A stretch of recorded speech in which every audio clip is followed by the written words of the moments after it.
Hello and welcome. It's Soul Sunday. Hello, everybody. Hello, ProStar, Cody. Hello, Legion, Tatum, Chocobear, CPO, EMC, Ruffian 018. Hello, Mudkip. Hello, Screechy. Welcome, and happy Sunday to you all. Welcome, of course, our newest mod, Legion.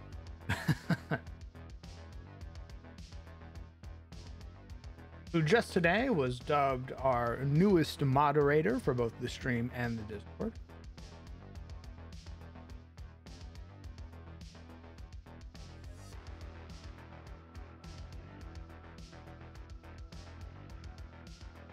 Today's going to be a bit of a weird one, I suppose.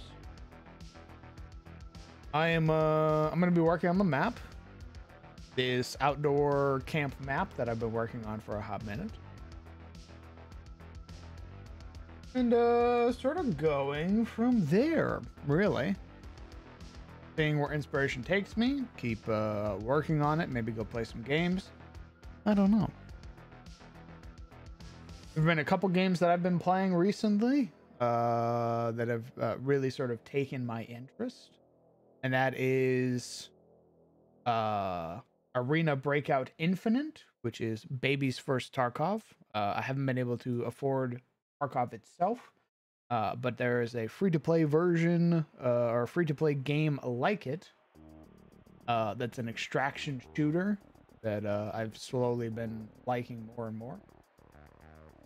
Of course, we also have Elden Ring, the DLC. I still haven't finished that, but I have said that I wouldn't play it aside from on stream.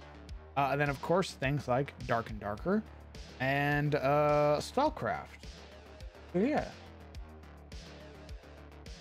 It's going well, Nick. Hello to yourself. We are vibing today, mostly. No D&D, but going forward, I've sort of made this, this sort of known to my players.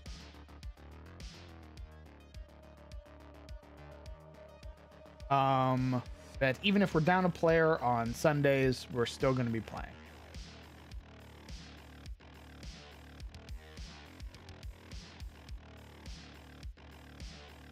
Just have Strahd game on TV? Nice. Very good. The Isle 2? The Isle's not something like I'm playing by myself, if that makes sense. Like the Isle I'm playing when all the homies are playing. And even then, that's really iffy.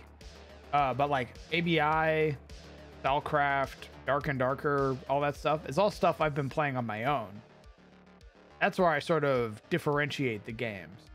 There's like games that I play with friends, and then there are games that I play just for me.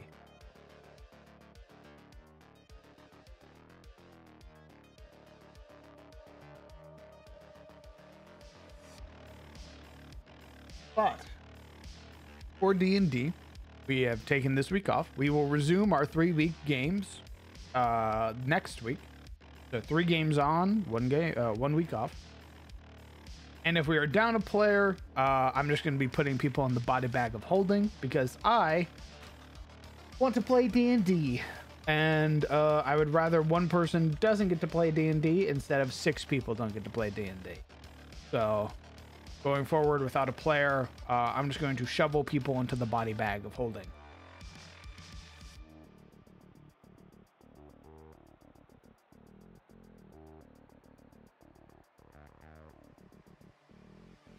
Sort of hand wave it as you sort of do with like authors, writers.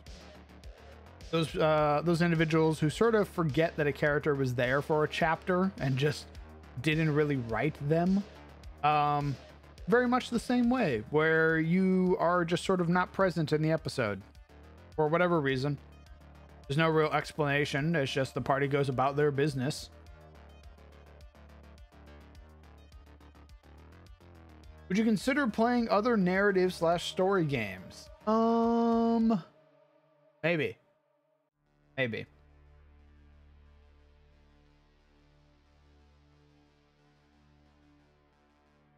The issue with that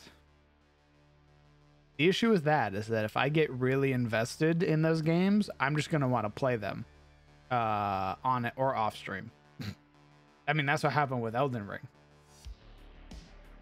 Thankfully, I have a couple hundred hours in Elden Ring, so I'm Gucci to sort of like yeah, I can wait to play the DLC. But if like I get really hooked into a game, it's over.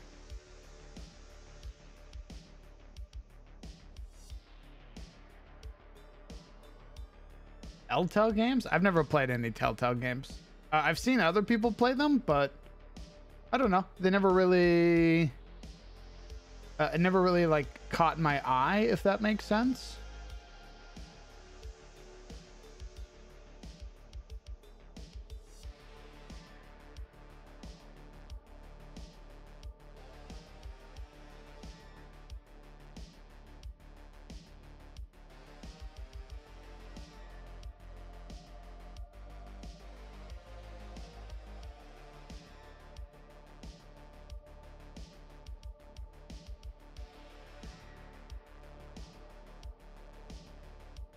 People start to realize their choices didn't really matter. Yeah, I don't know. I don't know. So here's the thing, really. I used to be really big into like role play, to the point where like I would just sort of seek out role playing games, things like Conan. Like Conan, I have 2,100 hours in, namely because the role play community. But once I really started getting into D&D, I found that a lot of like my narrative enjoyment and my role-playing like enjoyment was all being fulfilled by Dungeons and Dragons. So I never really had to go seek out those role-playing games. Of course, there are the outliers like Baldur's Gate, right? But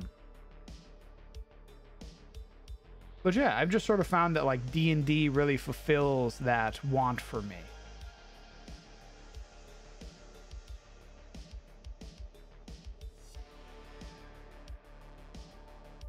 Plus, I get that sort of roleplay fulfillment not only as a DM, but also as a player, because I'm playing in several games.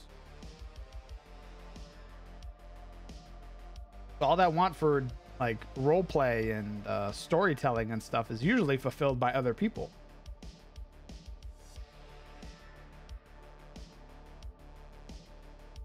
Roguelikes are great. I mean, I'm a huge fan of things like Dark and Darker and stuff. There's been one game that I've wanted to play that I haven't touched in a while, and that's called Stone Shard. That one looked really fun like a long time ago.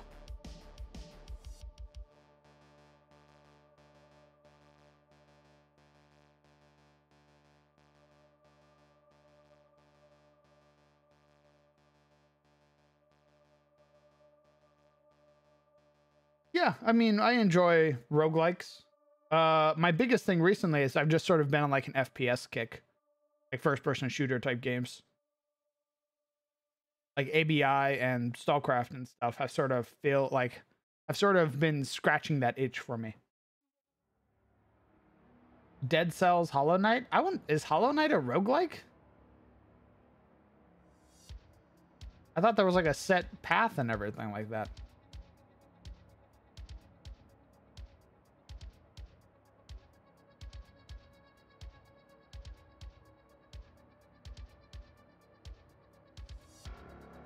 Oh, it's a Metroidvania. Okay.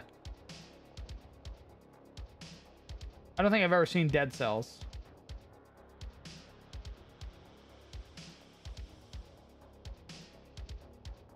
It's alright, brother.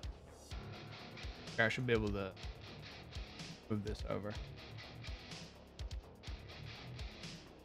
Nah, I should be able to start.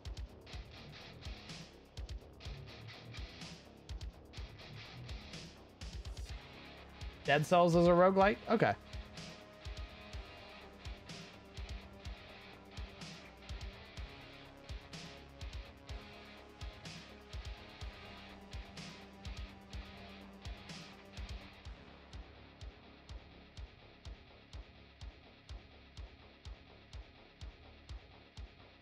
About fantasy 3v3 basketball? Legion, I greatly dislike sports video games. I think they're very boring. I'm killing you. But you like sports video games? No. Okay. My Most of my opinion life. of you is about to fucking drop if you had said yes. I know. Bro, FIFA is such a cash grab, it's not even funny. Where do you think loot boxes came from, man? We have FIFA to thank for that. Bastards. You'll like this one? Brother, I don't even really like sports.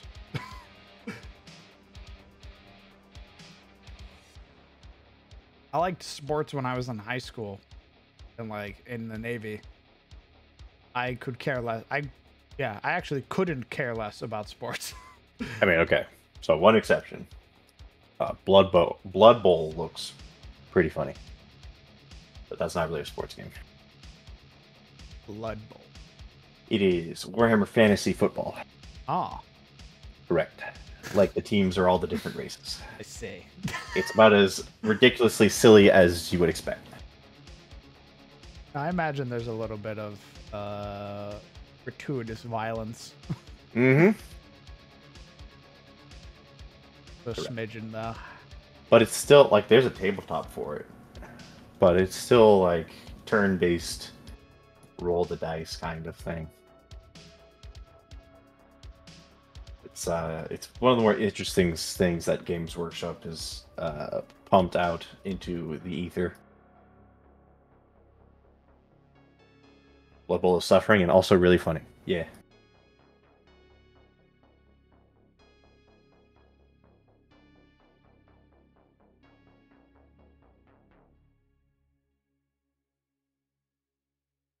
What's the game that came out recently that I was like, oh, I'd be willing to try that?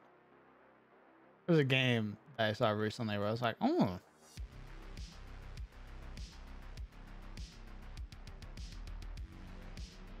Just a game. Why are we talking about games, Crown? Are you looking for a new game? No, the community is obviously looking for a new game. I'm like, yeah, man, I've got like the 3 games that I'm playing. That's like StarCraft, ABI, and like Elden Ring. I mean, gotta save up for Space Marines 2, brother. Space Marines 2. Yeah, that'll be coming out September 9th, so in 3 weeks. Armor 40k Space Marines. Oh, it's this guy. This guy. Yeah, it's this guy. As the blue boy. It is the blue boy. Apparently, the multiplayer is. It looks very pretty as a game. I mean, I've seen previews for it. I watched the dude fucking like carry a Tyranid, so I was like, oh, that looks cool. But I thought that was I thought that was sort of just like a. It's a third-person shooter. Oh, okay. Yeah. With some melee. I thought it was like a element. top-down game for some reason. Not this one. I mean, there's a lot of top-down games in Warhammer. It is a tabletop at its core, but no, this is the third-person shooter shenanigans. No one should pre-order as much as they want you to. I am cautiously pessimistic. Nice. I don't know. It's one of those games. The more times I see a games trailer in like, I was about to say E3, but that doesn't exist anymore. In Summer Games Awards, the more suspicious I become of the game. Ah, that's fair. And this game has been advertised for a few years now, I think, several times, and the pre-rendered trailers get prettier and prettier. Indeed. I mean, I'll take a look at it when it comes out. I mean, the next game I want to buy is Tarkov. So. Yeah. I'll take a look at it. If all the homies are playing it, then. I don't know if all the homies. I know I'll probably end up shelling out for it. Rozzy will probably be shelling out for it. I don't know who else will be. Who could say? It's a hack and slash. I mean, that's always fun. It has like Gears of War vibes. Very much so. How about a Crab Souls? Brother, I don't go out of my way to just play like any Souls-like game.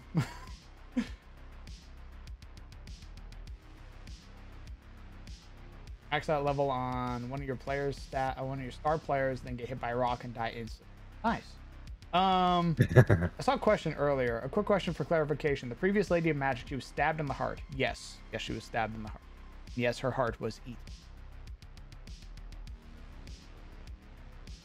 What's your opinion on space RTSs? I think the only RTS I've really put any amount of effort into is like Age of Empires.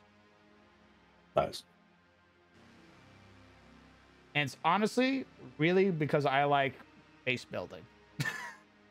If you give me a game where I can build, I am super happy. But not like prefab builds. Like, oh, you put down a house and the house is already pre-built for you. Like, I want Valheim style building, but where I also shoot the 9-foot tall giant with a gun. I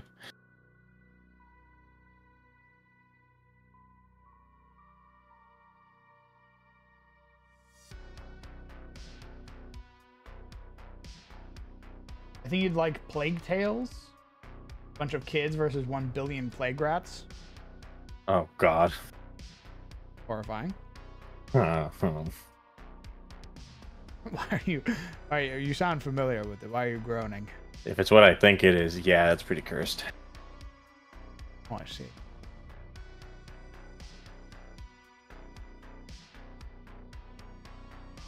Yeah.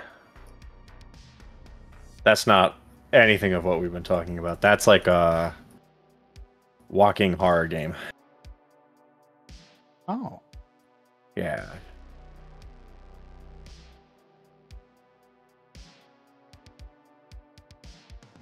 That's a... Look how shitty the world can be. Also, watch corpses get eaten by rats at a scary rate. Oh. You know the rats in, like, Dishonored 1? Yeah. That, like, It's literally leave a man as mulch. Correct. Imagine, like, that's the whole game. Oh. It's just rats. Rats. We are the rats. That's terrifying. It is a horror game.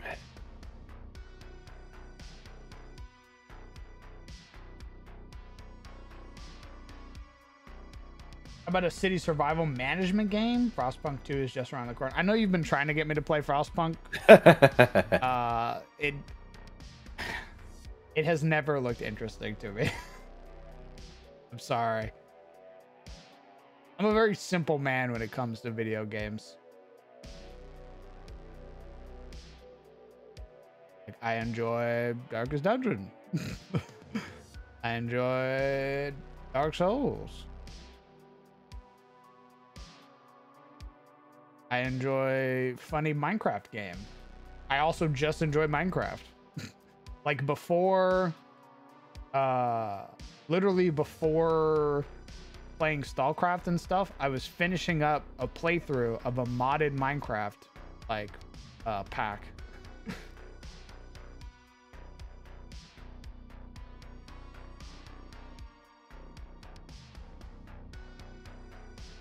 Terraria is also great. Yeah, before, like, literally, you've seen the games I've played, like Outward, Terraria, Minecraft. I guess I'm very bare bones or very basic when it comes to games. That's the only real way I can think about it, is that I have a very, like, what's the word? I don't know. Like, I try games based on if my friends play the game.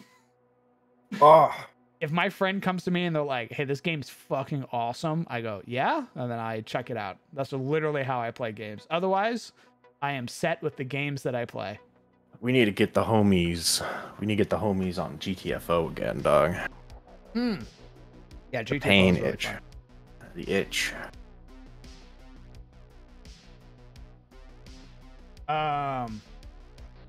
Left 4 Dead 2 versus. I don't know anybody who plays Left 4 Dead 2 still.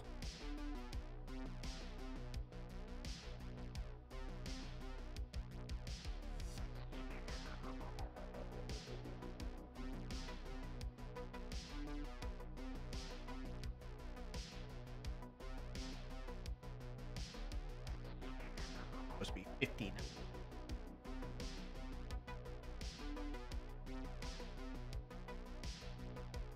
Sins of the Solar Empire 2 came out. Who do what now? I think yesterday. Sins of a Solar Empire 2 came out recently. What in the fuck is that? It's like a 4X grand strategy space game. Solaris? Kind of, yes. Shit. Another game the homies have been trying to get me to play. I'm not trying to get you to play that. I don't even have that game. I'm in Solaris. Oh, yeah. Yeah, but you have Solaris, don't you? Ah. Oh, I see. Yeah, GTFO is dope. I'd probably stream StarCraft again. I'm pretty far from when we last played. No, I was in the bar still. I think I've only really progressed by the amount of stalkers I've killed, and some of the main storyline. Yeah. Murder.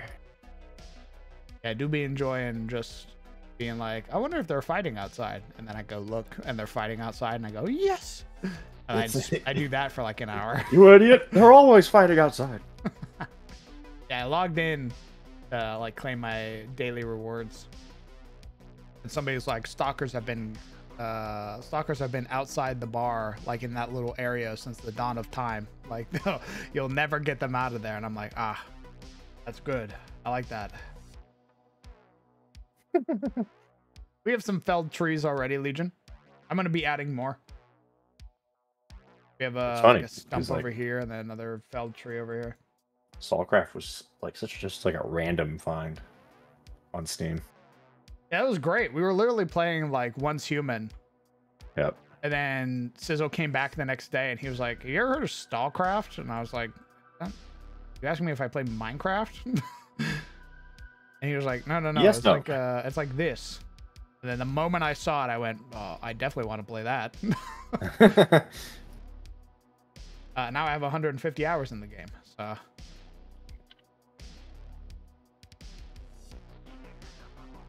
I'm such a noob. I only just got to the base after the boathouse. Everything kills you so easy when you have low level gear. 100%. Before you get like your stalker quality gear, which is like your blue quality gear, you fear everything.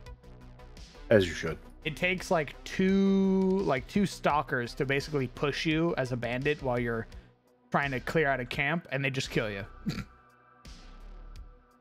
happened to Beta last night. I literally gave Beta like a backpack on StarCraft, and I went around with him in the swamp, basically like, you know, see if any basically cause some mischief to some low-level stalkers. And I watched Beta get pushed like 3 times by some like experienced stalker NPCs, and he just got murdered instantly because he had like nothing on.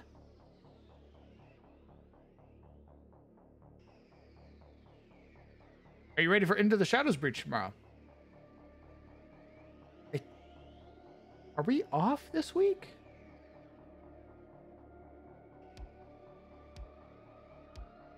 I can't remember if we're off this week or not.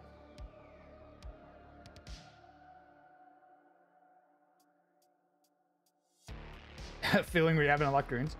You should just be in the swamps. You should not be trying to head to roadside, Hale.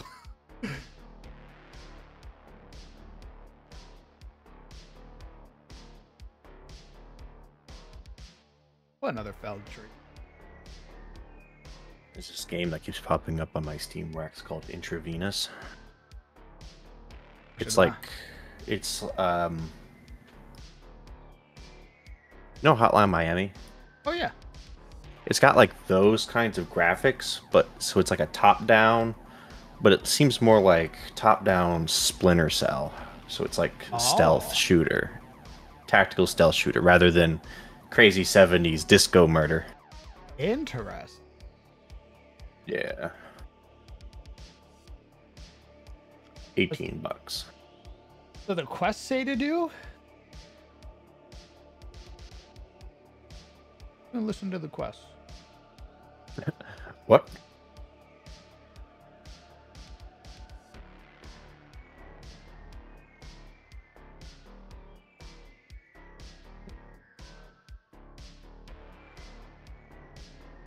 Wait, you read?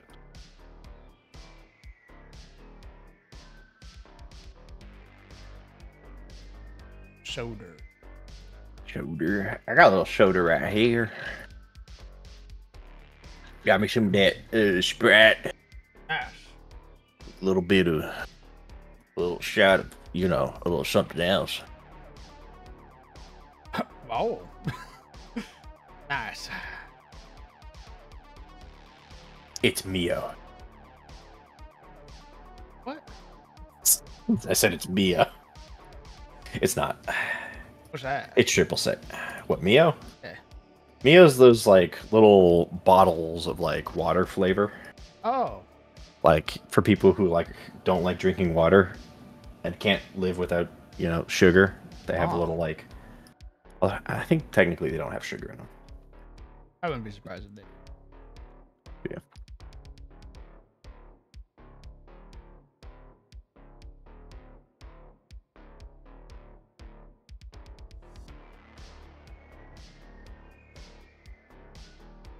All right, we have some grass growing up alongside these stumps. What do we think, chatters? Looking nice. Can't wait to die there. Can't wait to stain the golden grass bread. Why are there so many bloodstains on them? Did the gang set up a little target dummy? Probably not. Not this gang. I don't think I've once heard any of them during their downtime be like, I'm gonna go train. Alright, I'm gonna spar with Logan. His brain explodes.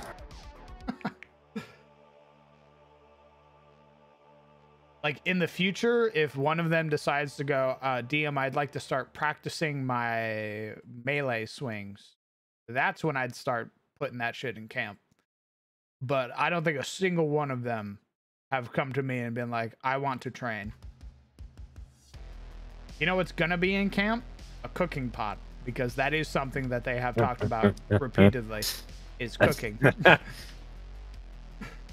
We all have our quirks that we carry with us no matter what character we play. For Cyric, he wants to cook everything. Yeah. My man loves cooking. Can they search for food? Of course they can. They don't have a ranger. It's gonna be funny, but yes. What do you mean by that? I eat grass. I mean, you're a cat, so. What does that mean? Oh, grass. yeah. Is that edible? No. I just like chewing on it. He's gonna make me throw up later. My tummy upset. How about Grayson's portable hot tub? I've never once heard Grayson mention it outside of buying it. So, again, you want them to use it? Good idea at the time. Make sure you want it on the map. Make sure they use it. It's as scrimple as that. You know that scene in Witcher, like in the intro, where like it's just Ciri's the what? Wait, which one? Like the very beginning, where Ciri's training on the training dummy. Yeah.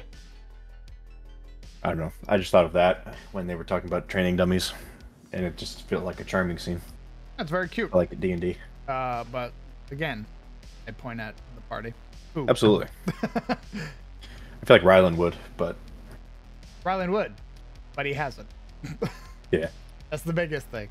Is that True. like if I start putting shit there that nobody asked for, I'm just gonna clutter up the map. It's true. Also, like, who's carrying around training dummies? True. That's the other thing.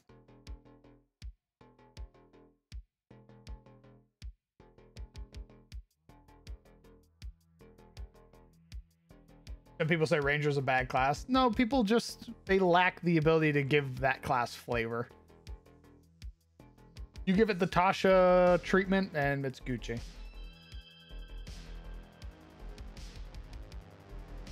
Hunter's mark, hunter's mark, hunter's mark. Yep. And you give the Ranger their favorite enemy to fight. So that way they feel useful. And boom, you've made Ranger useful. Wanna how else you do it? You give them one of the big bad guys is their favorite enemy. Wowza. You did it. You made Ranger useful.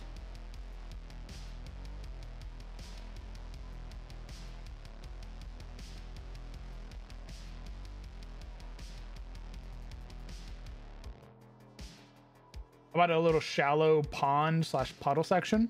For what purpose?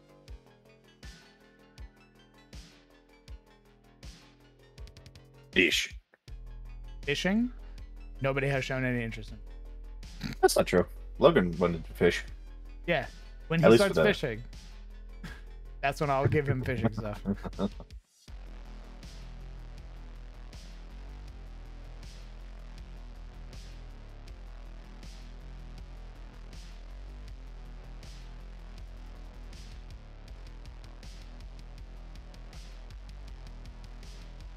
Or a small rock outcropping. Sure. I mean, I'm going to be putting some extra stuff out here, like a little bit more broken segments, some little ransacked areas to sort of fill out the map a little bit more. There's going to be some rubble out here.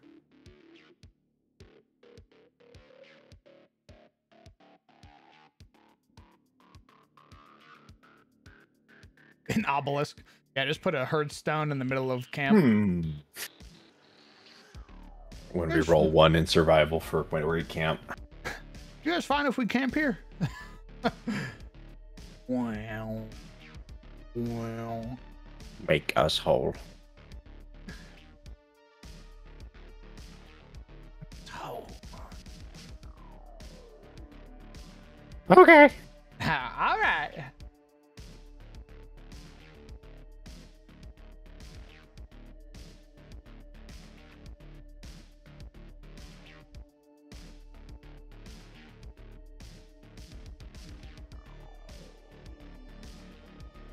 Pretty lady in my head called me Stub Muffin.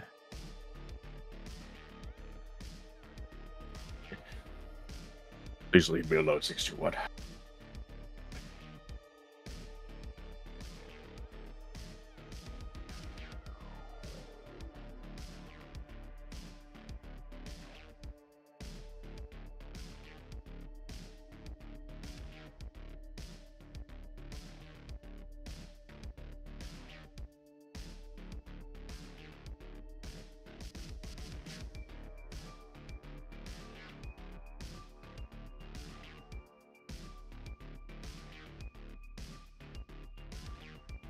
I'm a sucker for, like, games where you play the villain. Oh, yeah? Yeah. Why? Huh? You say why? Why? I don't know. Because they're fun. Okay. Specifically, like... Why you saying judging? so aggressively? Jesus. Hey, man. I just wanted to know. I'm sorry, man. Shit. I'm specifically a sucker for, like, base management evil games, like the Dungeon series. Which is a shame, because they're very rare.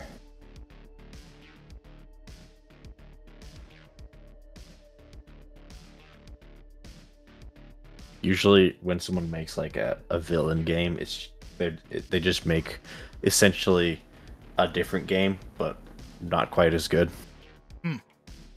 The villain games have a tendency to become very hammy. Yeah.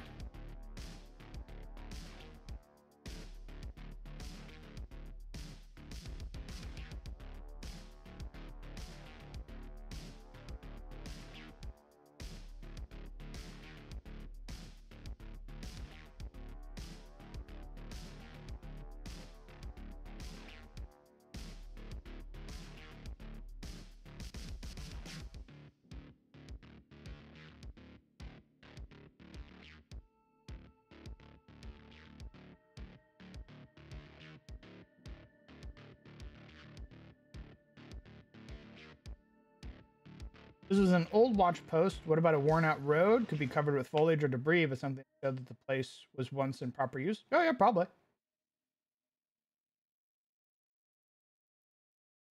We could probably put like a little worn out road. I plan on adding a bunch more little debris and stuff like that, so.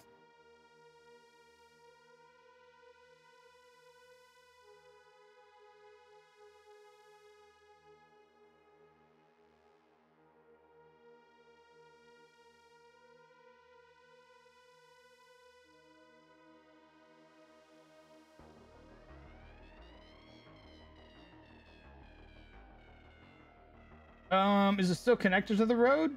Maybe. The biggest thing is that I just sort of wanted like a neat backdrop for camping.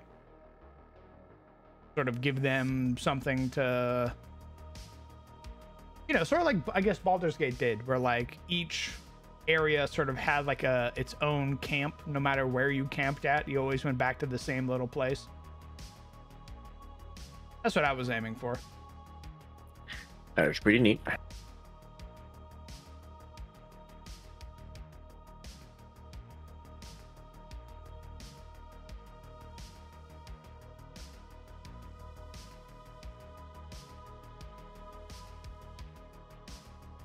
I'm sure we could come up with some history. You got to remember the Ettenmoor is like, the Ettenmoor and Tiras as a whole is full of like ton of ancient places.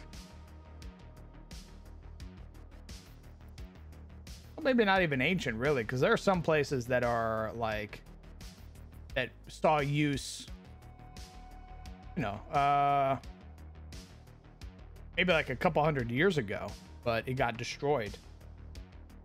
And then the Shadow Age ended. So, good like that.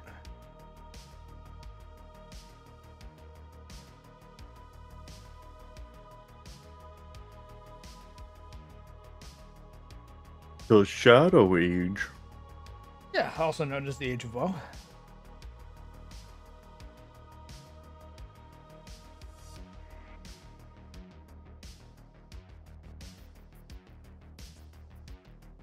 You could add like a formerly hidden bolt hole with some aged booze, mead, wine left inside. Yeah, maybe.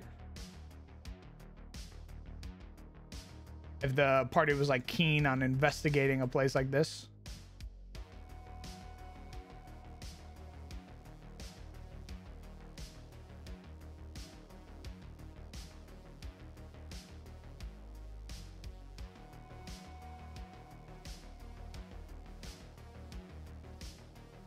We'll probably have like a little road carved up that's sort of overgrown.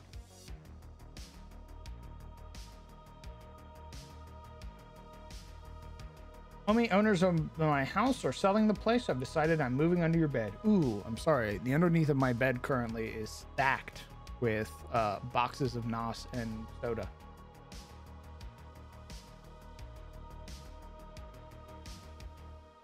You drink that shit warm? No, I have a mini fridge in my room. Oh, okay.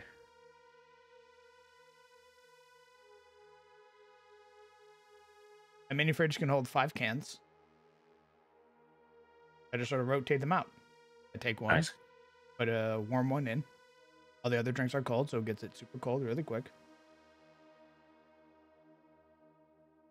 And there's enough room for me to like put in like a candy bar or something like that. So if I want like a cold chocolate or something, I just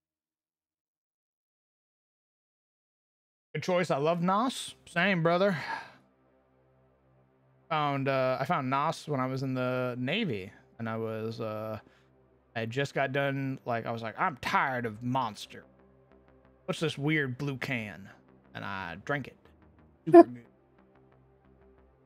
Give me that chemical burn I wanted. Yo can. That's a weird name for a drink.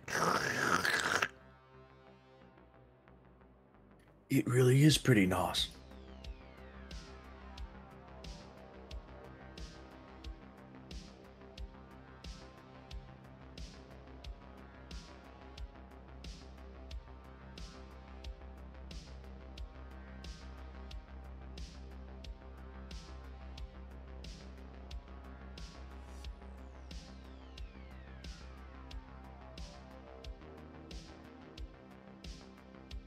When is Momo getting her mimic? Never. Can I have a mimic? No. Not even like a finger mimic? No. Oh. Where the fuck do you freaks want mimics? Why does anyone want to do anything in D&D? Because it's neat. What is neat about having a mimic? Because you usually don't get them. I don't know. They're neat. Why does everyone want dragon in their DNA? I also want to know that. Why does everyone want to play tieflings? Why aren't they just happy playing human fighters all the time? I think picking your race and wanting a monster as a little pet are very widely different goals. No, I don't think they are. You think being a purple human is the same as wanting a carnivorous, transforming creature as a pet? Yes. Because both of them... Because you get to be something unique and have something people don't have. Because that's really why we're all here.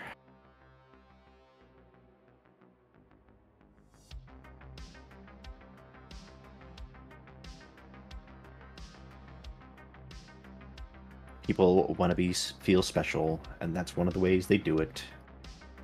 Is by having unique things or a unique heritage or a unique backstory where they were the chosen ones. Literally, the entire existence of Sorcerer is that. Nobody goes into a game and goes, you know what I want to do? I just want to be an average guy.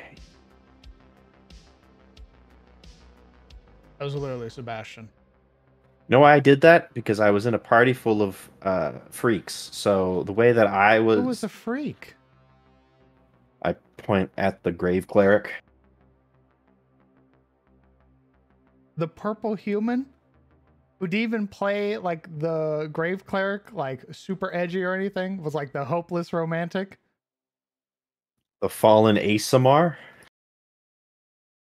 What fallen Asamar? Fucking Sirik was playing Nasir. Wasn't he a Fallen Asamar barbarian? Sure he was just a human. Glowing eyes.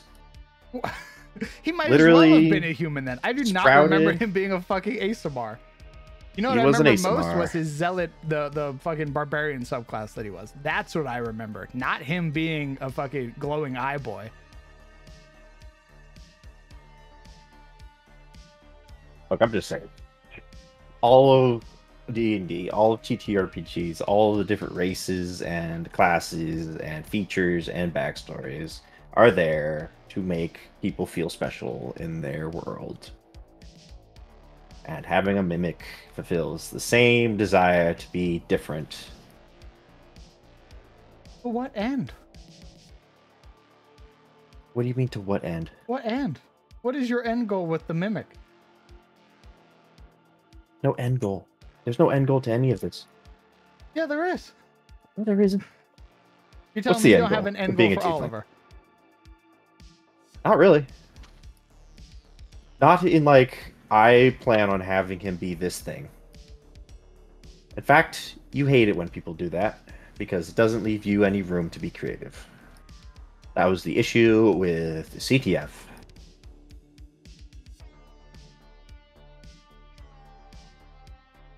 I don't mean having your story planned out. That's what I hate. I hate you going. I hate people going. DM, this needs to happen, and this needs to happen. Or else my story is unfulfilled. And I go, okay, what if that doesn't happen though? And then they just sort of look at me blankly. I go, okay, I see.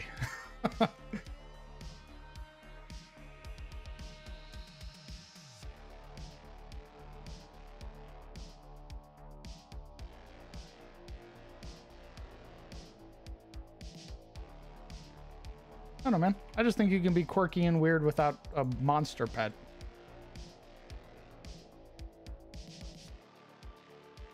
I mean, true. You can.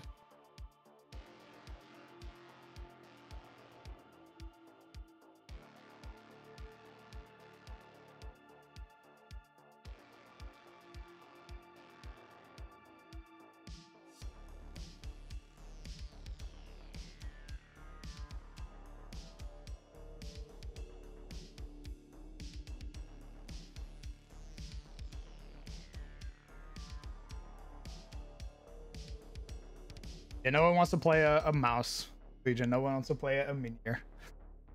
The moment that it was hilarious because Momo was like, "Oh, I'll play a halfling," and I was like, "Okay, they're mouse people," and she goes, "Never mind." Yeah, I don't understand. And I go, like, "What?" I don't get it. What's wrong with them? I really don't. I want to know why people don't want to play dwarves. It's been like there's always like an outlier in the group. So like somebody will play something that's not what everybody else is playing. But usually it's humans and elves. Well, okay, so I mean, we are in the land of Tyros, so the humans make sense. People want to feel like they're part of the world. Don't be part of the world and be something else. And I have like massive fucking dwarf faction. I have massive okay, the elves, sure, because I like the elves. But like, come on, play a dwarf. Play a rat man. Play a zealot rat man who would die for his country. I mean, you're preaching to the choir, man. I love playing shit that I don't normally play. I mean, I'm playing a Catboy, for God's sake.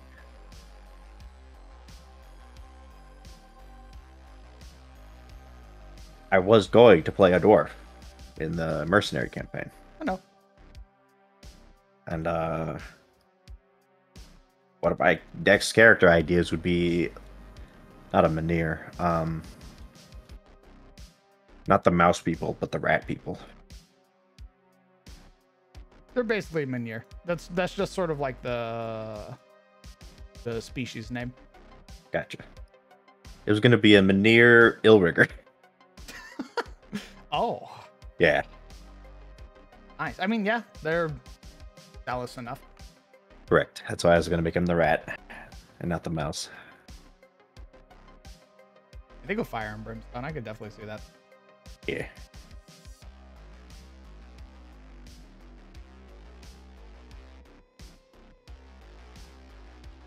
Map is giving you some DOA vibes. Huh. It's the fall vibes is really what's setting it apart.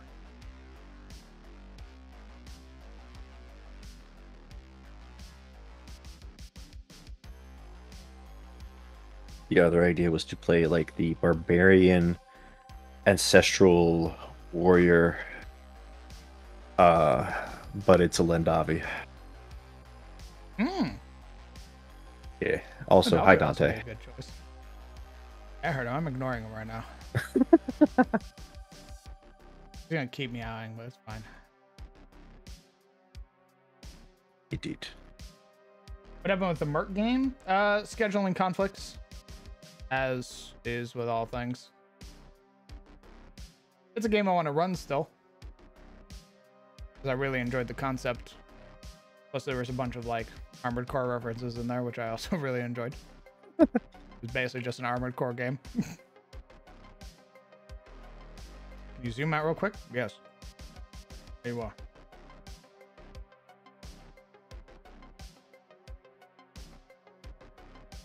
I'll leave it zoomed out. I'm gonna go let Dante out of my room. I'll be right back.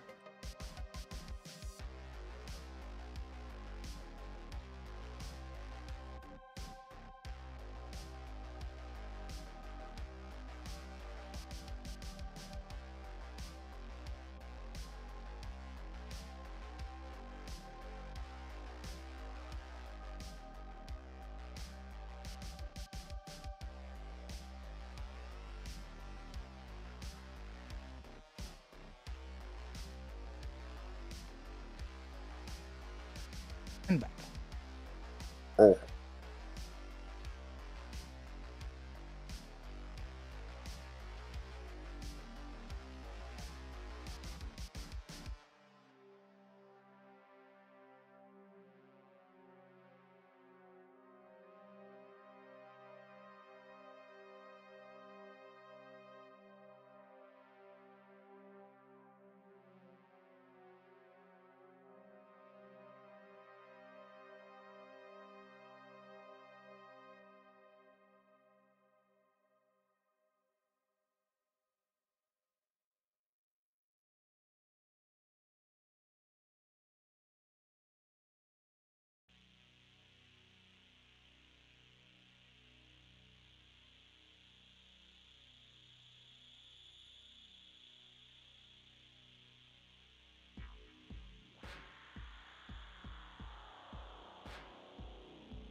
What's up, Remus?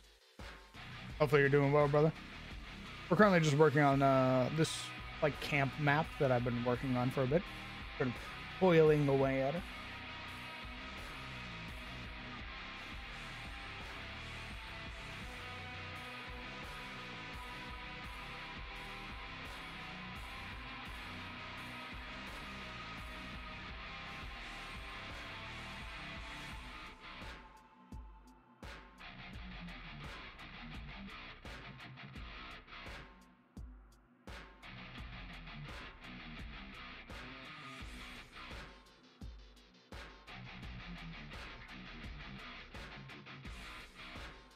Got to make the camp look really nice. Thanks. That's the goal. Is I'm gonna scatter some more of like these wall fragments basically around, and then go from there.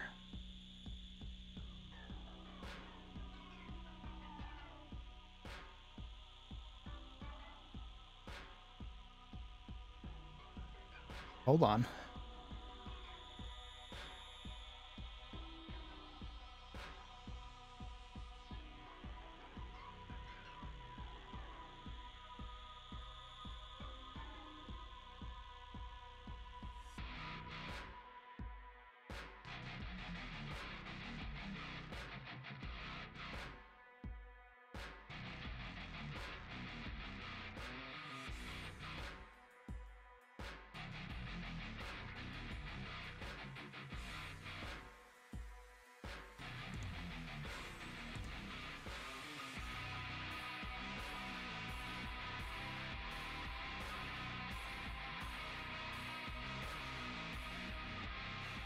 She's a psycho.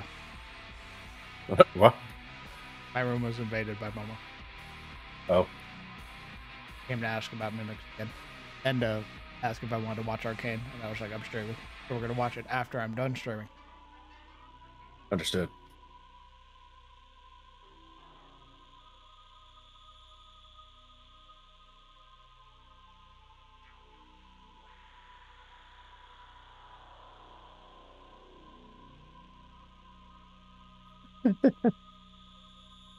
So she wants a mimic? Yes.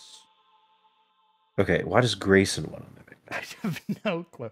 Her thing was that they're cute. And I'm like, no. True. They can be.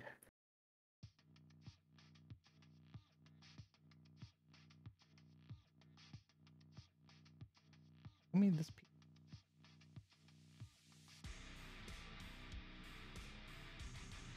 I'm like, why? She's like, because it'd be cute. I'm like, but why?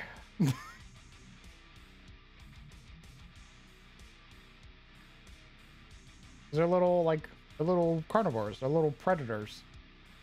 I'm trying to figure out the reasoning. Like, that spells nothing for my problems. Like, let's say you forget to feed it. It's gonna go eat one of your friends now.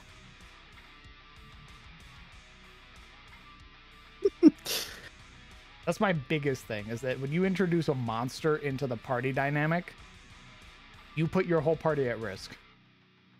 Momo would never forget to feed her mimic. Smile.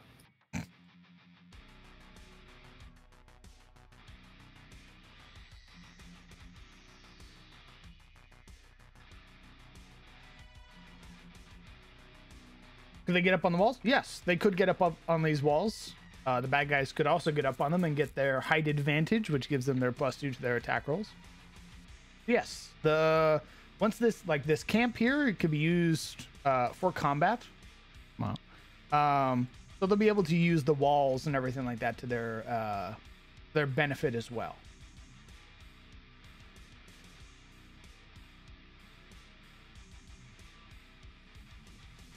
You still throw out suggestions? Sure.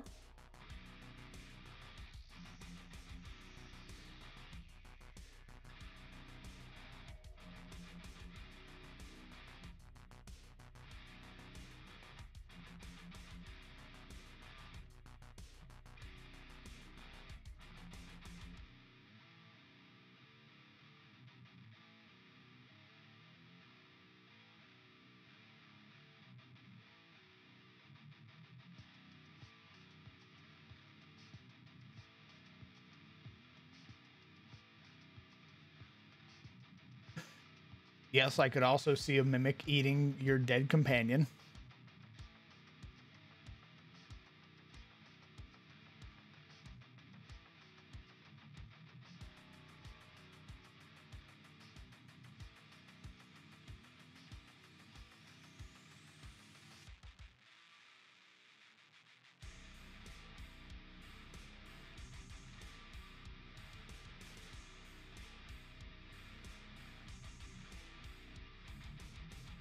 In text chat.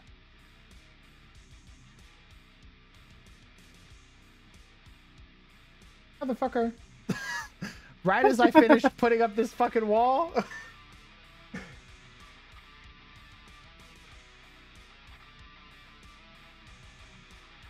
You want to put it right where I put the wall up?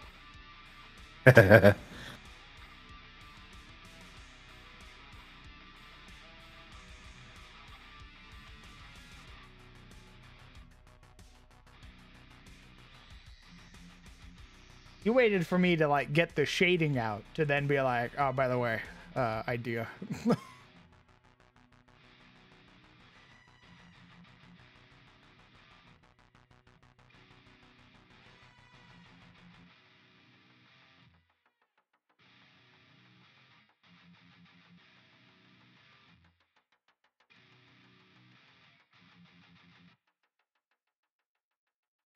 What if there's like a rundown stable? Wait a minute.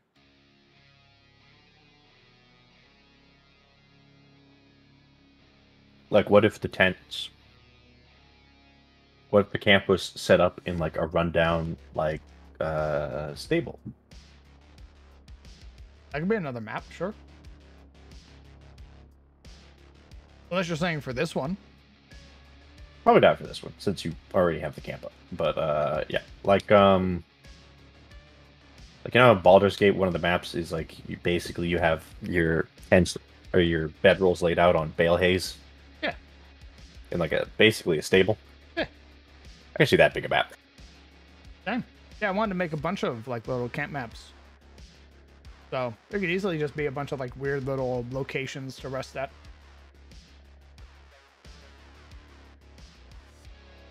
Old worn road. Let me pull up one of my road maps. I need to see what I used for the stone, the walls, or for the road rather.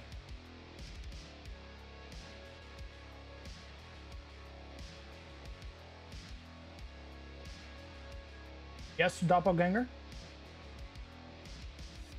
that Yuria on the map? Yes, I use Yuria as a token reference when I'm measuring things, so that way I can figure out the appropriate size and scale of stuff.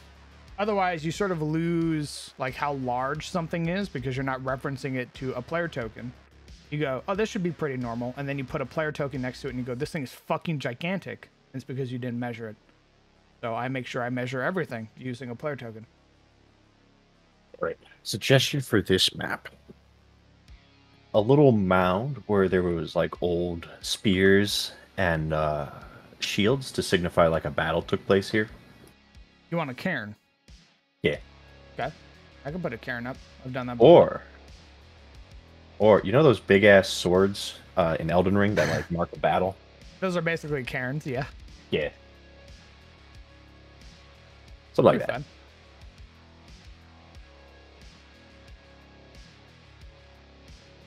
And then we could ask what battle took place here, and you could be like, and we could like get really into it, and then it could lead us into a random side quest of discovering what happened. And you'd be like, I didn't prepare any of this. I just made a cairn. Why are they doing this to me? That's happened before. Of course, it's like a staple of every DM is, why is the party doing this to me? Well, I've made something and I go, meh, they won't care about this. The party goes, we care about this deeply. Why? Why do you care about this thing that I said you wouldn't care about?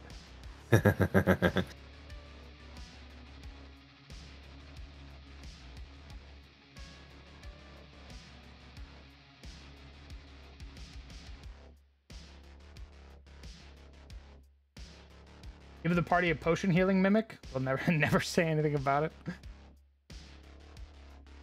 It's super simple. It's very easy and simple to just betray the party's trust like that. But I don't want to do that because it slows the game down considerably once you. Like I've been trying to get this party to get through downtime. If I go, hey, now you also need to be cautious about the health potions you're drinking. And who knows what else I fucked with. The party goes, all right, DM, fuck you. I'm going to take a week to describe going to the bathroom. And you can't stop me.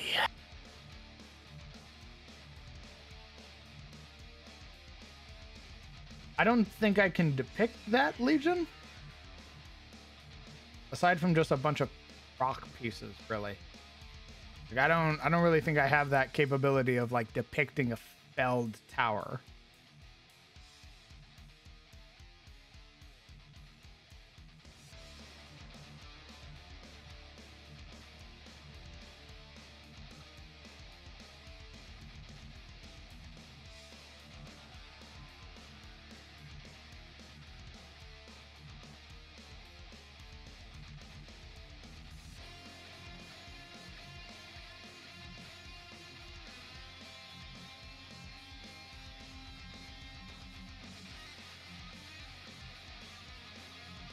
That's nice.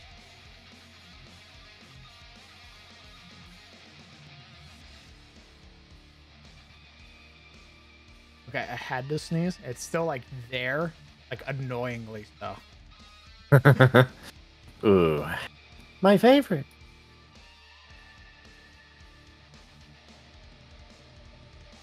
Yeah, there's no like yeah, I would basically have to kit bash it. Like this wall piece is all stuff that I've kit bashed.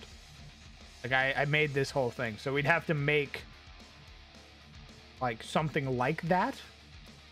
And I don't know if I have that capability. I feel like I lack the facilities for that, big man.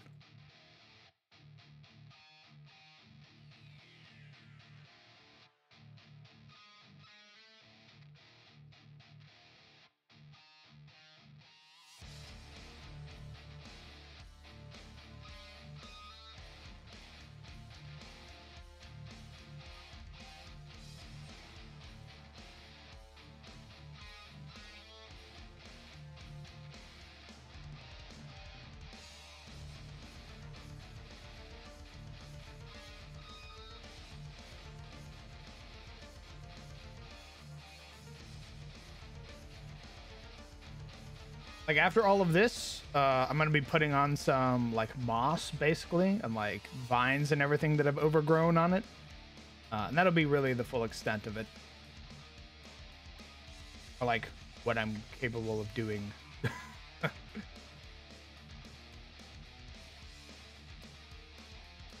gonna put some more grass.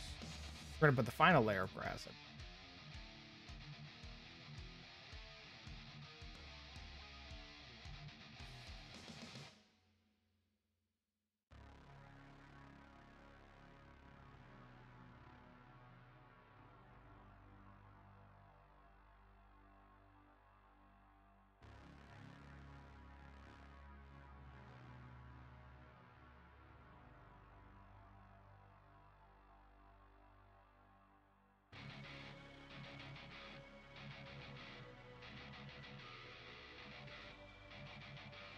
Is that still gonna be visible?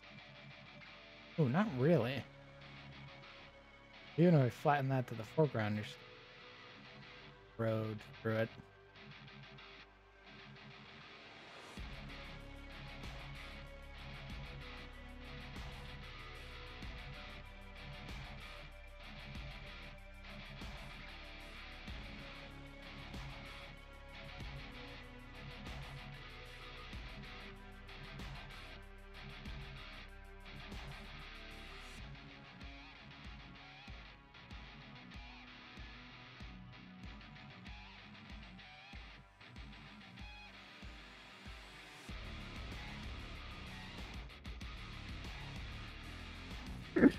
Hey man, I'm working on it. What do you want?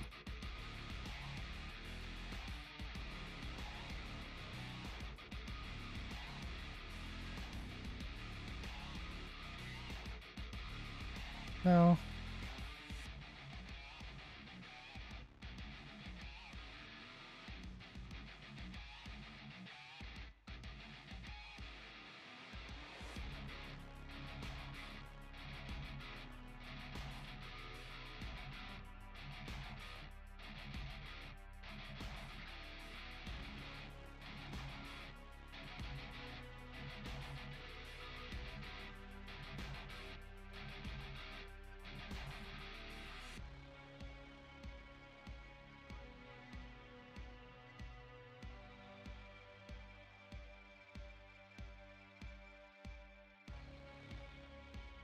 Why do you like that?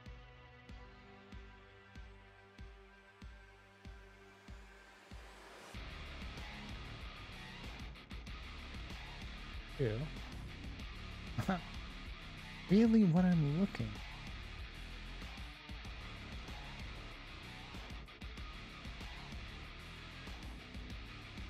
I think what I'm gonna have to do is leave it like this, but use a brush. This brush, namely. Start just drawing grass over it. All I can really think to do.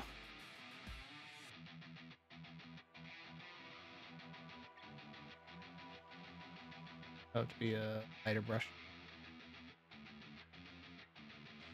Like so.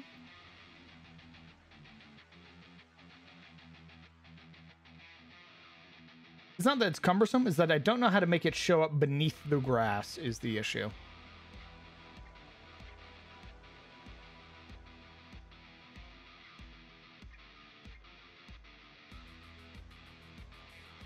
One way I could do it is I could just leave it bare and then sort of show that it's we're doing.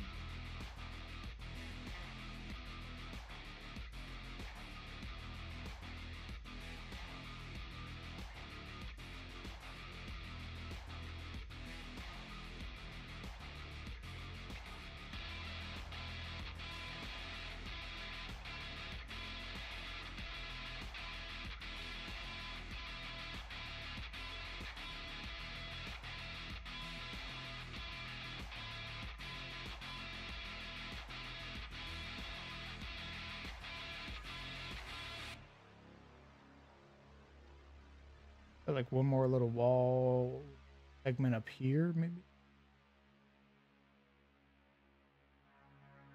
Rubble.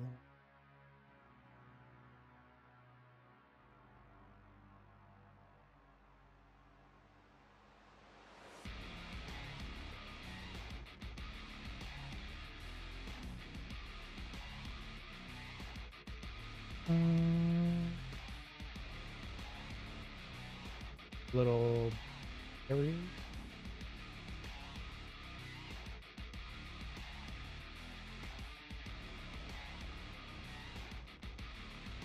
It would be possible to do all like Elden Ring sword thing. Ooh. There's like an asset that is just massive sword sticking out. Question is, what purpose does it serve?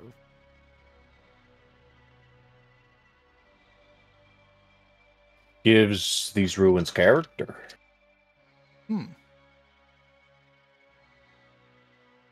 Rather than just sort of being generic ruins, we're like, oh my god, something happened here.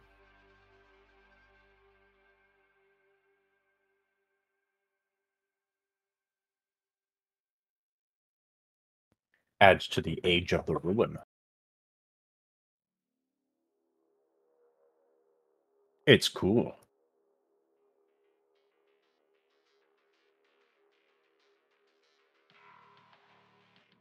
Fills empty space.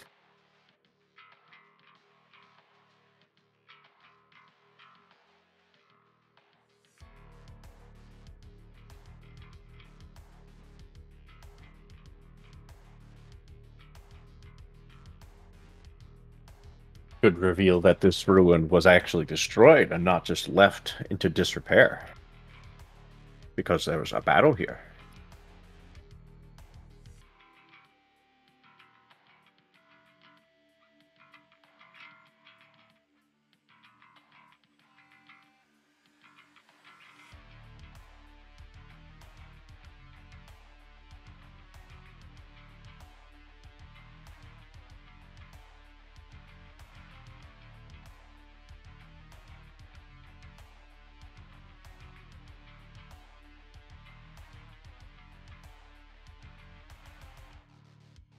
I got it.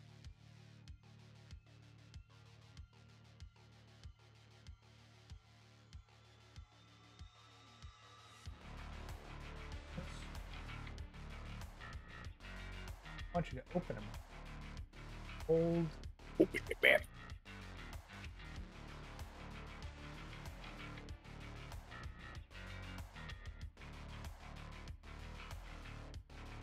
Oh, here we go.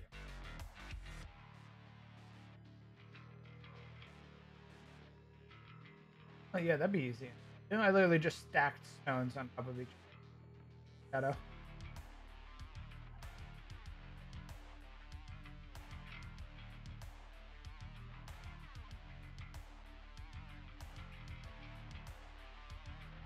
Did use Forgotten Adventure asset.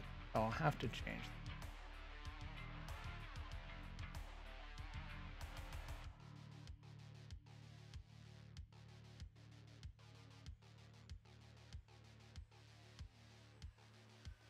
Right around here. Hey, I'm looking to DMing. I was wondering how good Foundry is. I started watching the Curse of Strahd campaign, and it's pretty neat. Well, I'm glad you're enjoying Curse of Strahd. Foundry, as an avid Foundry enjoyer, really good. If you're using other free VTTs such as Roll20 or whatever the Steam one is, I would say personally, with a couple thousand hours in Roll20, I much prefer Foundry and its customization over Roll20. Basically, there are an innumerable amount of modules that you can add to your game, which allow you to like change and customize the experience. It can be as simple as adding or changing a character sheet, be it by being able to add like a new stat that the character sheet otherwise wouldn't have. For example, in my game, you have something called genetic memory. So it has an attribute just like strength, con, dex, all that stuff. To the more extreme, which is like complete overhauls, which is like a boss bar, like it's Dark Souls, a narrator that shows you like, or like you can type out that sort of shows when you've entered a new area. Virtual effects, so like rain and thunder or rain and lightning. And even like spell effects. So no longer does your player have to describe the fireball. They literally hit a macro and a spell animation comes out when they cast fireball that explodes where they targeted. There's a lot of potential. I would say personally, having played with Foundry, that I believe it's very intuitive. But if you want to get more in depth, you will need to look up some guides or start researching on your own. I would say for its $50 tag price, a one-time purchase, no less, no subscriptions or anything like that, it is amazing. Just for the fact that the moment you own it, it's yours. And you can work on it even offline. There have been plenty of times where the internet has gone out and I've just been on Foundry working away because it saves all of my progress because it's saved to my computer. Not some server, not some website like Roll20. Mine and mine alone.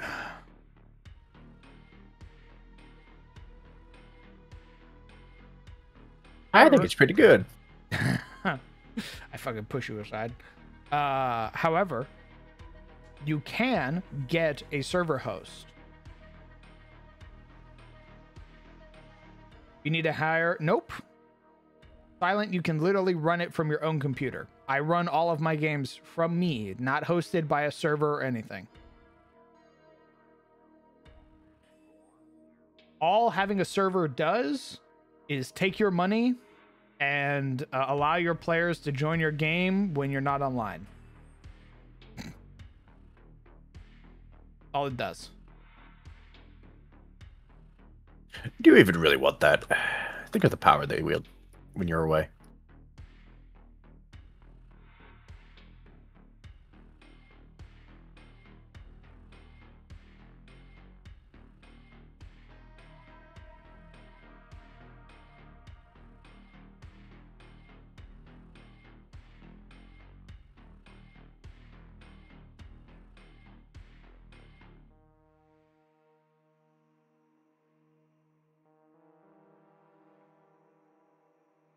Oh, they added cracked pillars?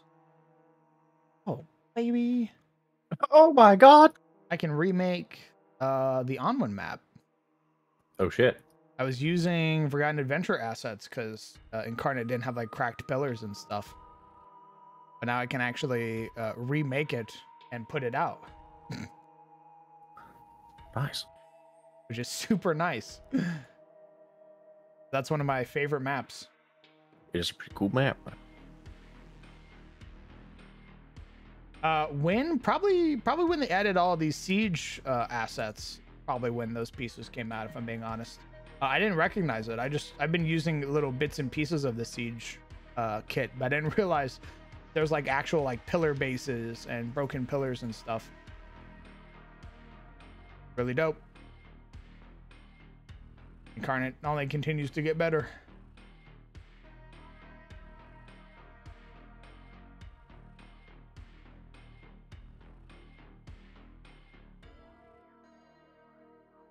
That is fair, Hale. That's very fair. Yes, you will have to get used to doing a lot of the work yourself. I'm used to it. I probably have several thousand hours, if not more, in Foundry. So I enjoy like making the custom asset, writing up its a little blurb, its text, all that stuff.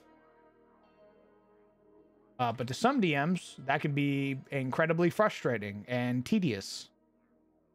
So I can definitely understand some DMs being like, dear God, what the fuck? Why do I have to input all of this manually? There is, however, a little thing. Sunko, come here. Lean in a little bit. What? Real conspiratorial, like.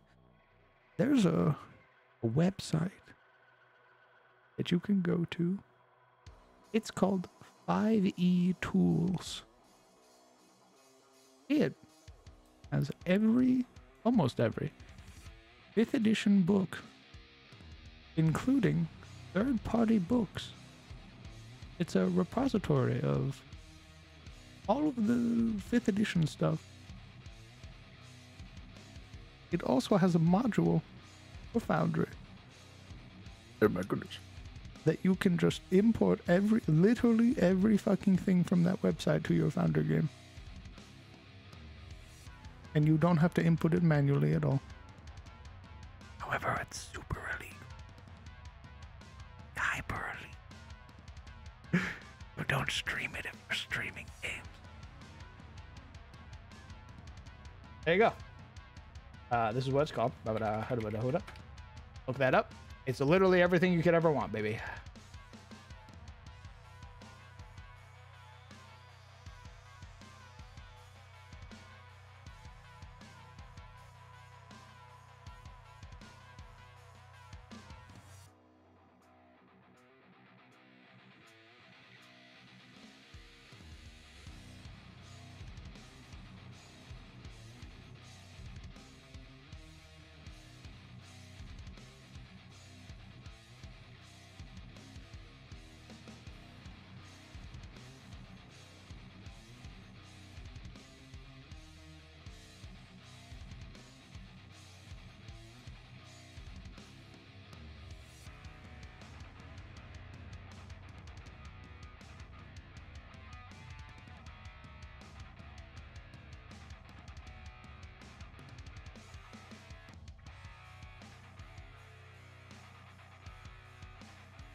Yeah.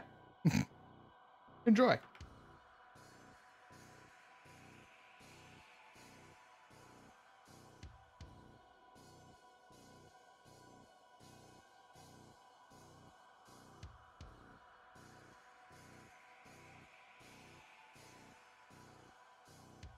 All right, what do we think of these cairns? I'm going to be adding some little accoutrements, little details and accents, like swords sticking out of them.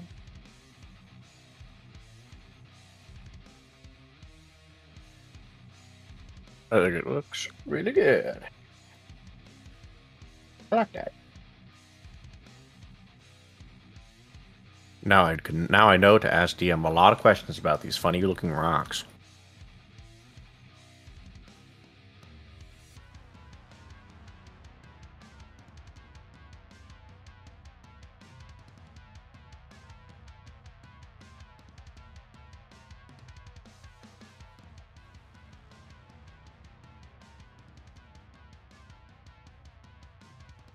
I think one thing that Foundry is still missing is like torn cloth.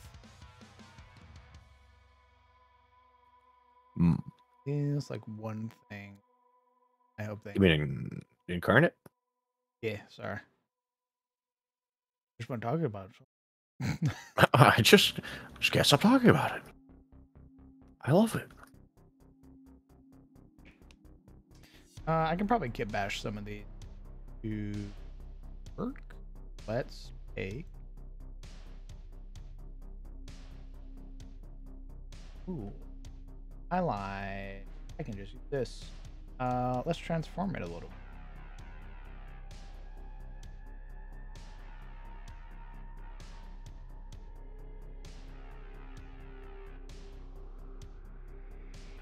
What we do? Take it to make it look.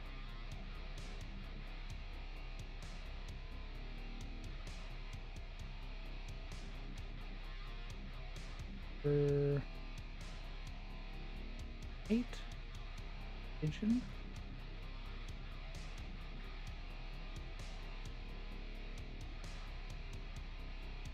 That way, it looks like cloth wrapped around the sword handle.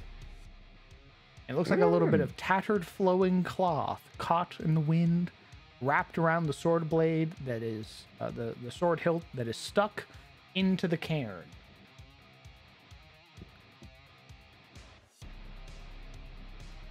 So fancy.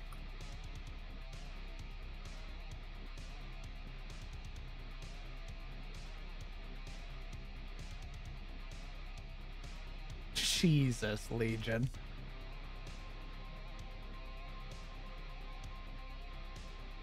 And that's what you want to know out of everything? Out of the secrets in the world? Oh.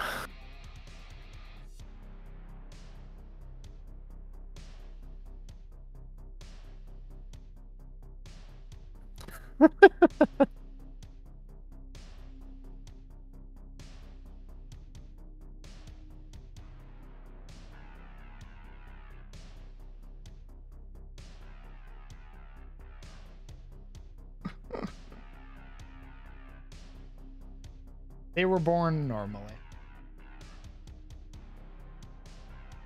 Speaking of birthing, Yeah? how were the... Hey, Diab. How were the gods made? What do you mean? How did... Probably gonna get this wrong. Amir make the gods? Yes, you did get it wrong. Not Amir. Yeah. Eormenir. Eormenir. How did Eormenir make the OGs? Or why? What do you mean, why? Why did he make them? Them specifically. He didn't make them to be. Okay. This is what happened. End of civilization. Amir, his father, Eormenir's father, goes, it ends with us. Civilization has ended. We have failed as a species. The cycle will wipe us away. It'll wipe the slate clean. And maybe in however many years, once evolution rebirths the cycle again, because everything's cyclical, people will get it right next time. And Eormenir, Sure. the Allfather, goes, fuck that. Yep. Hell no. No, we can fix this. We have the power. We have the technology. And Amir goes, no, we are meddling with powers that are beyond us. And Eormenir goes, to you, I can fix this shit. I'm built different. And they get into a fight. Yep. And Amir starts beating the living fuck out of his son. Like Eormenir, the Allfather, losing that fight. His son, the Allfather's son, who was present, who would go on to become Enbrir, kills Amir to protect his father.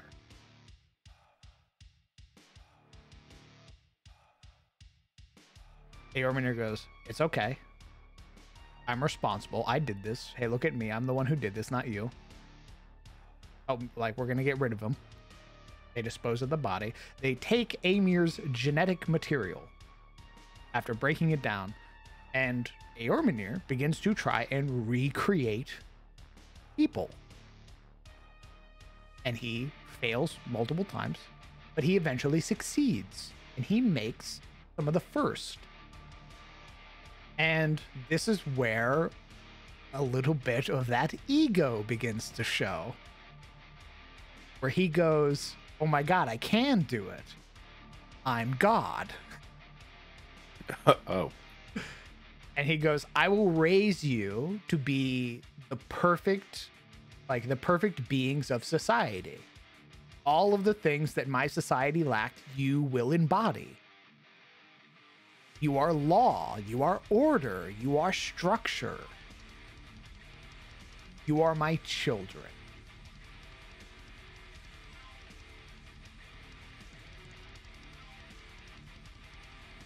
And then his head gets a little big.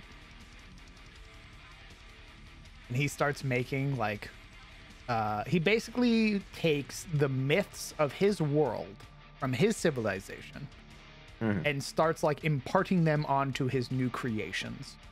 Okay. But ask you this: did the gods come first? Did he make people first, or the gods? He made gods first. Were gods? Were they what people were supposed to be originally? Like, did he be? Was he like, I'll just make everyone a god, and then No. He basically made super soldiers? No. So what he did is he made the gods first. They weren't even gods at the time, right? They were just kids, his children, whom he would eventually impart this knowledge onto. As like, he's like, I need my yes men. These will be my yes men. And then, of course, we need to fill out the rest of civilization. And then that, after he's teaching his children how to make things, how to create, that is when he's like, okay, you're going to do what I did. You're going to make things. Here, I'll show you. And he makes humans. And then one of his children makes elves. And another one of his children makes dwarves. And he's like, you're getting it. You understand.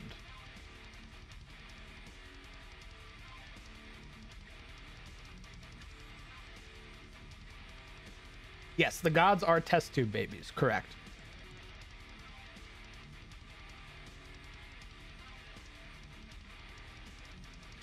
Does that answer your question? Yeah. Nice. Why do you want to know? I was just curious. I was having thoughts. I raised my brow at you. Thoughts about what? Thoughts about the guys. About. Because last time we were talking about dragons.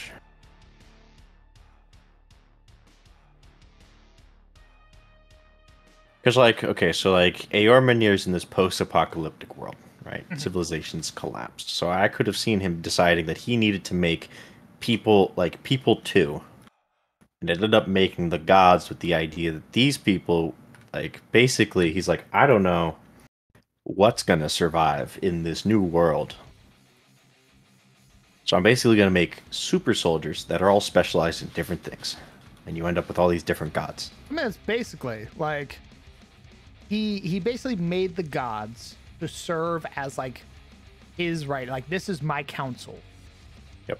Like, these people will listen to everything that I say without pause, and they have the ability to do what I do, but they're going to listen to me.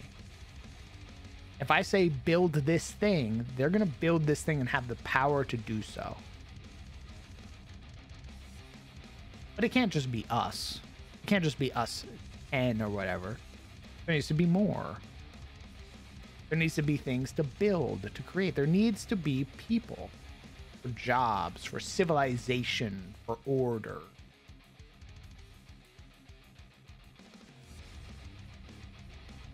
So would that make the lizard folk, if they are in this world, the half-ass attempt of his yes men? Nope. So here's the thing.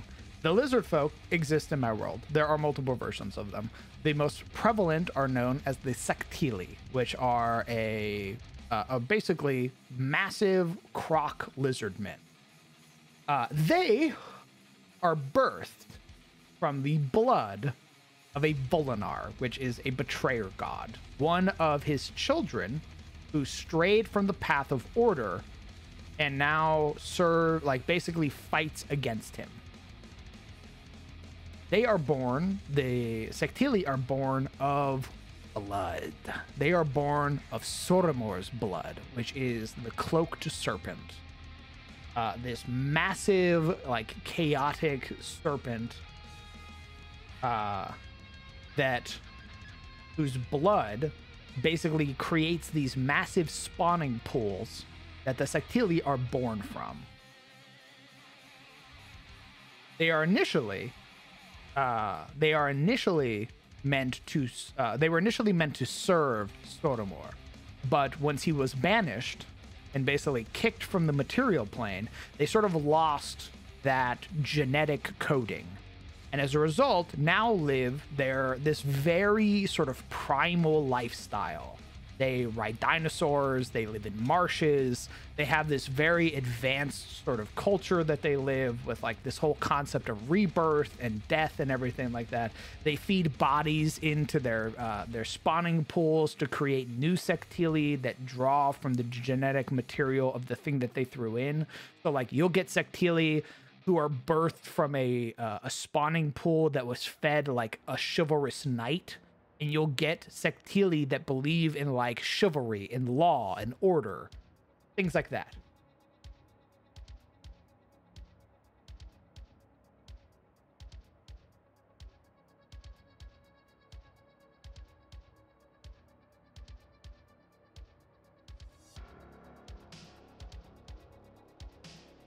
Flora's dope. Thanks, brother.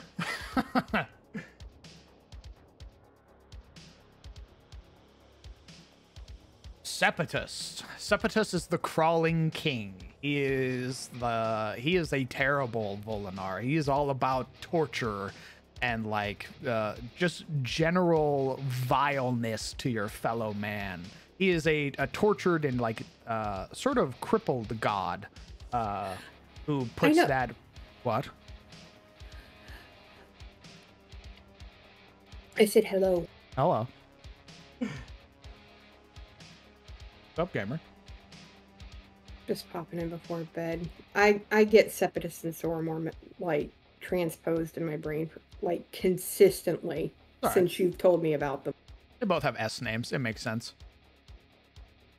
They're also not really like I haven't like introduced like cults of them yet, so there's no real reason to really know much about the Volinar. Like perhaps one of the most commonly known Volinar is Morin, and that's because of the Morlings. Sepetus is all about torture, right? Yeah, he's all about like inducing like vileness onto your fellow man because he was a punished god, so he's like do that unto others. Would he have made his own dragons? By made, I mean grab dragons and rip their wings off. Oh, interesting. Oh, I like that. Is this your way to explain worms? Well, we already, I mean, maybe. We already got wyverns, right? Hmm. Wyverns are the dragons that have existed always.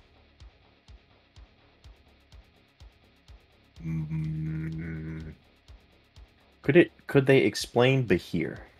Basically, Sepetus being a dick. Ooh, I liked the initial concept of the Behir, which is from Faerun, that they are the creation of storm giants. They're literally I didn't meant realize to hunt that was dragons. I didn't realize that was actual like Faerun lore. Yeah. That's funny. Yeah, the storm giants, because of the whole like the giants, the ordning, that's what it is. The ordning is what brings all the giants together, and they basically figure out who's going to be the next giant king. Storm giants have always pretty much ruled. They're like the creme de la creme of giants. They're big, they're strong, they're smart. They control elements. And they're usually the ones that come up with like fucked up things. And a Behir is one of them because they frequently fight and enslave dragons in Faerun. Cloud giants are the nice giants, right? Which ones? Cloud. I mean, nice. They're the Burke. More amenable is the way to describe them, because cloud giants have been known to just roll into a city from their cloud towers and throw rocks, like massive fucking boulders, into a city. Oh. Hilarious. Okay. the more reasonable giant, then they're the ones you can actually possibly talk to. I mean, you could talk to a storm giant. The thing about storm giants is that they believe themselves to be the ruler of men, of all things. So if you come up to a storm giant and you treat them with the reverence that they believe they deserve, they'll talk to you.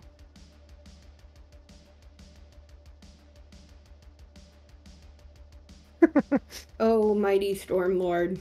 Correct. If you roll up to a storm giant and you treat them like they're a king, they'll be like, hell yeah, peasant. Grovel at my feet. What do you need? Ooh, hey, remember how we were talking about how, like, the big jars are, like, torture? Yeah. What if separatists taught the giants how to do that? Probably. Like, oh god, jarring, because it was started with separatists. I could see that. I could see him teaching being a little dick. A more tyrannical. I mean, because they're basically all the giant kings have been tyrannical. Basically teaching what, like, the Vlad the Impaler type giant, a new unique way of torture. And he's like, this is fucking awesome. And spread it throughout his empire. Listen here, buddy. One day they're going to make a list. It's going to be a suggestion list all about you. Is Enbrear capital E evil, or is there some grays in their being? Like, hates the sin, the Allfather, not the sinners, the creation of the Allfather. He hates the Allfather.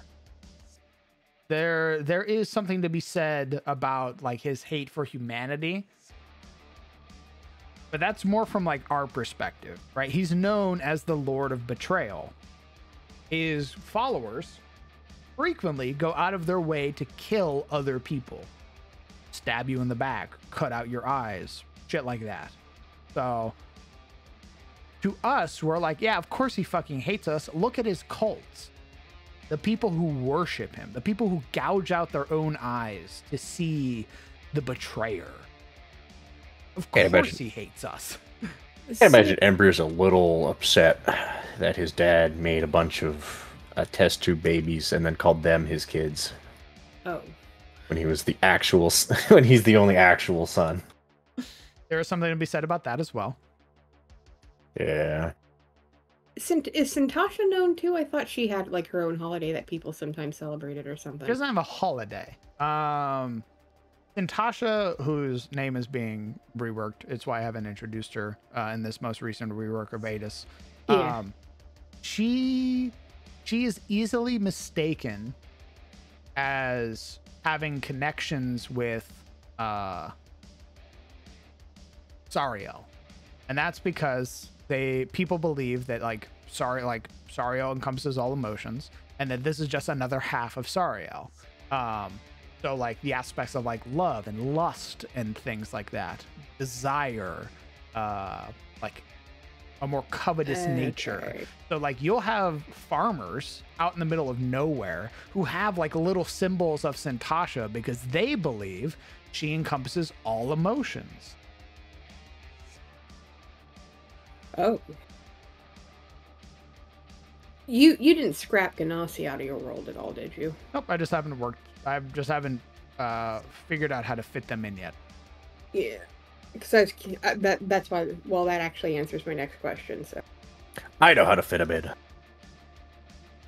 I step in line unasked. Go on. They were the chosen of giants.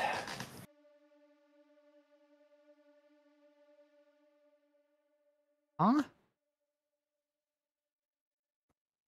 They could have been, like, basically. So you don't know how you said, like, storm giants will be amenable to you if you basically treat them with reverence? Yes.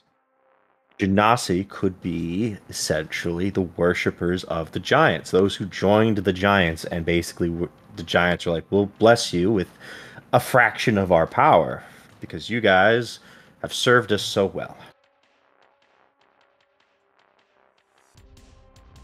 And then maybe the Genasi basically mutated or evolved into their own, like, heritage and now no longer worship the giants and are sort of just spread throughout. Or maybe they, much like Maybe they're giant hunters who ate the heart of giants. Maybe it's the opposite. If I'm going to say this because I don't want you to I don't want it spoiled in case I ever play. Another consideration is, I'm going to call it the sundering for lack of a better term. When the sundering happened, would that have created planar weaknesses? Like, are there places in your world where the planes are a little bit more prevalent? You could possibly put the different Genasi around those relatively planar weaknesses. Like, if there's one in the water, they're in the water. The initial concept I had for Genasi, my setting, hail from Suna, and that's because Suna has the weakest barriers between the elemental planes. And as a result, it is much like Victim Altoris, it serves as a form of radiation.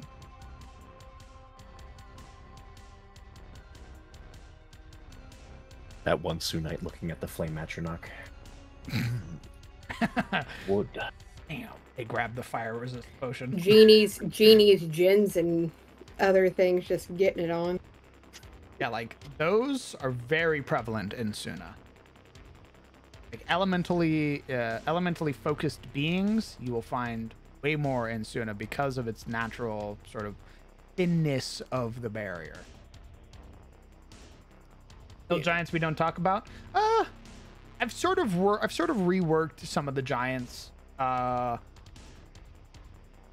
Like, the party has met like cyclopses and shit like that, like weaker giants and stuff in service to hill giants and things. Because giants have a very big part in one of my more prominent continents in my setting, which is Tyros. Giants have like a massive portion of history pertaining to them, and like half giants and stuff like that.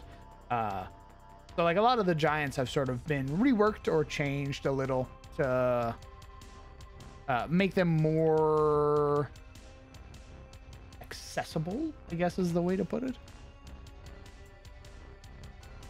Are there, sort of talking about Genasi, are there elements, like elemental creatures that people either worship or are not Amir, but like what do we call them? Icons? Like what was his name? Ragnarok from not Ragnarok. Oh, elemental lords. Ragnaros. Yeah, Ragnaros, like from WoW. Yes. Okay. Because they exist in the monster manual. Oh, well, there you go. There's one who's one of my favorites, which is Leviathan. And Leviathan is like a CR25 elemental, water elemental. Isn't that from MCDM? No. Oh. Then this MCDM had like cataclysmic creatures that basically would only spawn if the end of the world came. That is Gosamok and Zorgamok is fucking kaiju world. More like suck my cock.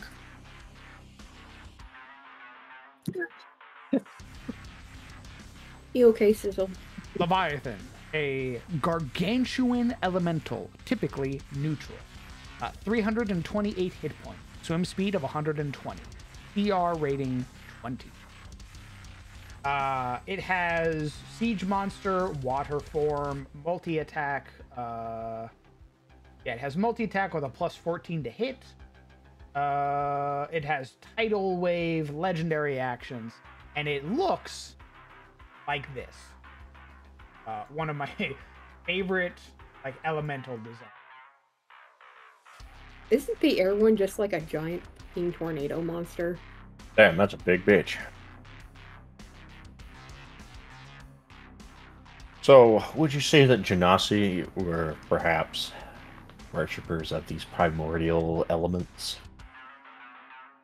Basically became like their children became Genasi just from being near? Or perhaps these creatures blessed their worshippers with Genasi. By blessed, I mean mutated them. I don't really know. The biggest thing is that I haven't really worked out the sort of elemental planes, because I do enjoy them being ruled by the elemental lords. That was one of my favorite things from World of Warcraft, was having basically like Poseidon, Ragnaros, and all that shit basically ruling each individual domain. And then them warring for the longest time until the Titans came down and basically put them in their fucking place. Like, Azeroth was a shithole because the 4 elemental lords were warring non-stop. Are you playing War Within? I am not, no.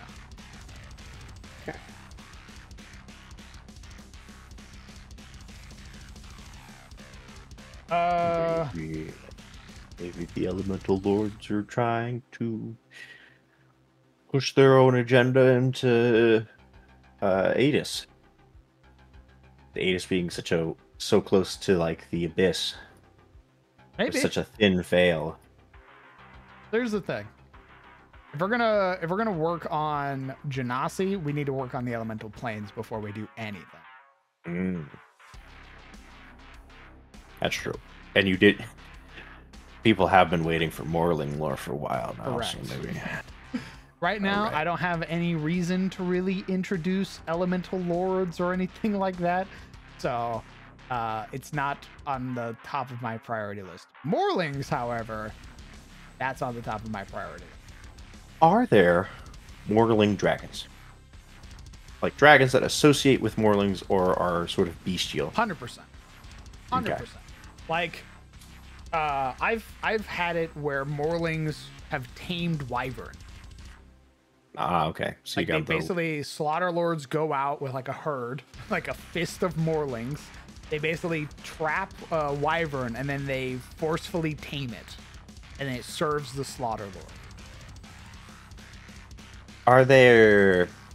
So there's wyverns that serve Slaughter Lord, and I'm sure there's dragons that use Morlings as servants or are allied to Morlings. Are there Morling tainted dragons, like dragons that have turned almost bestial through like Morn's corruption? Oh, Like big ass manticore motherfuckers, almost. maybe. It would have to be something we'd probably have to make. But yeah, maybe. Yes, Legion. And to answer your previous question, I mean, Ember also loved his father so much that he was quick to take up arms and slay his grandfather to save him. And that aspect of it is completely lost now after all these years. No, that's lost. Nobody knows that. Like, the fact that you know as a reader and a watcher is like, there aren't scholars alive who know that Enbrir was like the first son, witnessed like the murder of his own grandfather, right? Like that isn't known to people aside from a handful of people. And those individuals are known as the Wizard Kings.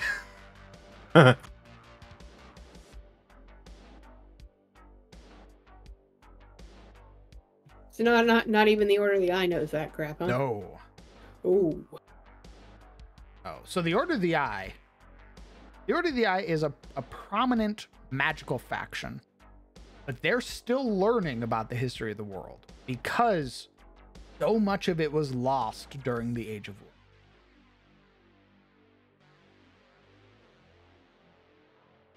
I mean, technically, Harbinger, yes. Shadow Wizard Money Gang is a great way to describe the Wizard Kings. The 7.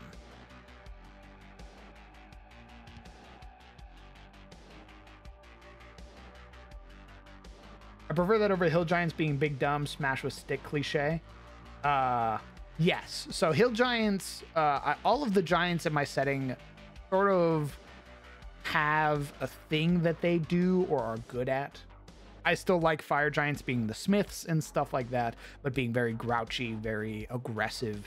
I still like storm giants having that level of like self-reverence and shit where they believe they are the rulers of everything. So much so that like if a storm giant sees like humans, for example, getting attacked, it will go out of its way to protect them, not because it likes you, but because it wants you to serve.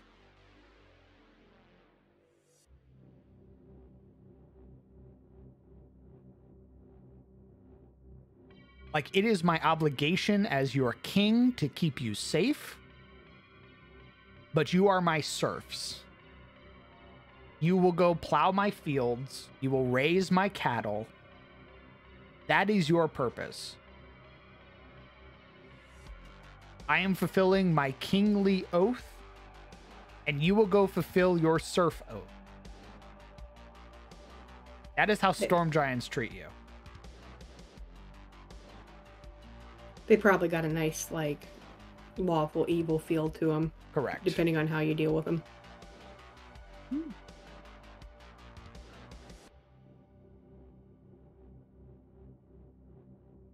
Are there any major Morling factions that are just sort of well known throughout? Yes. So, like, we have like a billion different smaller tribes. But is there like any major one that is sort of infamous in Tyros? Yeah. As a whole? You pull them up. There are several that are well known, but there's one that's very well known. And that is the Ravagers. That is led by Norix, the first Slaughter Lord, and the son of Morin. Little presumptuous, don't you think, there, boy? Nope, literally the first Slaughter Lord and the actual son of Morin. He actually pulls out the birth certificate. No, man, it's real. Leader of the Ravagers. Norix is a cruel and brutal Slaughter Lord who leads raids upon the southern reaches. Here's the thing. He is aggressive everywhere. He's not just in Tyros. Okay. His favorite thing to do is to fuck with the elves. Who doesn't? He frequently leads raids against the elves of Carousel. So is he in like the wilderness where he basically fucks with both continents, or is his people just kind of throughout Adis? Their herd migrates. So there are seasons where Tyros never sees them, and it's Carousel fucking fighting off this massive warring herd, and then they go up north, and then they fucking march through Tyros and start causing problems in Tyros, and the elves are sort of given a chance to relax. Wait. Is that what Sebastian getting kidnapped saved him from?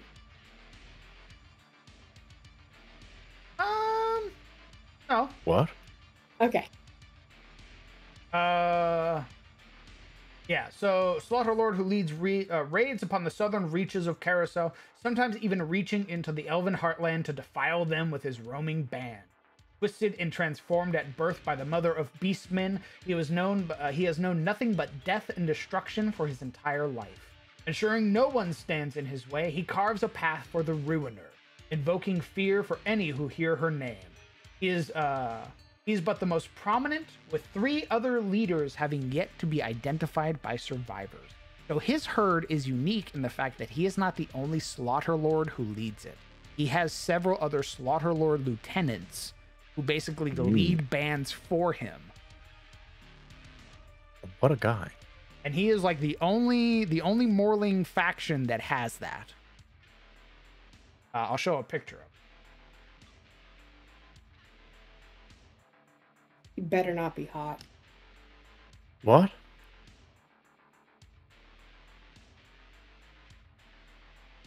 And this is Norix.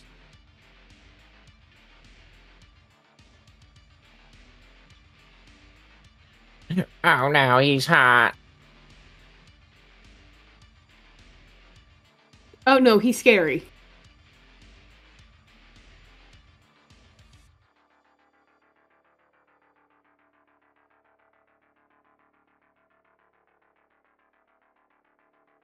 His competitor, so to speak, quote unquote, is Zomarin's son, which is Thorivnar, the Lord of War. Those two frequently butt heads. Is that skull that is like a belt buckle anyone in specific skull? You'd have to find out. Oh. Thor of Nar, the Lord of War, is the child of Zomarin. Bestowed with his moniker, the Lord of War, Thor of Nar was born from the coupling of Zomarin and an ancient mortal warrior, but was twisted by the dark powers Thorin from birth. Because of this, for fear of their influence potentially spreading to other creations of the Erenar, he has been barred from entry into the realm of God. Many do not understand his motives or why he interjects himself into conflicts of man, but he has been seen countless times on the field of battle, assisting whoever fights with the most tenacity. And I will show a picture of Thor of Nar. I bet you that boy loves himself some barbarians.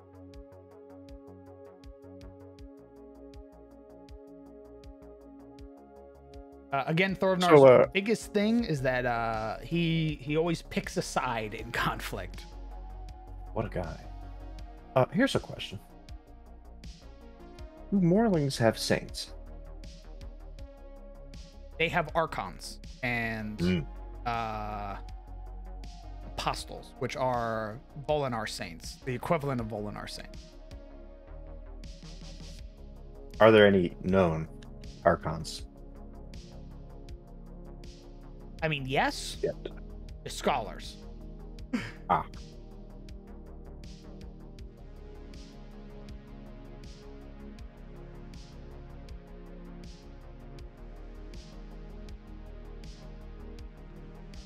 Why you ask?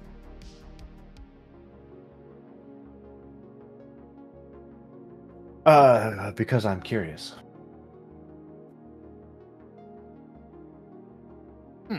I like lore. Yeah. There's no reason beyond that. Okay. I would say there are factions that would know about archons. That would be, of course, places like the Order of the Sky.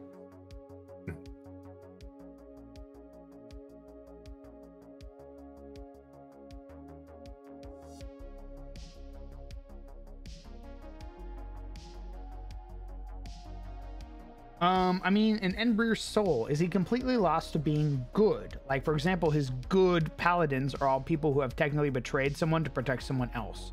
Like a knight breaking their oath to their lord to protect the peasantry, or a child slaying their father to protect their siblings. I mean, he's not doing good acts. Like, the idea of good is lost on Enbrir. I'm certain that there are people who have been sort of marked by betrayal for doing good things. But that number is far smaller than the person who stabs you in your back, like Carlisle, who sort of feeds that negative aspect of betrayal. There's no good in what Carlisle's doing. Carlisle's killing his fellow man, torturing them to death. Not anymore, bitch. Right. Goodbye, Ollie.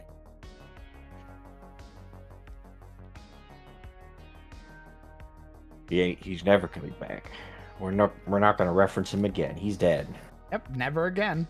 Yep. Could a sign of Morin's favor be a creature having more than two heads? I mean, I don't really like that aesthetically, but I could definitely see creatures having two heads and being like, I'm blessed by Morin.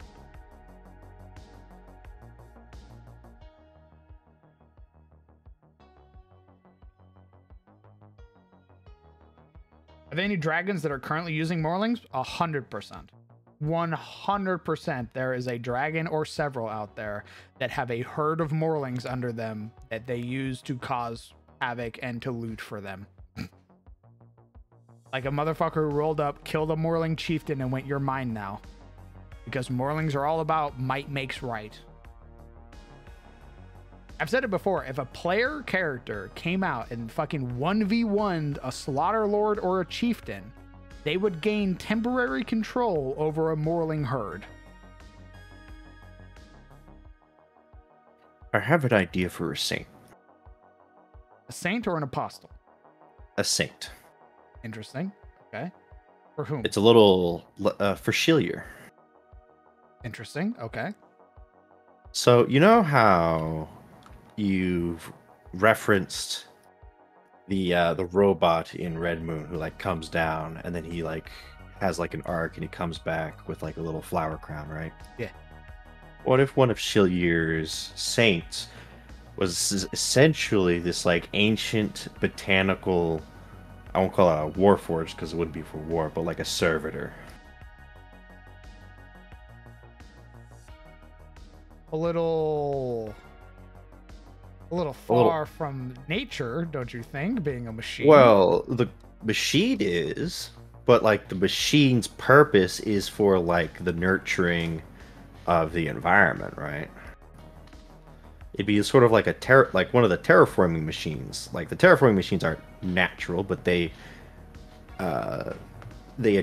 adjust nature. Okay, so here's the thing. Mhm. Generally, saints are a divine touched figure who embodies the domain of a god to such a degree that of which they now represent. They act as the voice for mortal kind, and they speak the Aranar. Usually, saints are sort of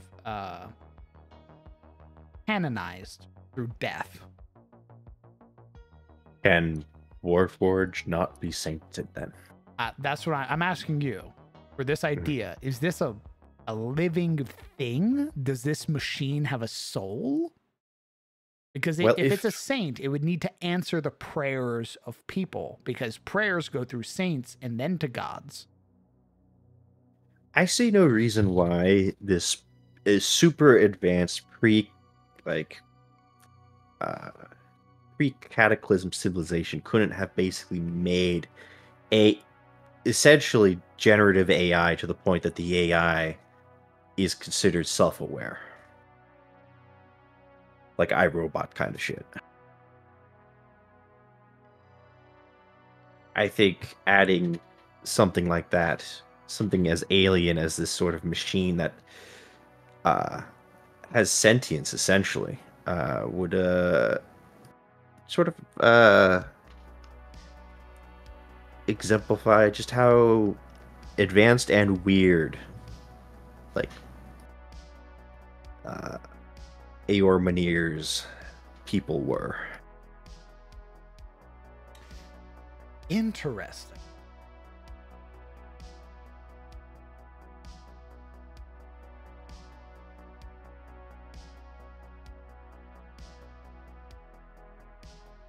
But here's the other thing. Like, I'm convinced that if it's a if it can be a playable race, it should be sentient, right? If it can be made by a player.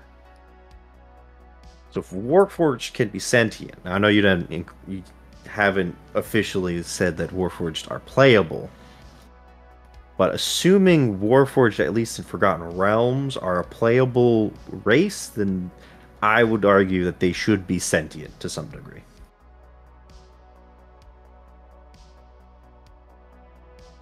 Capable of self-determination at the very least. My biggest thing isn't about sentient.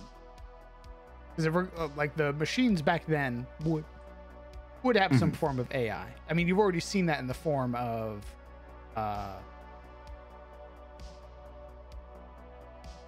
the fuck was this? Well, it could be. Okay, so maybe it's not like pure machine. Maybe it's a servitor, kind of like Warhammer, where it's like a brain in a jar. Now that I can see. Okay. Yeah, some sort of cyborg, like a person that may have been put inside this like ancient combine, let's say. Yeah, my biggest things so far of how I've wanted to work. Also, the reason the screen's not moving is because I have Foundry up. Give me a second. I'll move it over so that you guys can see Foundry. My biggest thing for trying to make Warforged work has been like trying to understand the soul. souls and blood have such a massive fucking part in my setting. It's trying to make something that doesn't have that. I go, brr. How to work. So Shilier already has 4 saints, and they usually embody a one of the domains. But I haven't written much for them. They just have names. So for example, Shilier, being a nature god, has 4 saints. That's nature, life, peace, and twilight. He has Callahan, Olwyn, Arya, and Lorelei are his 4 saints. Callahan could be a servitor, like you said, embodying the nature domain. Look, I only suggest because I like putting weird shit together, and I feel like and unexpected things, and everyone's expecting the Warforged to be like urban mechanical. I think it'd just be sort of a twist to have that to be like, no, give it like sort of like an Arcturus flair to it. I see what you're saying. Maybe it's a machine that has like slowly over time, metal has eroded and been replaced with like wood.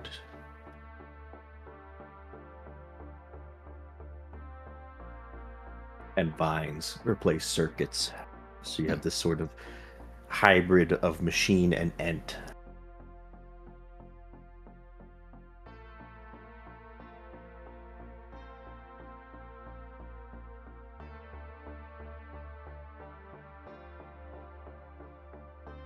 I can see it.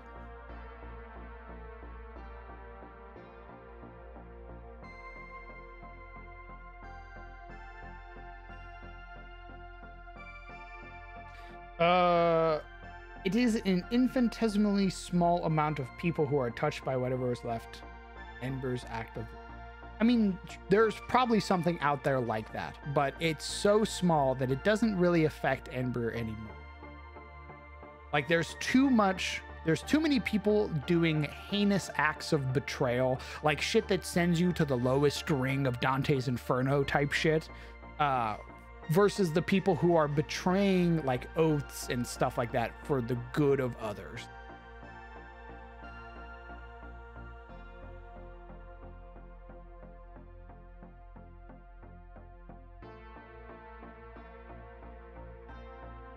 No. We're not talking about the Warforged.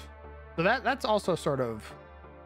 The Warforged were basically repurposed, is the biggest thing. Warforged would have had a different name, and they'd have existed during Eormenir's time, during the Allfather's civilization.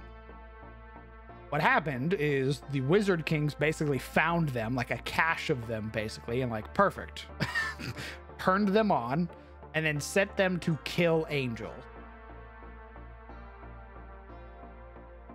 Oh, what if he was like a Mr. House naturist? What do you mean? Well, like, basically, you know Mr. House from New Vegas? Yes. Instead of running a casino, what if Mr. House ran, like, a greenhouse? Grove? Yeah. You have... That'd be pretty funny. I mean, that's sort of what I imagined. I imagined him possessing some massive grove. So here's the other thing. He wouldn't exist on this plane.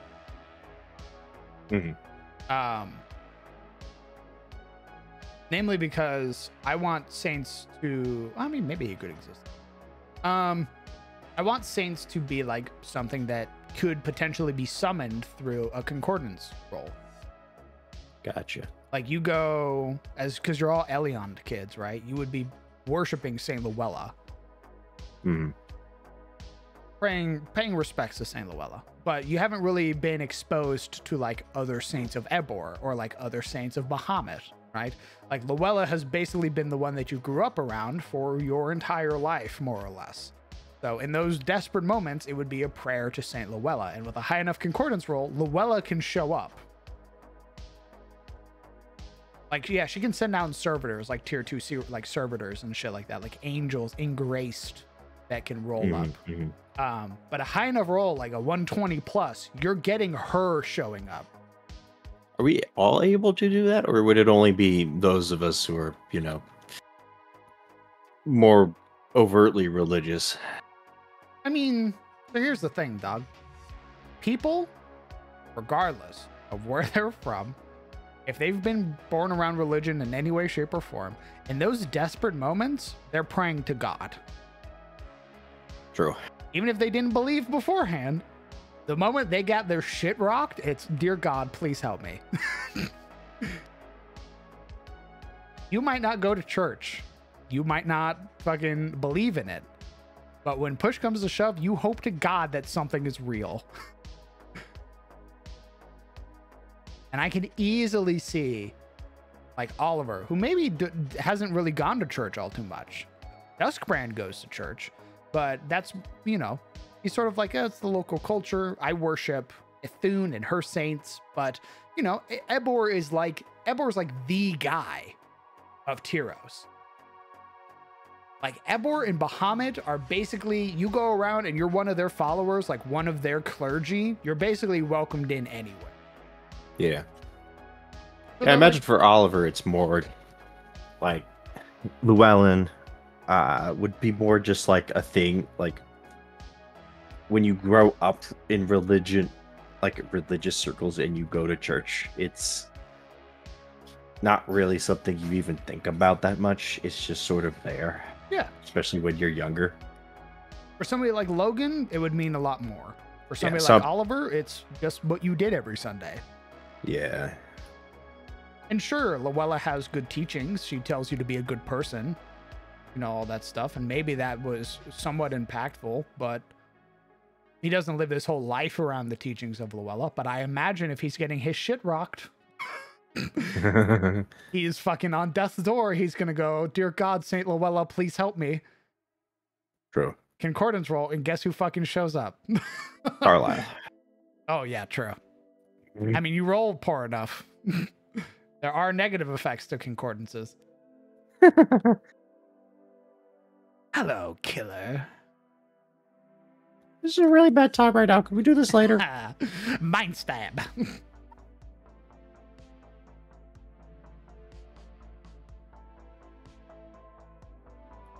I put in a text chat a book called System Collapse, and in the book, it's a sci-fi adventure, called the Murderbot Diaries. Recommend it, very good.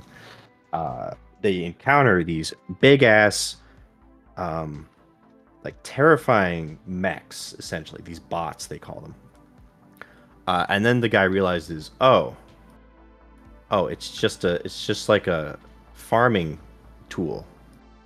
It has all these like a walking combine.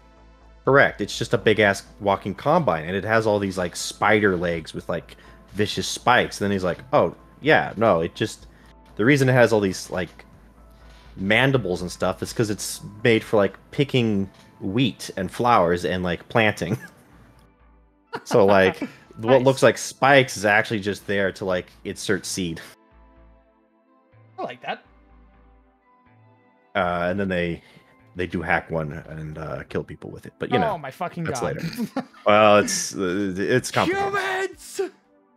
Yeah, that one of them does get hacked and goes on a rampage, but it's, you know, Chekhov's bot. But at first they're like, oh, and the main character, who is called he's like a sec unit, which is basically like this cybernetic, not even augmented human, but like beyond human, like vat grown person that's basically been augmented. They're basically half machine, half person.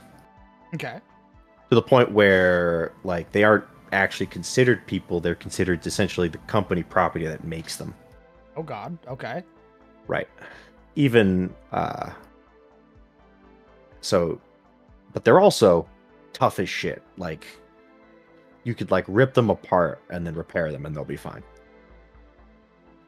Even he looks at these things and goes, oh shit, oh fuck, oh shit. And then he's like, oh, never mind. Weapons of war.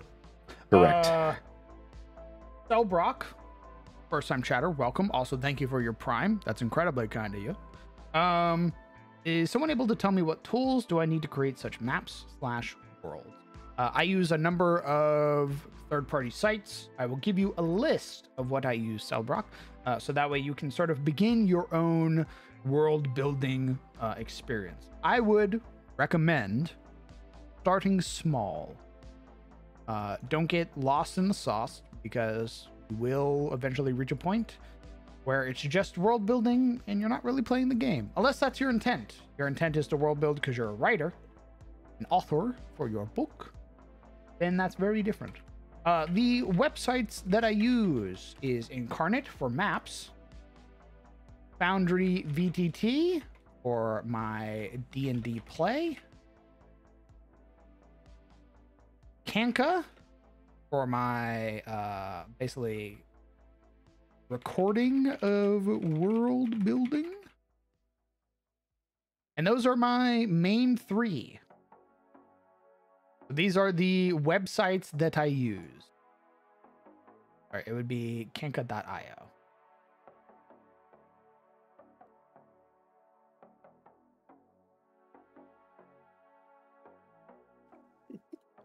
Two of my favorite gentlemen chat. I'm going to bid you good night. I have to wake up at 6 a.m.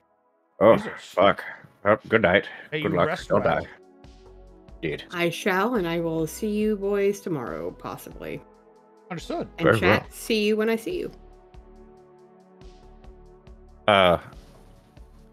Further, my argument for why there should be a robot druid is because we have this theme with like the creation of the gods and the collapse of the old civilization, of this sort of science fiction as magic, where like technology is so advanced that we primitive fools basically are like, it's magic. Mm-hmm. And I think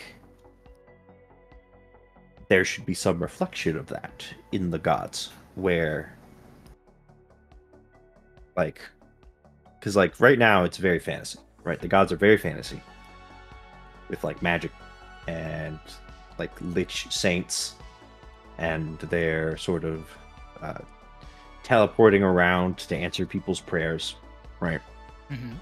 But we haven't really seen just like a smack in the face of like, oh wait, this all came from somewhere. And I think a mech druid would sort of be the like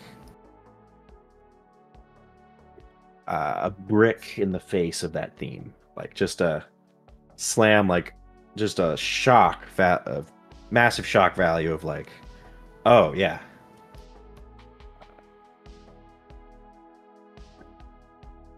You're cutting up. Oh.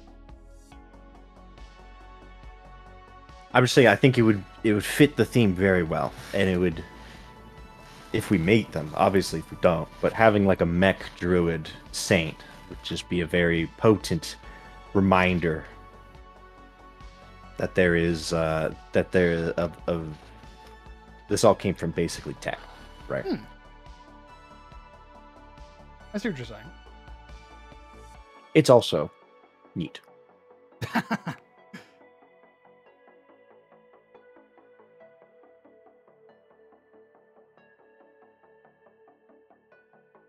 I mean, I agree.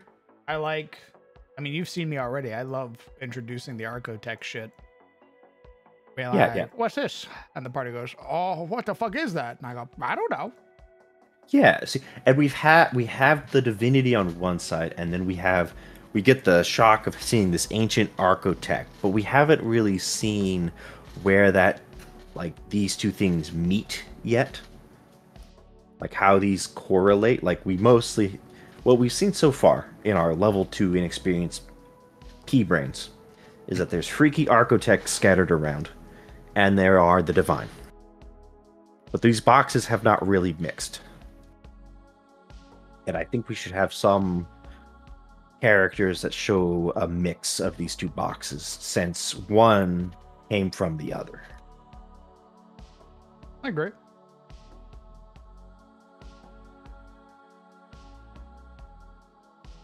You do? As I fold up the other 3 pages of my argument. Never mind.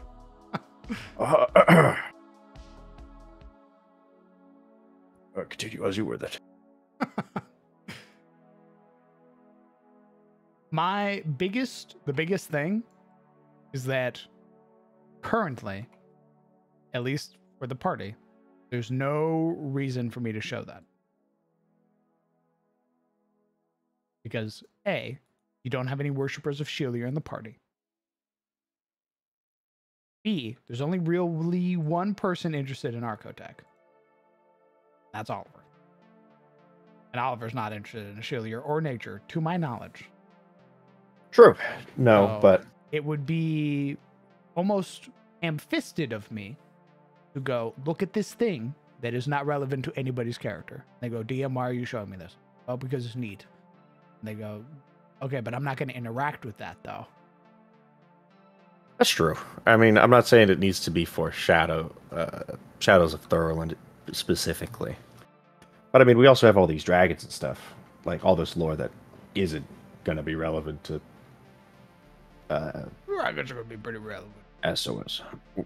What? Dragons are going to be pretty relevant to I Shadows look at- of Thorland. I pull out Eormenir. This guy? I gesture to your dragon sorcerer in your party. Oh, yeah. And that's dragons are going to pretty be very prominent in your fucking campaign. that fair enough. But like Eormenir and like Aemir and Enbrir and all that. Maltoris? Probably. Not so much. not Maltoris, so much. probably, depending on what the party does.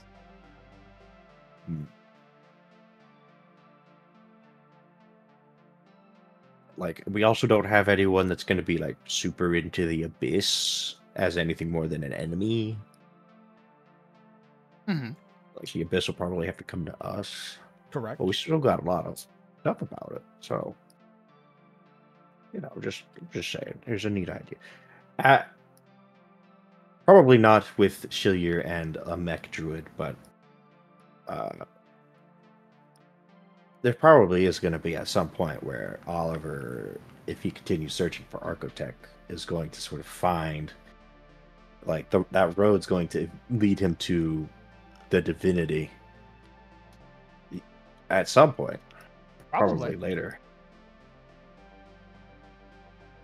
Or at least he'll start, like, recognizing, like, bits of what they're doing.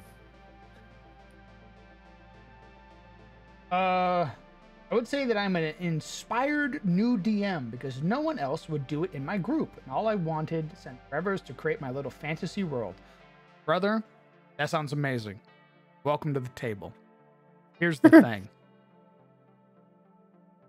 Be inspired by everything. Take everything. Leave them nothing. What I mean is, if you have a source of media that you deeply love, take it and make it yours.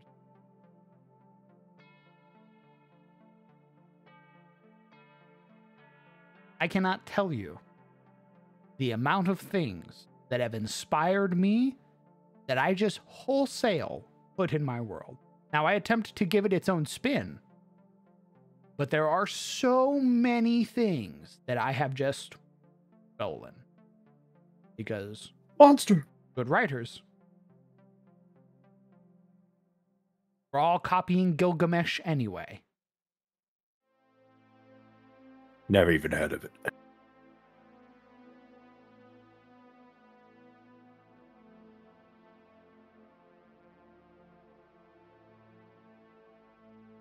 If you would like Selbrock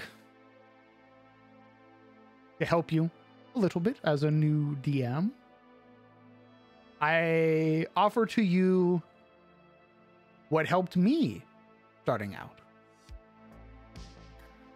He's gonna say it.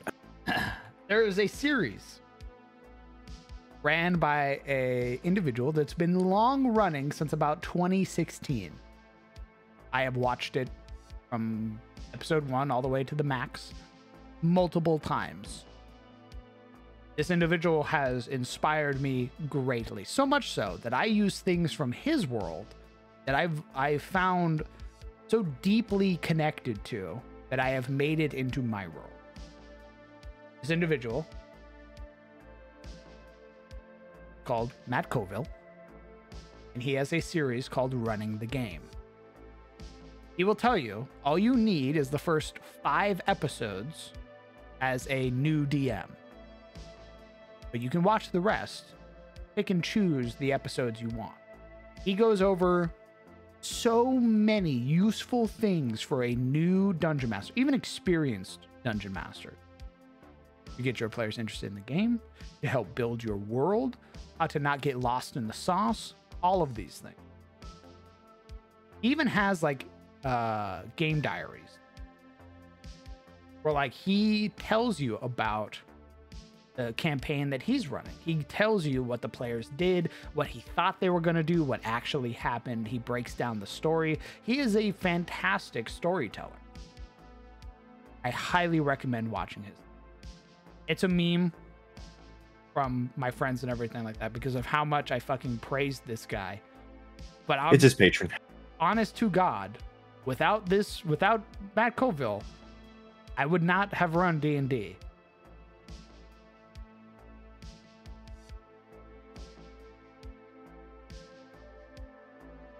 Without Matt Colville, Crown would never have pressured me into running D&D. That's right, baby. And guess what? This motherfucker's a natural at it, by the way, this dumb bitch. Alright.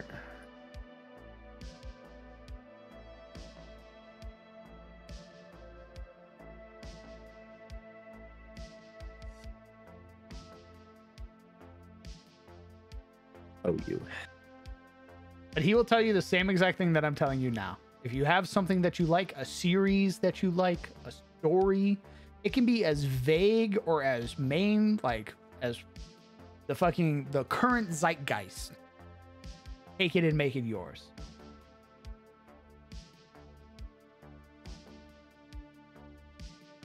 I do think the one shot has been going well. I agree. Even though it's not really a. I think the only problem is that you don't call it. So here's the thing. Yeah. You made so the way that one shots work is that one shots are one. We just do it one time. What you've done is you've made a small game, a small story, and that's fine. There's the only way you can do a one shot, quote unquote, is if it is contained and you basically sort of railroad the party. You don't really let them role play. Yeah, basically.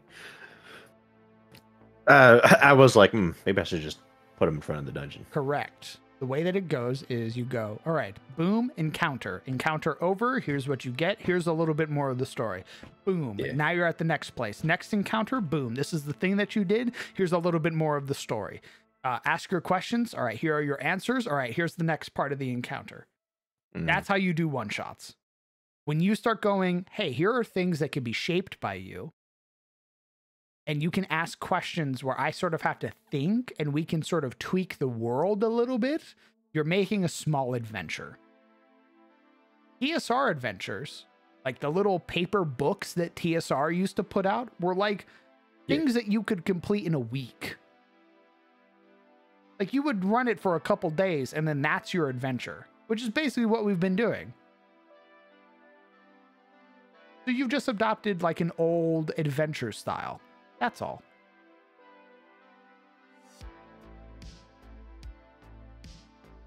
That's personally how I think campaigns should be run. Instead of long, overarching narratives, you instead take TSR-style adventures, small BBEGs, you connect them all together, and that's your campaign. Not some fucking Giga thing that is like, yeah, here's your bad guy already at the far end. You need to get to level 20 to go fight him. Instead, it's, hey, now you go fight. Now you go do against the cult of the reptile god. The town of Orlane needs your help because Oliver's friend is in Orlane, and they recently have sent him some very disturbing mail. it's getting like, it's almost like this person's mail's getting more and more frantic until the final letter is like, hey, everything's fine. I'm A-okay. You don't need to come see me. That's when you go, okay, we need to go to Orlane and see what the fuck is going on. You go to Orlane with your party, and for the next couple like adventures, or for the next couple weeks of game time, basically, every Sunday, you're fighting against the Cult of the Reptile God and against Explicitica Defilus. Boom. The party has defeated Explicitica Defilus. They've destroyed the reptile cult, and now they're the heroes of Orlane. And now the party goes into downtime. They go and they want to maybe explore themselves a little bit. They want to work on adventuring stuff. They want to get a little bit stronger before the next adventure. Next adventure shows up. Hey, Grayson, the Veiled Vipers are showing up now. You get a marked letter that says you need to do X, Y, and Z, or else bad shit is going to happen to your friends. Now it's your next adventure. Now you face off against the Red Hand of Doom.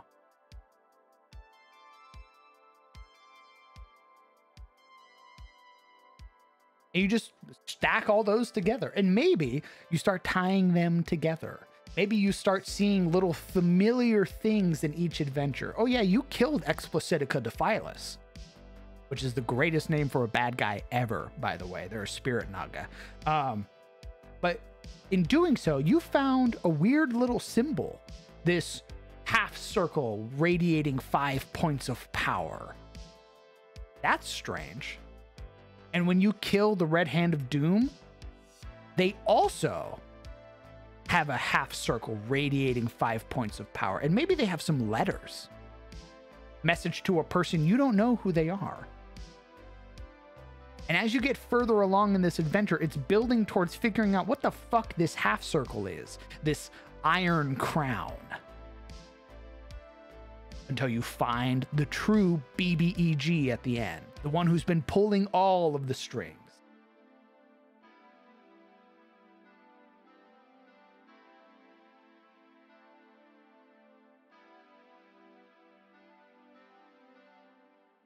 That's how campaigns should be, in my honest opinion. And that's how I'm trying to run them in Shadows of Thorolin.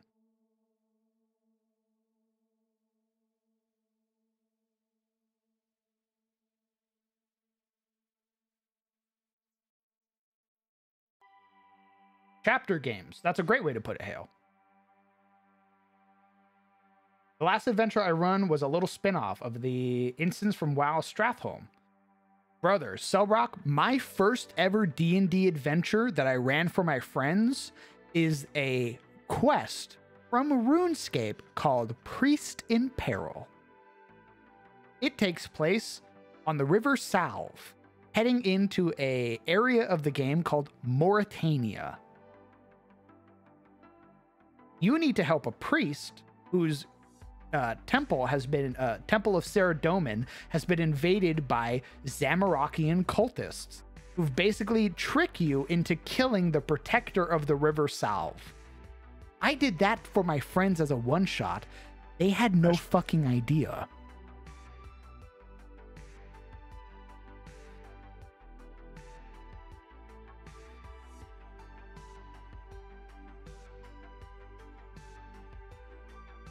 Morytania is also my favorite region in the game. My first campaign was ran all around Morytania.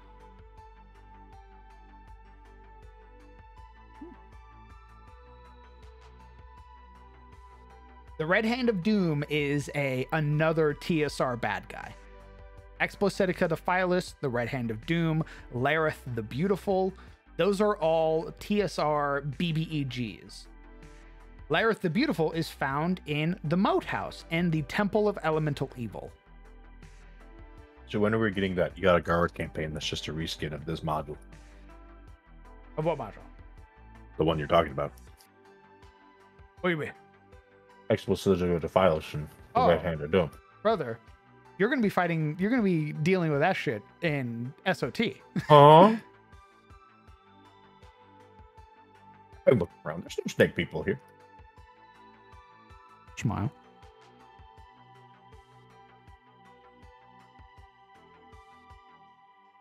It's aliens. Yeah, man. It could be a like you guys are like right now you guys are doing the adventure in the Spear, which is dealing with like the Galleon and dealing with Carlisle. Like that's its own self-contained adventure within the Spear. It has ties to other things you've already interacted with. Like the letters from Carlisle telling you about Ripjaw.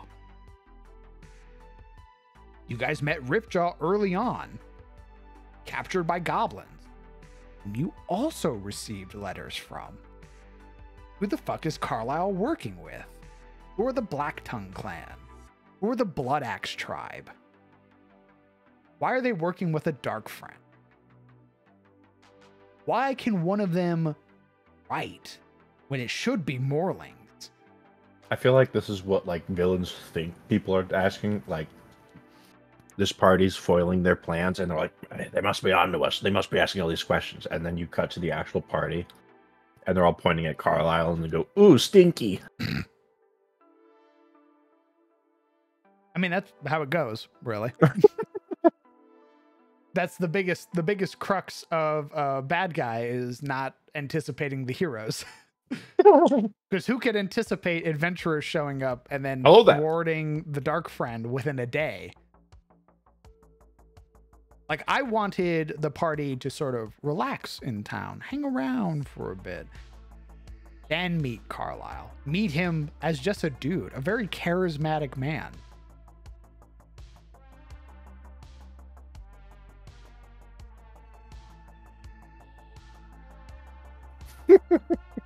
Whoopsies.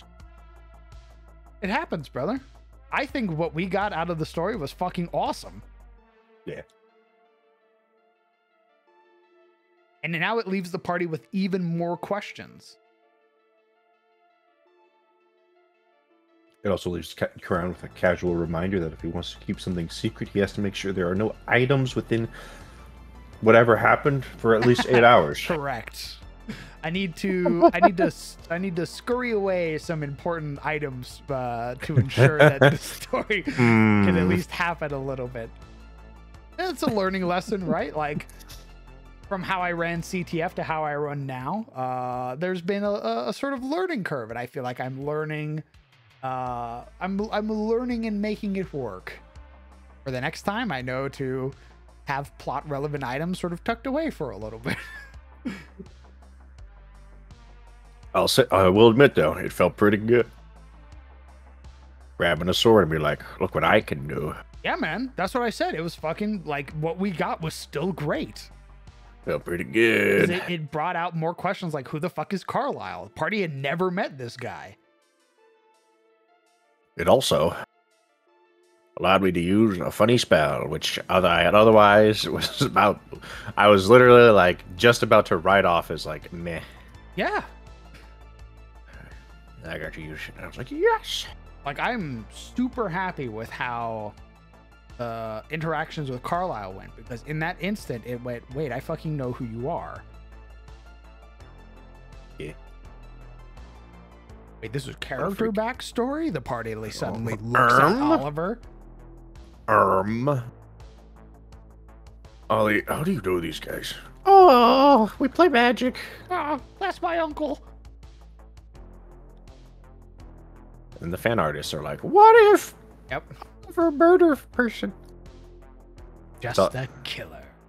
It was so funny. Favorite fucking part of that interaction is Oliver going out of his way to question Carlisle and losing his cool.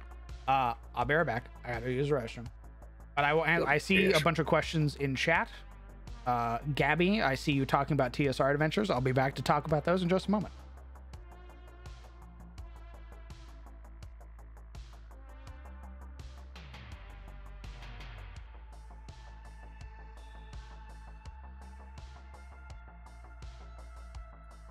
I've been doing a small little adventure chat with the homies just to get a feel of DC20. Which, if you don't know, is a new TTRPG released by a YouTuber that just came out of Kickstarter and has a beta. You want to watch? So I'm So in case you didn't know, in case you didn't catch it, it was supposed to be a one-shot that turned into a tiny adventure. I don't know if I'll stream this, because it's just us kind of getting used to the system, and me getting used to, being a DM for the first time. The Sizzle Spooky Alien game. Now, Mothership. Maybe we'll stream Mothership. Maybe. The issue with streaming is that I have to be careful of the art and assets I use when I'm streaming. Whereas if it's a private game, I don't have to care. However, one of the reasons to sort of link this to what DM was talking about, one of the reasons I want to try out Mothership, besides having a very cool vibe, is that it's supposedly, it has some very good modules to sort of rip from. Both out of the box, and apparently there's some very high value, fan made modules. People have kind of gone crazy with Mothership.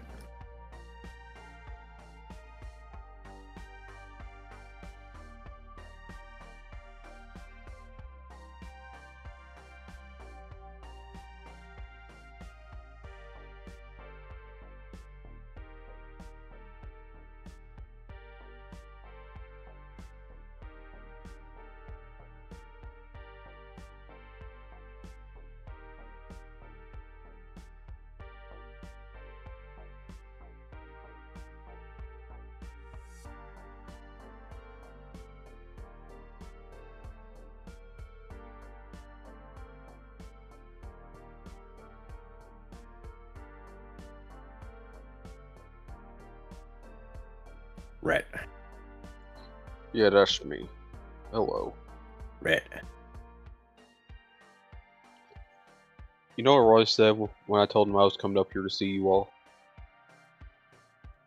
Did he scream? Not more than usual. He said that was a silly idea and you all were stinky and silly. He said we're stinky and silly? Yes. He didn't want me to come up here with you all. Okay, yeah. Give me 1 second.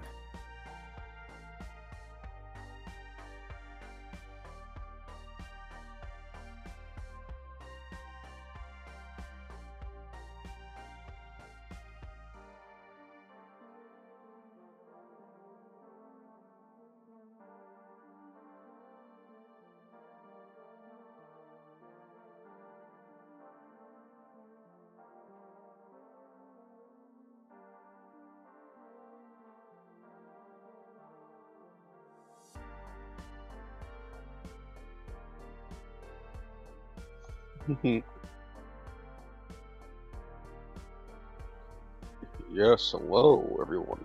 Hello newly modded Legion.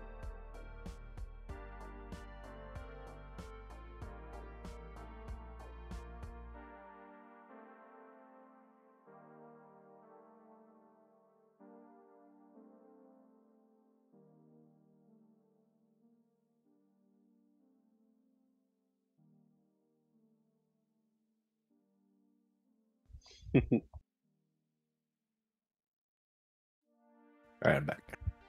Did you get straightened out with him? Yeah, Set man. the record straight? Mm-hmm. Yeah, we're all friends now. Oh, hey. Oh, yeah? We're friends? Yeah, we're friends. Yeah, it was all we're friends? straightened out. Yeah, it's all straightened Yep. out? Mhm. You're gorgeous. Ah, thanks, babe. You're See handsome. you too. I know. What's up, Thank you. Rosie? Fancy meeting you I here. love your hair. Yo. Ah, dude, thank you. I worked hard on it. Hell yeah. I just dropped in to say hello. Greetings. See what's up. What's up, gang? Yep. What's up, Hello. chat? What's up, DM? He's Oh, getting water. Oh, he's getting water? Oh, okay. Getting Understood, water. Understood.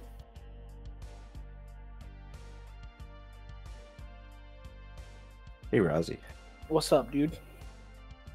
How do you like dying? How do I like dying? What's your thoughts about dying? In real life? Nah, I mean, we can talk about that if you want, but in a TTRPG. TT. So, As someone who's died in a TTRPG, Tell us your experience of A death. couple times times. over. so it may sound weird, but like it's a bit traumatizing. It's a bit traumatizing, just because. So I've experienced the two main types is the death of a character you've had for a long time, and the death of a character that you just made. I see. And like, I know it's a part of the game, it's whatever, but like, it's also kind of weirdly just like, I don't know, maybe it's just because I'm a weirdo, but like, it's almost weird. I'm like, holy shit, I'm dying sort of feeling. Like, because no, go ahead. Well, with that in mind, how would you feel about playing in a sci-fi horror game where you will probably definitely die? I mean, that sounds cool. You will die though, like straight up. I feel like getting told the premise of like, oh, you're gonna die. I feel like that would change it a bit. So I'm like, yeah, no, I totally be down for that. Let me give you like for context. Imagine you're playing a character in Aliens, but you're not Ripley. Like that kind of mortality. Yeah, like this is a game that will kill you probably. That would be pretty cool. So I don't want you to don't get it twisted. Mhm. This is No, I not get like you. so like to put it in perspective, there is a stress and panic system in this game. Your stress also doubles over as your experience at the end of the of the adventure.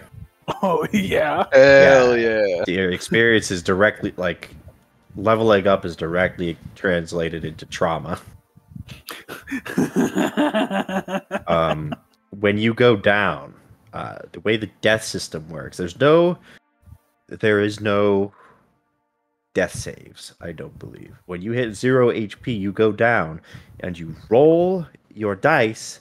I mean, this would be virtual probably, but if it was IRL, you'd roll your dice under a mug, and then you'd put the mug on top, so no one saw it. Not even you, not the warden, which is the DM. No one. You only reveal that when someone goes over to check your pulse.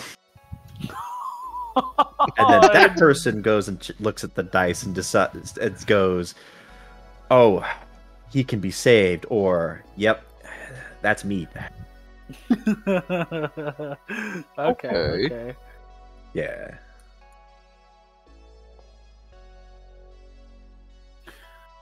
Oh, that would be interesting. Okay. Also, real quick, beta. It's called diplomacy. Okay.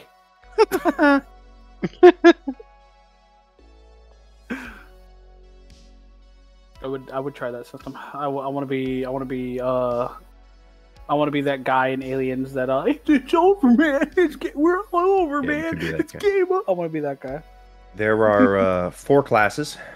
Mhm. There is the scientist, the techie, the marine, and the android. I'm being the Marine. Understood.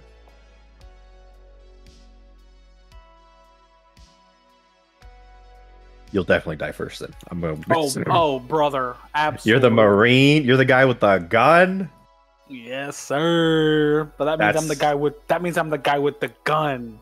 You're the means I guy with the gun. You're that definitely means I the could- first guy to get fucking ambushed. I'm the and first one to murdered. die, but I'm also the first one to be able to threaten everyone else. That much is true. Because I'll be like, "Shut up, nerd. We gotta get you to extraction. Shut up, android. You're not Gotcha, even human. gotcha. Shut up, techie, and fix the elevator."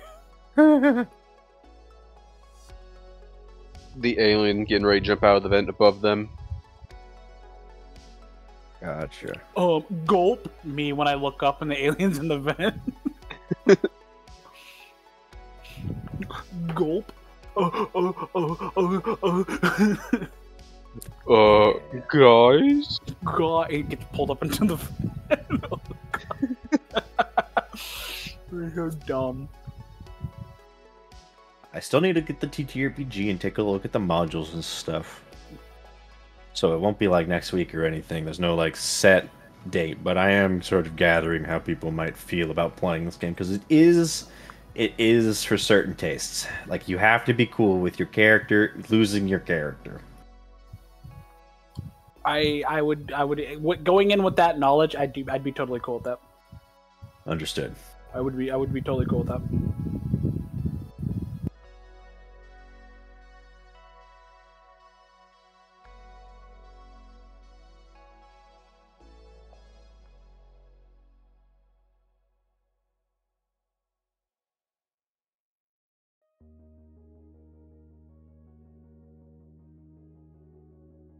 So like I get like a smart gun, right? I got like a smart gun or like a flamethrower.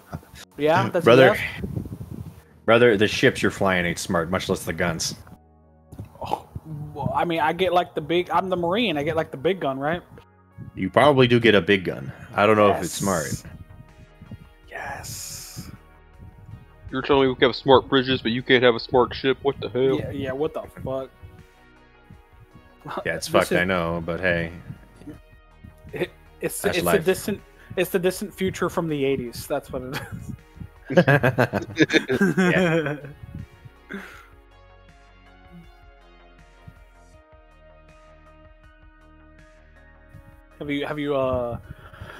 Have you asked Crown about this? Oh yeah. Okay.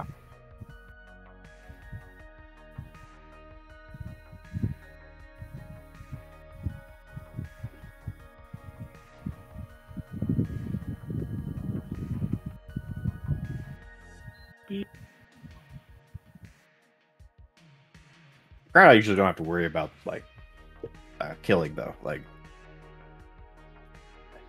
If anything, you'd be disappointed if it didn't happen. Brother, I'm a Marine. I'm born to kill. Simply built different. more like Born to Die. Yep, goddamn right I am. I say as I scratch it into my helmet with my knife. What? Oh, hello. Hey, what's up, dude? What's up, gamers? I'm here. I'm here Not much. on a confrontation mission turned diplomacy. Beg your pardon? Hey, what's up, man? How's it going, handsome?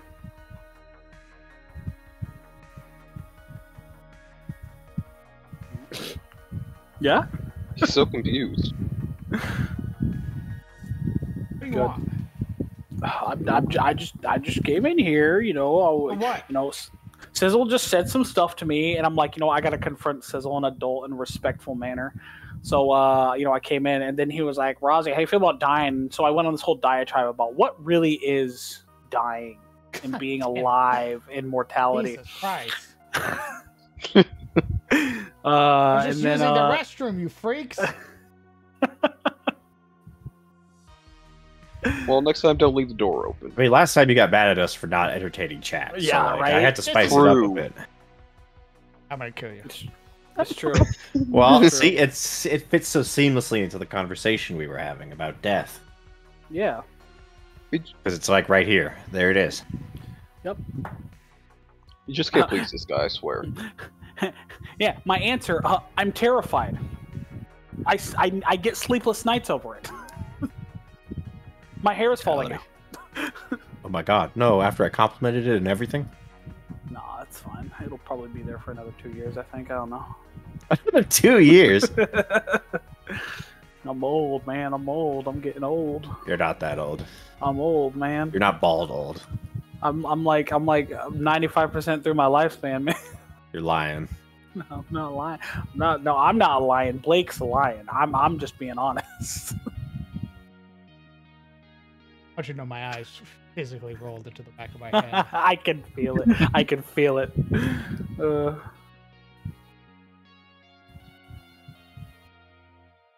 What you working on here, DM? Just working on a little camp map. Cool. If I may ask your opinion, this adventure I run we had over 2 years at a bit, only able to meet 13 times. Is something like this healthy? Time to run with. I mean, really, brother, healthy is like Healthy is communicating. That's healthy. I don't really think there's like a healthy schedule for D&D. If I had my way, I'd be playing D&D every day. But that's not feasible in the current time. We're not, 13 years old with no obligations. People are adults. They have lives. They have jobs, bills. So honestly, the biggest thing is talking to your friends, talking to your homies, letting them know, hey, maybe we should get together. I'm certain that there are people who only play like a handful of times a year and they have a fucking blast. There are people who play every day and they have a blast. Really, it's just as long as you talk to each other, everybody knows what's up, everybody's gonna have a good time.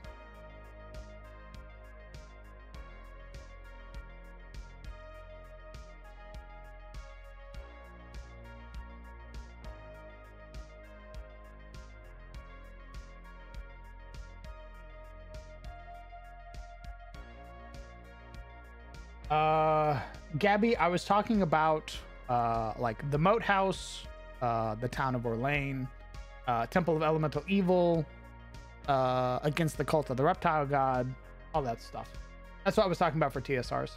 I only know about a handful of TSRs, but I am slowly reading about some of them, like the Keep on the Borderlands and the original Ravenloft and stuff like that.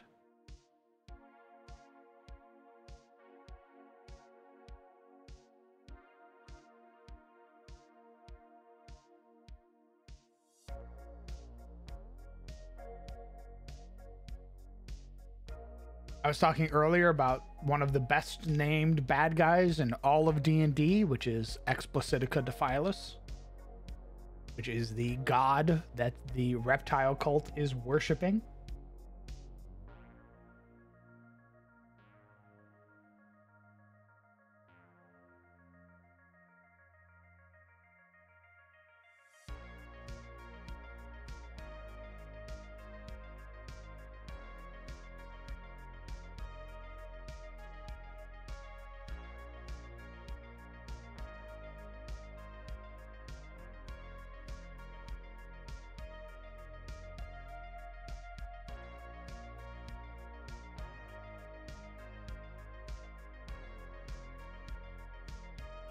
The games are only once every 2 months, and it's still a blast. Hell yeah, dog.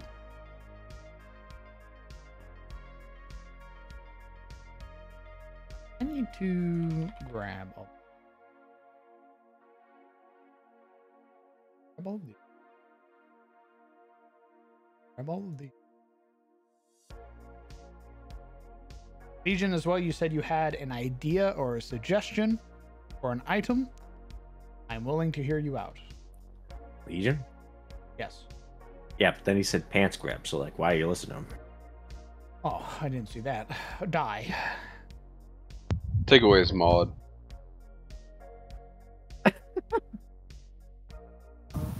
Destroy him. Everyone knows that the moment you say pants grab, you've lost any sense of like why would anyone listen to you?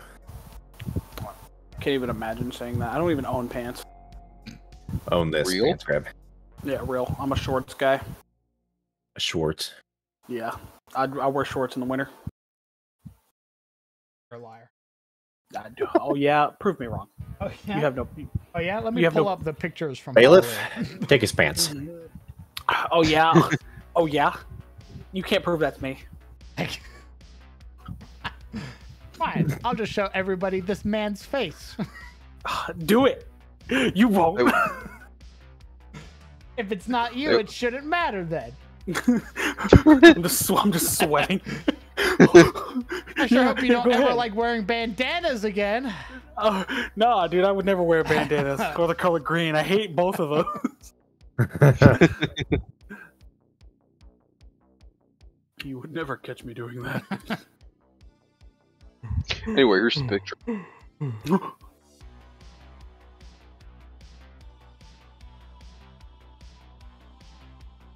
Sorry, what? What? You wanted a picture? Huh?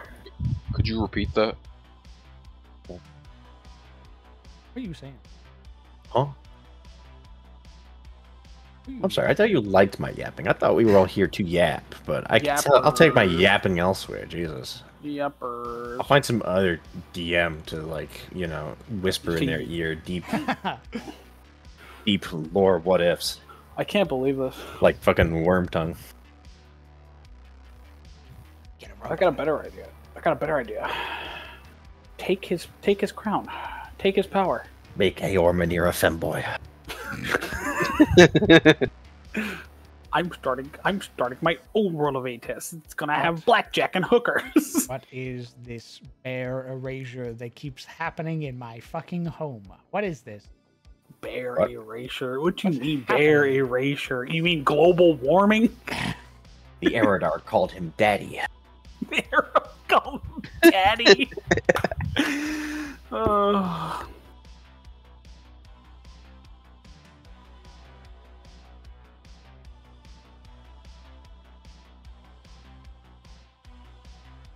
Well, if communication is key, then my group is basically over. Since February, it feels like I'm the only one who wants.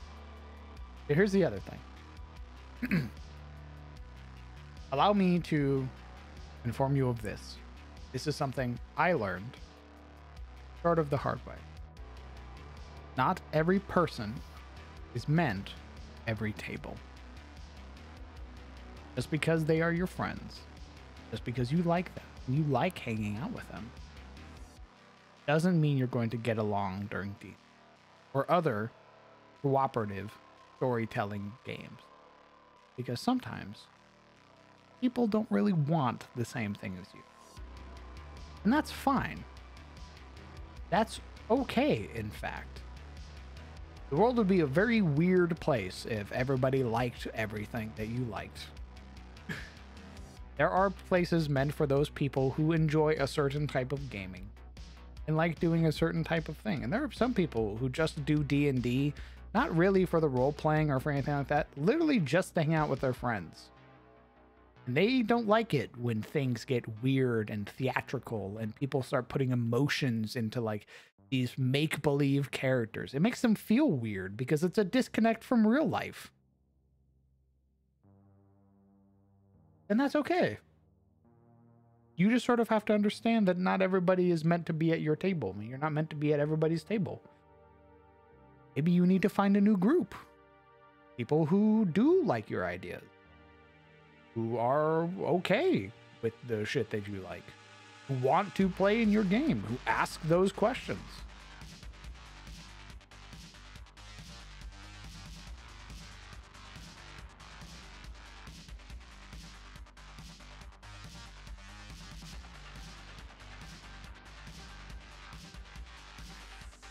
Yeah, Tara. That's a common one, is my best friend is a shithead during D&D, but I like hanging out with him. You can hang out with him, not do D&D, because that's obviously not what your friend likes. If they're being such a big problem, they obviously don't enjoy the same thing you enjoy about the game. Which is why you'll have to kill him. Okay. No. There. No. It's a hard truth, but it must be done.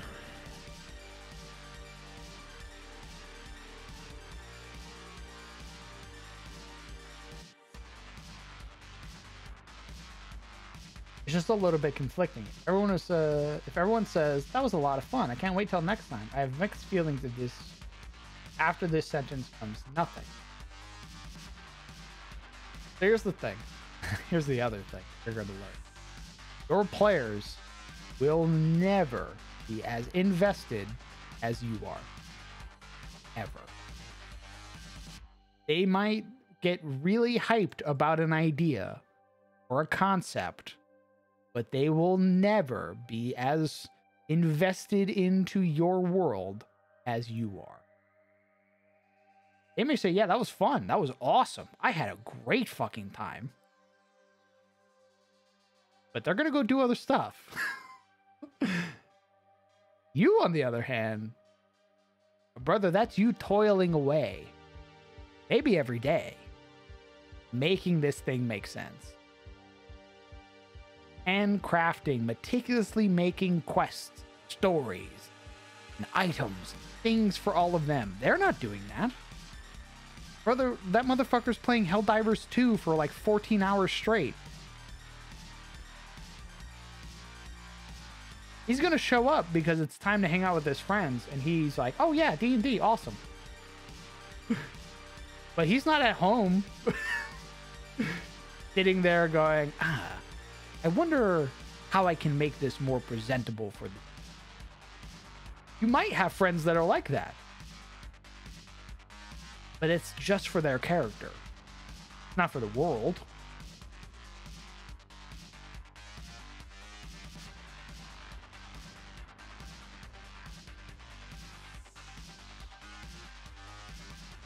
Hale, I'll kill you.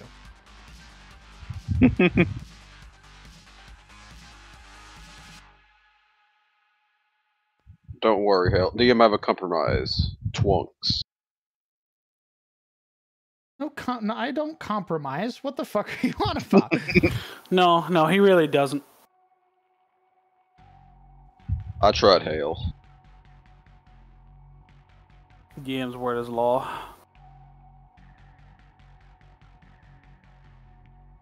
He's a tyrant. Yes. You know, no, out of all of the grudges I have, I on the top of that list will still be that you will not allow me to be a fucking goblin. You can be a goblin now.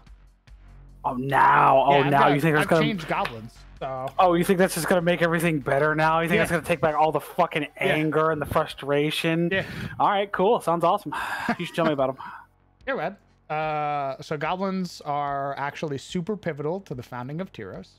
Yeah. They have basically my analog for Alexander the Great for Macedonians is a hobgoblin. They are so influential that they basically introduced like the concepts of roads and everything like that back to Tyros, and brought law and order. Even sort of founding the Great Warden family, sort of their mainstay. They are formed, goblins came to be from the death of a dragon known as Alranok the Evergaunt, in the fort of what am I for?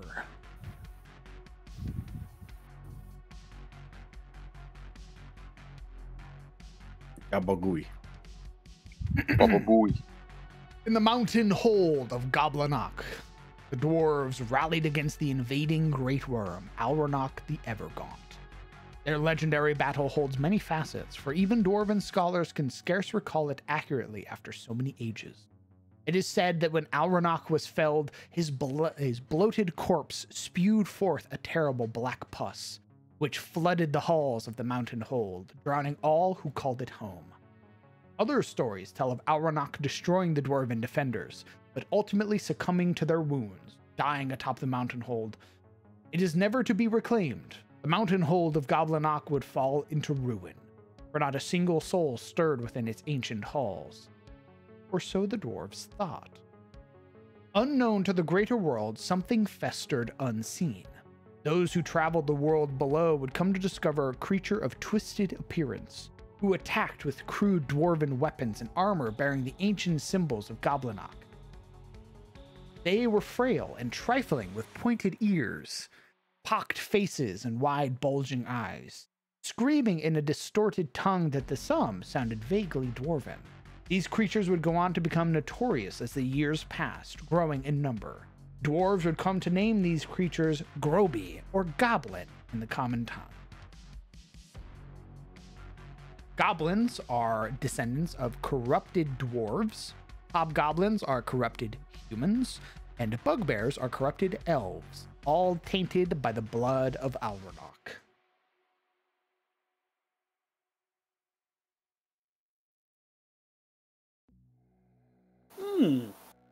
There are two facets of goblinoids, and it is those who serve order and those who serve chaos.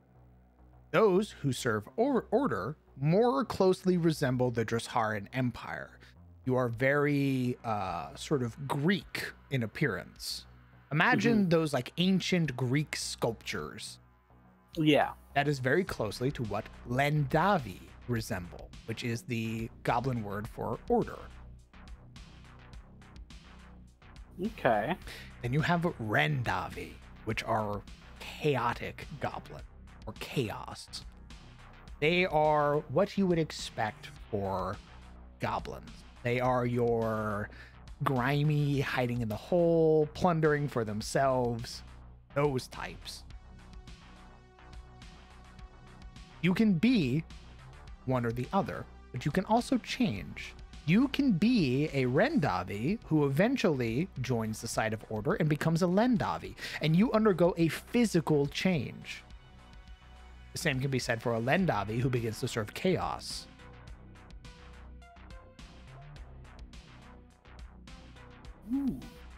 Okay, I like that. It's cool.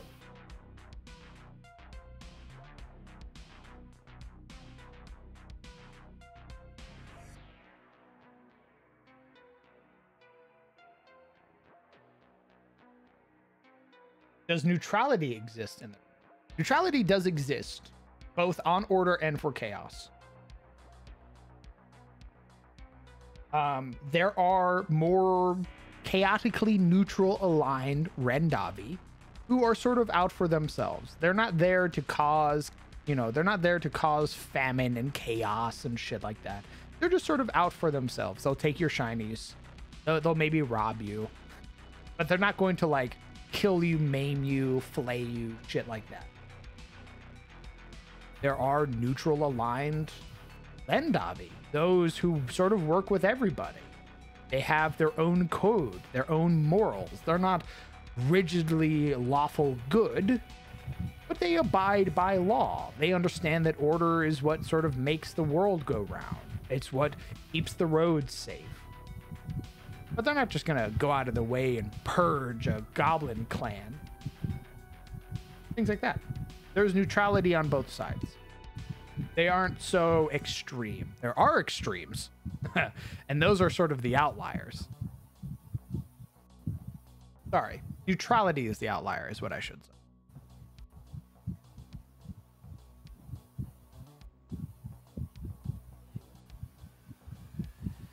I think it'll be a long time until this will sink into my brain. Yeah, man. It's sort of par for the course, really. You're always going to be learning as a DM. I cannot tell you the amount of lessons I've learned. I've lost count. And you will only continue to learn lessons, especially with running games. My God. Everything is a fucking draft, a beta, an alpha. Nothing you are going to be presenting your players is set in stone concrete, especially if you're homebrewing it.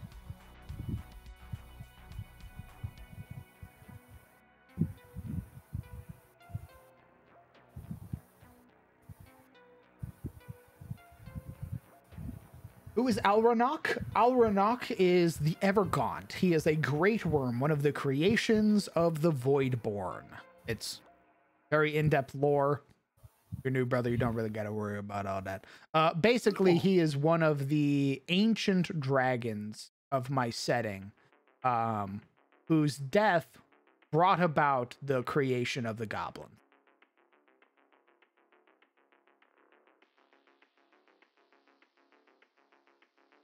Yeah, we don't talk about the Renkir though, because that's player can't be a Renkir. So if you become a Renkir, that's me basically taking your character sheet and being like, okay, now you need to make a new character. Thank you for this NPC. What else are you playing? Hey, I'm gonna bounce because me and Beta are gonna play Dead by Daylight. Very well, enjoy. All right. Okay. Bye, y'all. Bye-bye. Bye. About the magic item, though, what if it's like a magical doll / mannequin of varying size for potency? So it's used for concordance, and it gives a bonus to the roll depending on the size, detail, and image of the doll to basically call the saint's attention. A doll? Why a doll? Why not like a holy symbol?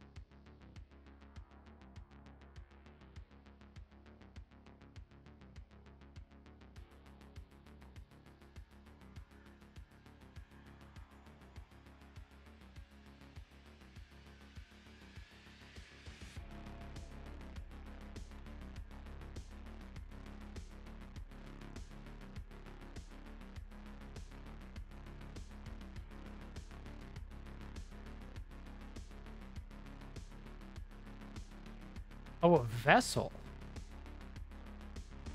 A vessel. I'm imagining some fucking like 6-inch tall Luella saint because you carried like the tiniest vessel for her to embody. She has a physical form. She doesn't need a vessel. This is my pocket wife. I pull out the little Ronnie doll.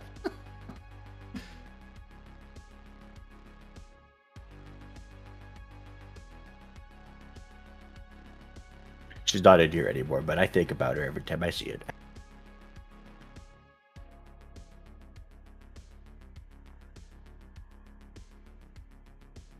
Put her in the jar. My God. Oh, I see. We've gotten to that point of the stream.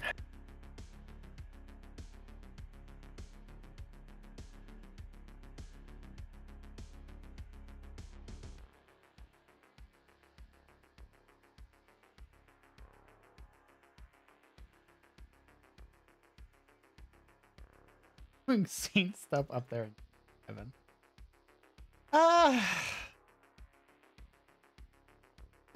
Maybe the idea of them embodying a vessel or something like that could be cool. I don't know about the idea of a doll though. An effigy, however. Effigies. An effigy in likeness to what the Allfather used. Now you have my attention. What do those look like? I imagine they'd look like a very crude sort of sculpture of mortal man. Me pulling out my Duracell battery.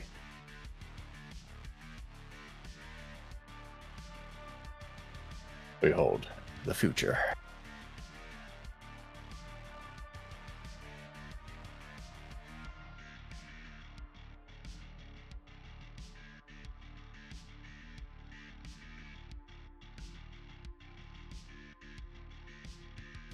Could you please explain what did you mean with Kanka and recording? Yeah, brother.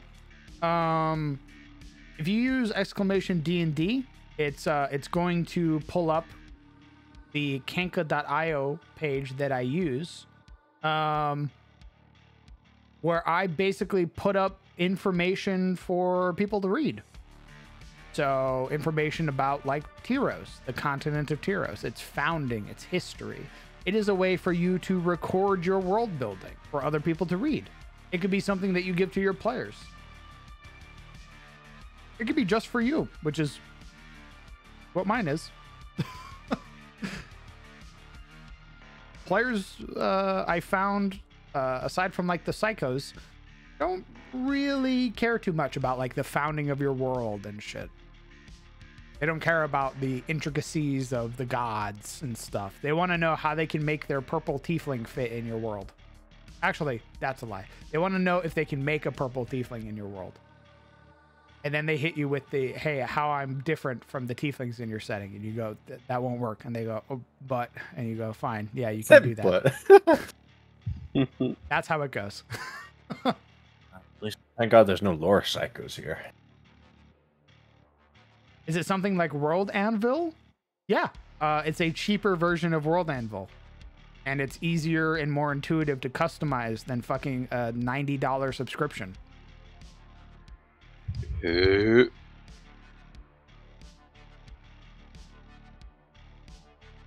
think their cheapest subscription, which is what I use, is $10. And it's amazing. It gives me all of the same customization that World Anvil did. for like $90. I know you care, Legion. I'm saying that there are players who don't care, and that's fine. DMs have to understand that a lot of the things you make is a very selfish creation. It is just for you. The quicker you can understand that as a DM, the better your life is going to be.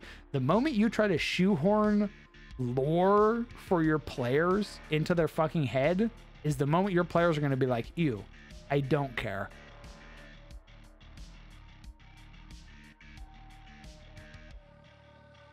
The moment I go, oh, this is actually super important and useful, the sickos are going to go, awesome, tell me about it. The ones who are just there to play their character, which makes sense because that's what they're there for, go, I just want to play my character, DM. I don't care about that. Does it affect me? And I go, well, no. And they go, okay, well, I don't care then.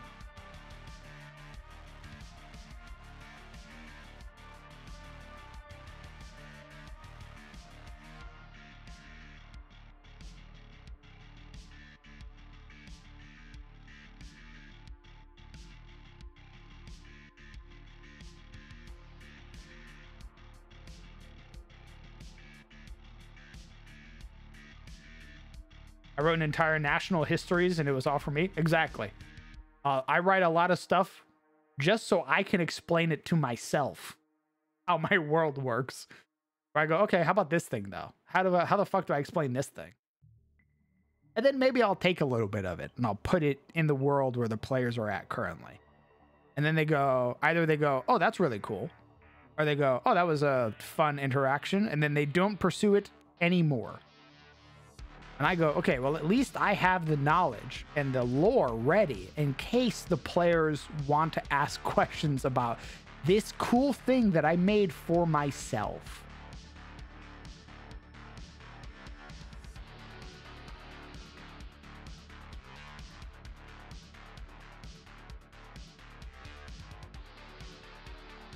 Yeah, I got stuck trying to edit my World Anvil, and I went, this fucking sucks. Why am I paying $90 for this? It doesn't tell me anything. And then I stopped doing it. Have the lore be something that the players want than what they need. I agree. If you want your players to care about your lore, make it relevant to the story. Make them like basically want to go out of their way to search for it. Oh, this super secret thing is guarded by the Oracle. And they're like, who the fuck is the Oracle? And what they don't know is that you've been meticulously crafting the Oracle's backstory and all this epic lore. And then you weave it into the story as a thing that they now want to go find. Because the Oracle's going to tell them all the cool shit. How to defeat Garasa, the Star Eater. And they go, oh shit, we need to go find the Oracle. And then you get to exposition, and then you get to lore dump. And then you show up next week, and they forgot to take notes. And you go, remember the Oracle? And they go, wow. Who, Omega Lol? Well, in what game has that happened to you, though? Me personally? Yeah. Never. Yeah, that's what I'm saying. Because I take notes. You don't get to make that joke. You don't get to make that joke until you play in a game where that actually happens. Because guess what, motherfucker? You're the note taker. Yeah. And guess what, motherfucker? Kieran's a note taker. And so is Sirik. It's true. I have been blessed by players who take notes and who ask questions and like are genuinely interested in the lore, who go out of their way after game when we're not playing to ask me lore questions. I am blessed. There are a lot of DMs who do not get that.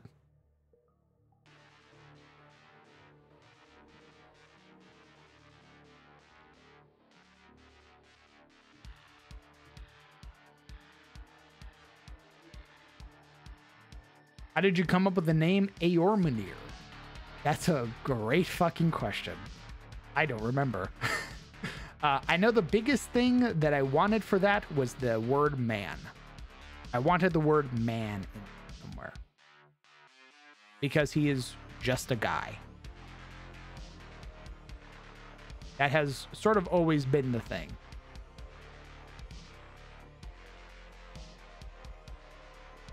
But a lot of my stuff is I take vaguely similar sounding words, or I take words that I like, and then I start to twist them. I start to move them around and sort of add funny accents and shit to them that don't belong there. If you go to my setting, you're gonna recognize a lot of things end in IR.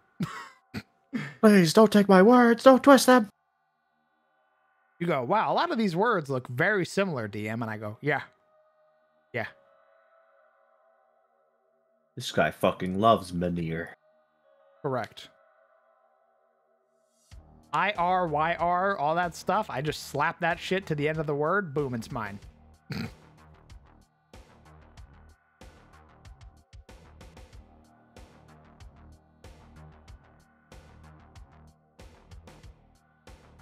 Every time I read one of Juniper's stream titles, it always gives me whiplash. Today is... Time. Actually, hold on. I can read it. Yep. Pausing my rock maxing grind set. Yep. That's perfect. I'm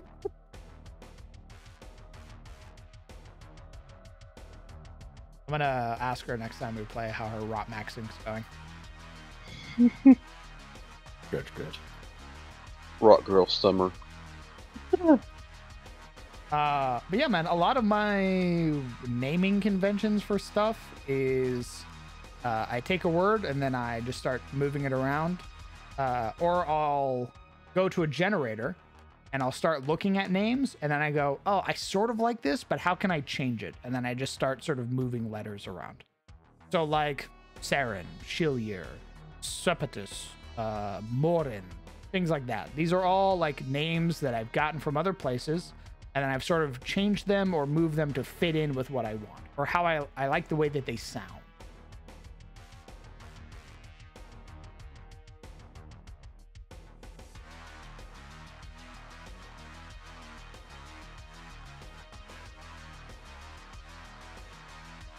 A lot of people don't really call him Eormenir either. A lot of people just refer to him always as the Allfather, which is, of course, just a direct rip from Odin. Also, I think Zeus was also...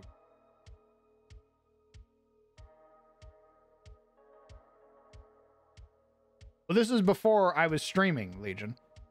You gotta remember, I've been doing D&D stuff since like 2016. I've been working on my world since 2016. This is well before I ever got into streaming.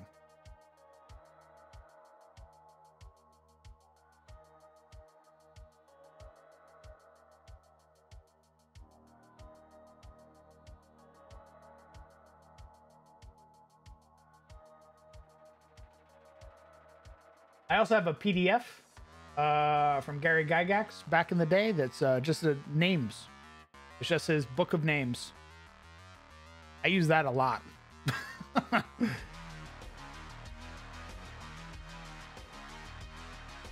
For Selwyn the speaker, Lady Julianne the listener, Carlisle Delvin.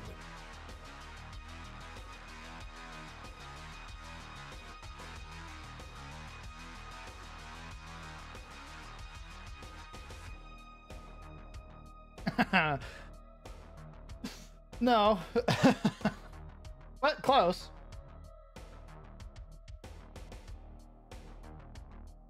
You basically got it right on the money by adding the IR at the end.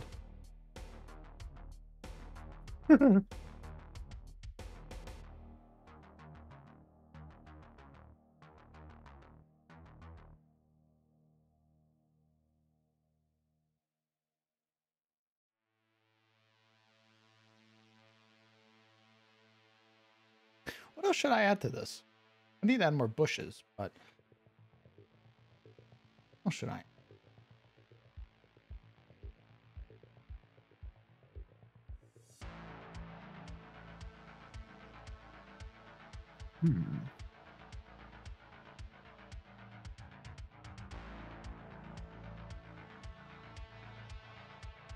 Falling leaf piles? I can do that.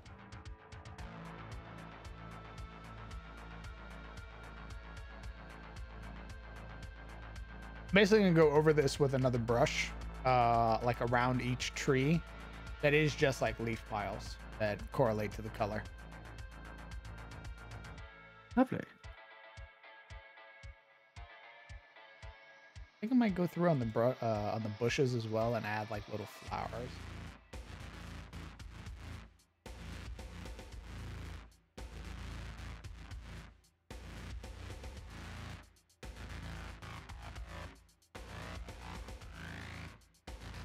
Impatient for autumn to start. Soon, my brother, soon. September will be upon us yet.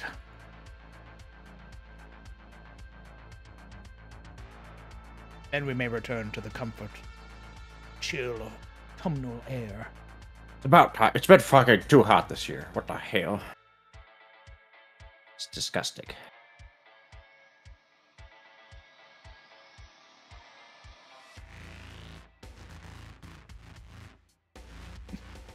For the house, I walked outside.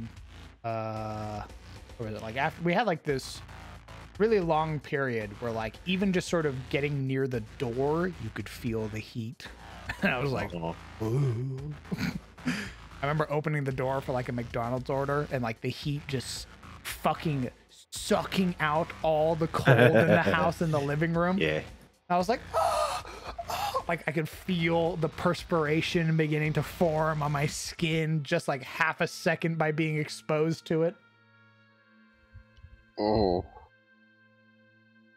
Me screaming as I'm pulling up the McDonald's to my chest. What have I done, God? What sin have I committed?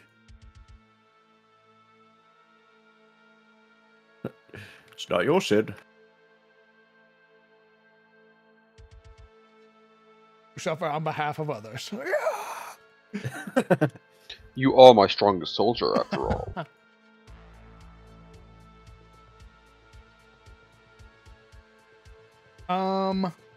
Could you give me an example of how you reward your players and when? Yes, Selbrook, yes I can. Save this map, and I'll show you exactly how I rewarded my players. Pulls out a gun. We're gonna learn a very important lesson.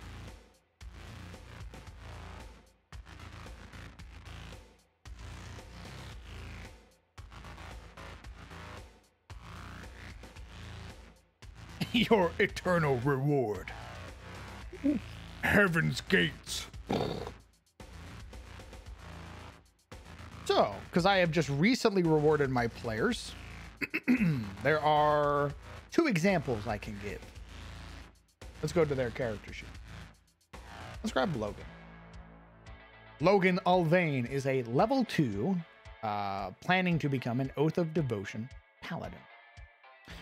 The party, during their first adventure out into the wilderness, out into the deep woods, uncovered a Archotech facility. In this Archotech facility, they uncovered that goblins had started attacking some of the caravans that had come through, and had captured a bunch of other wayfarers, which are adventurers. As the party is exploring this place, they're fighting the goblins. A creature emerges, known as the Black-Tongue Renkir. This entity is an elite encounter. Elite encounters in my setting are basically like boss-style mobs. They have weird abilities, they do cool shit. You also get a unique reward for killing it. The party activated the Renkir by turning on the lights in the facility. The facility was pitch black, the party turned on the lights, and as a result, it activated the Renkir encounter. The party fought against the Renkir. They fought tooth and nail, almost dying, going to death's door several times, because this creature focused a lot on status effects, blight, poison, all this other shit. They defeated the Renkir, and as a result, upon leveling up, they received an elite reward. Another Renkir. Correct. Having defeated the Renkir Black-Tongue and surviving against its noxious fumes, your resolve is strengthened and your constitution improved. Upon reaching level 2, you gain maximum hit points plus an additional 1 point. So for having completed not only the dungeon, but also killing the elite encounter, the party got max hit points on their level up. They didn't have to roll for it. They didn't get to take the average or anything like that. They also got a bonus of 1 additional hit point on that level up. So for Logan being a paladin, that's 10 hit points plus 2, so 12, plus 1, so 13 additional hit points on his level up, making him 25 HP.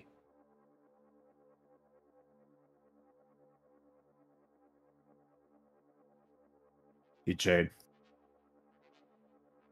What? I said insane. Ah. Another reward that the party just got is for defeating, for defeating Carlisle Delwyn, the Chaos Mage, a dark friend in my setting. They fought against him at the Archotech Stormbringer, not only defeating him, but capturing him and handing him over to the Inquisition in my setting, known as the Arbiter. The Arbiters performed a ceremonious execution of Carlisle after 5 days of having captured him. And as a result, Sir Selwyn the Speaker rewarded the party on behalf of the High King of Tyros and the House of Amren, and rewarded them with, I believe it was 300 silver pieces, which is a lot in my setting because I use the silver standard instead of the gold standard. So that is 3 hordes of fangs and a scroll of revivify. It's almost like they want us around or something. Correct. And they know we're going to get ourselves killed. Because wayfarers, adventurers, are so pivotal to the land of Tyros, the High King wants to reward wayfarers who not only go out of their way to be heroes, but who also uphold law and order. And in doing so, the best way to keep wayfarers around is to make sure they don't fucking die. A scroll of revivify allows them to be able to do that. Plus, 300 silver pieces to ensure that they can buy appropriate adventuring equipment. That's 2 ways that I've rewarded my party. I've also, in the past, given unique abilities to characters.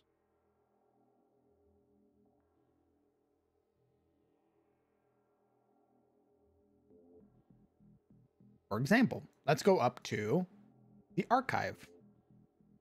Let's grab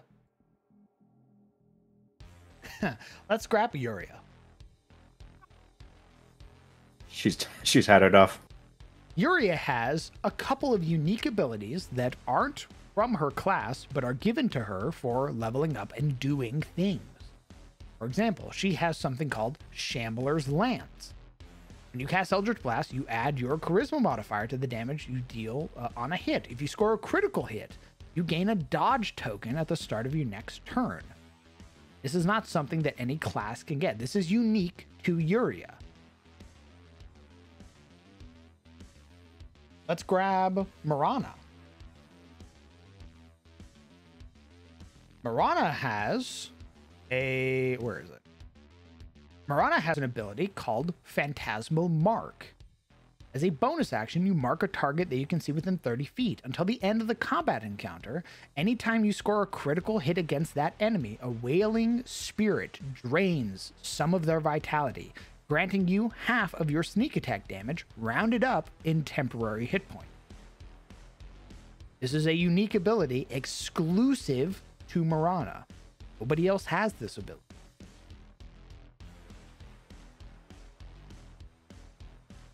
That is another way that I reward my players, is by giving them things that set them apart from other people. We could run this adventure again, the same exact way, and no character will be the same.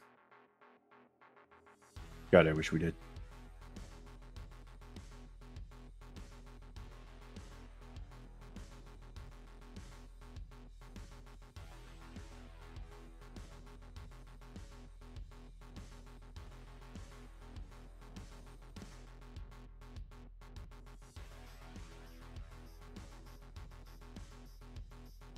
I just want to kiss Hane on the lips. Is that so much? I mean, you might meet Hane Aw. in SOT, if I'm being honest. If you guys hang around the Spear, you guys are probably going to meet Hane. Let's go. But here's the other thing, Selbrook. That's all shit that I learned over like almost a decade of DMing experience. Starting out, just sort of do whatever you want, man.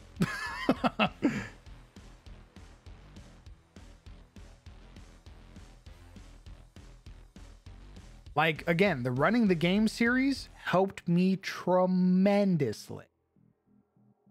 Like, all of those unique abilities and shit like that, that was stuff that I learned from Coville.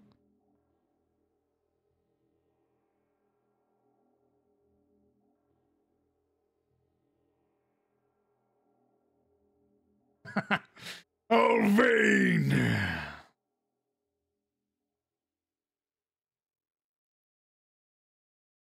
You're just like your father, Alvain. A pretty good guy. Shakes your hand. It's a pleasure to meet you.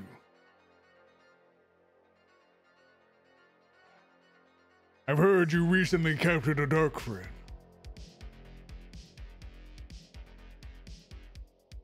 I don't know why, but I hate this guy. So nice, I just can't put my finger on it. Eat his guts. I just want him dead, but I don't even know why. And yet I somehow, like, admire him at the same time. It's Rip out weird. his heart. Make a Faustian deal with some ancient sea people. That's very specific. I want to go to prison. Same. Listen, I proposed the idea. Party didn't want it. Bastards. No, the party didn't want to run around the same characters again. I thought, like, the characters were sacred and couldn't be redone or something like that. What Party was had their what fill was of Fort Joy. At least that's what I thought. Could never have enough Fort Joy, to be honest.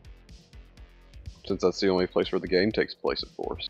Correct. True. I thank you very much for your advice and help, brother. It is yours. I'm glad I could help in any way, shape, or form.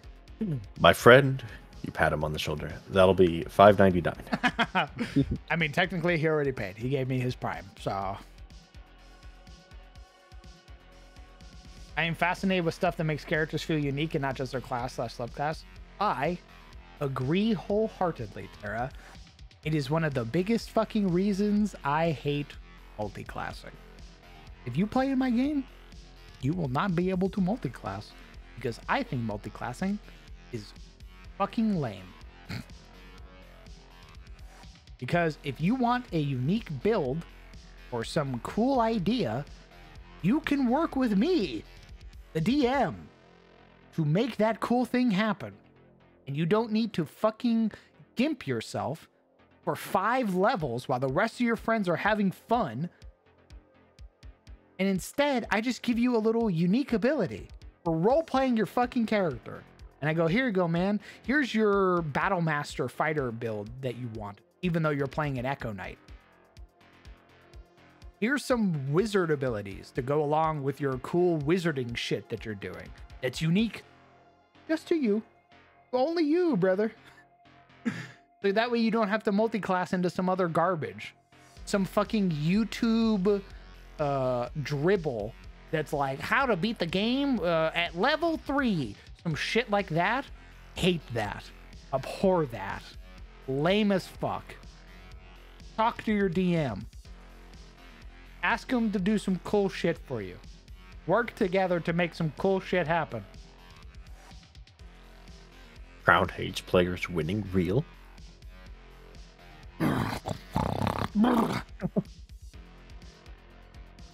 Only the DM wins around here.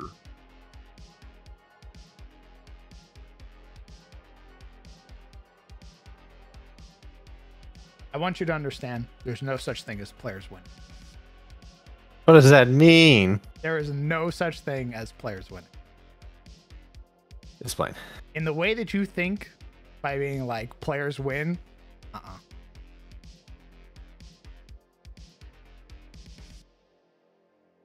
What, you mean like players beating the DM? Yeah, that's not a thing. Well, obviously not. The DM could be like, you're fighting 5 red dragon. Actually, you know what? It's you worse just than die. that. It I win. goes, I don't want to run this anymore. Yeah. It literally goes, wow, man, that's a crazy fucking idea that you have. I'm not running the game anymore. And you go, what? They go, yeah, that's not fun.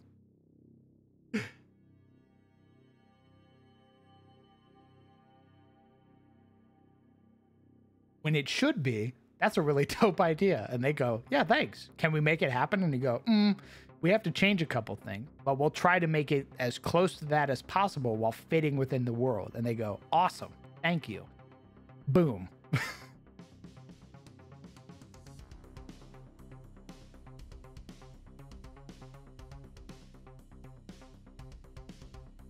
What the fuck did you just say, Classic? What did you just say? A what, Artificer?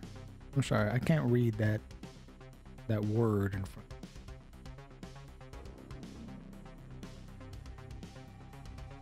A goblin artificer? We can make that happen. A goblin artificer? Yeah, absolutely. Human? Yep, we can make that happen too.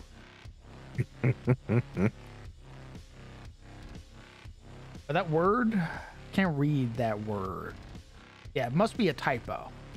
Yeah, that's what it was. Thank you, Chuckleberry. That's what it is. That's a typo.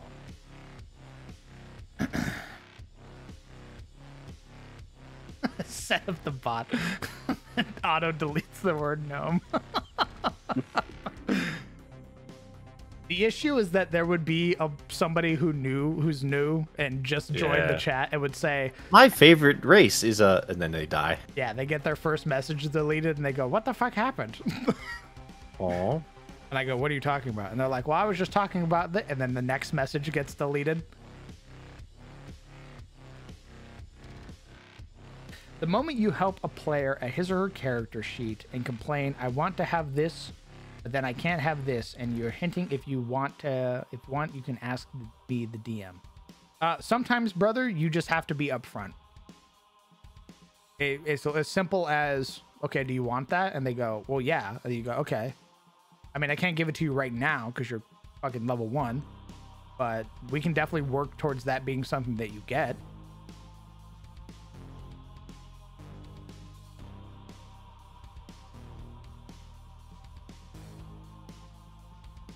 My biggest thing is just talking. Talk to people. Talk to your DM. Talk to your players. Go, hey, I don't like your idea. Sometimes it just has to be that. Sometimes it just has to be, that doesn't sound fun, and I don't want to run that. Or, hey, DM, I don't like the way that you're running this thing. I don't think you're giving us enough opportunities to roleplay. Or I don't like the way that you're limiting my fun. You go, well, what do you mean? And then you talk, and then you have a conversation. That's how it should be. I internalize it until I make it personal and take it out of the character. You're so right, DM.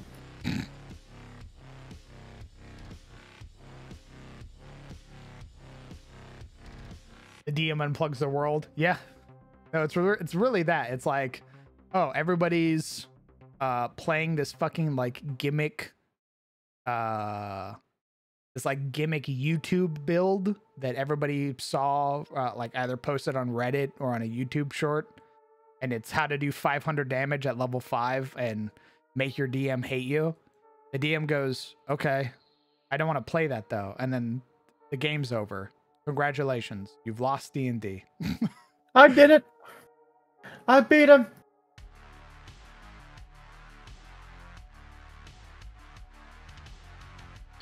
DM loses.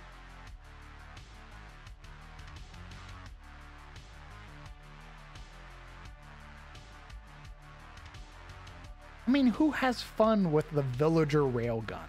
Like, that style of D&D isn't really a thing anymore. Like, how they used to play D&D back then compared to now, wildly different.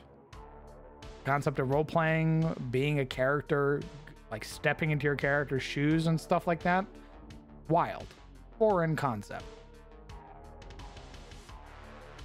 During the early years of D&D, there was a point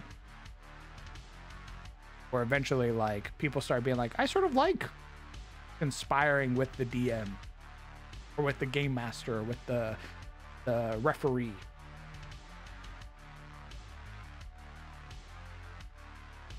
Most of them are purposefully misreading the rules. Yeah, that's the other thing. It's well, I read it like this, and the DM goes, no, that's not how I read it. That's where it mostly comes down to is, well, I read it like this, and you go, that's no.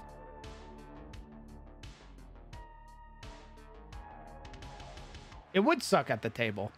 It would fucking be awful at the table. It's you've basically caused the game to grow to like a or go into like a grinding halt, trying to set up the funny village railgun. Hee. Guess what? About halfway through, everybody dies. Because it goes so fast, people are just, their hands get torn off.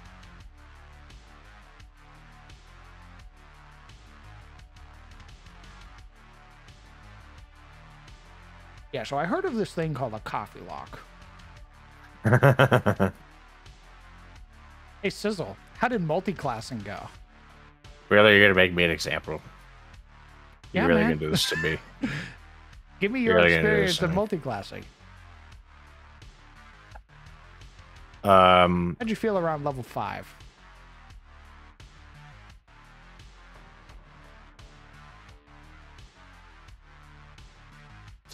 At level 5, I felt pretty behind everyone.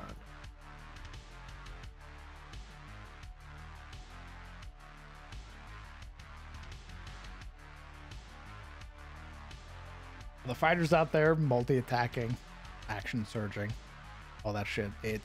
I can't do the cool thing that I wanted to do because this game's not built for multi-classing. They don't fucking tell you that.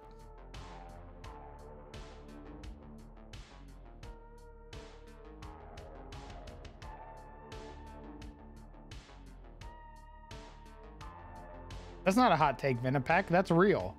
The rules for multi-classing fucking suck. It feels like they just went and sort of and just sort of stuck it in on the book and went, yeah, you can sort of do this, I guess. If you're a freak.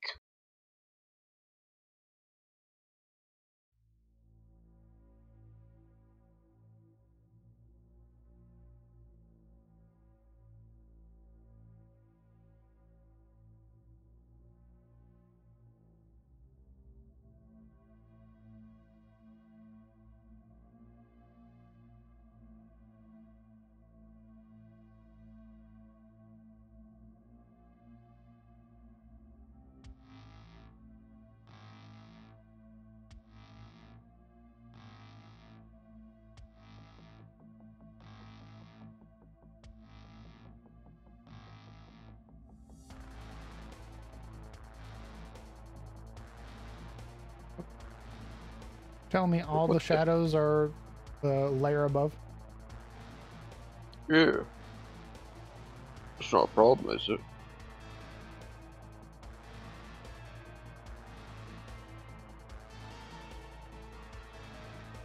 Yeah, trying to uncanny dodge a fireball doesn't work. It explicitly states it's an attack. Fireball is not an attack. Therefore, you cannot uncanny dodge a fireball.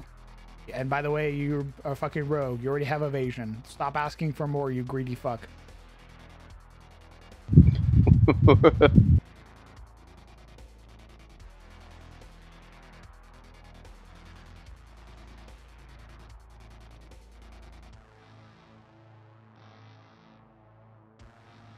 DM, what if I combined the two and when it missed, it healed me? since I dodged it so much. Why can't you be thankful like the fighter with the minus dex? He's happy he only gets to eat 32 points of damage instead of 64. Why can't you be like him? Because I'm just so dodgy. He's thanking me. Why can't you be like that guy? Because he has the 32 HP to spare. I don't.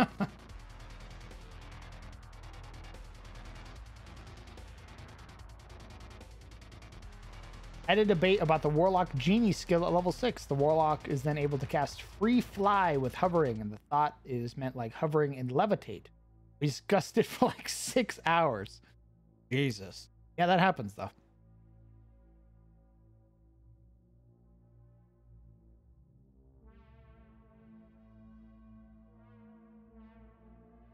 Putting in as a way to give more options, people find out a way how to break the game. Yeah.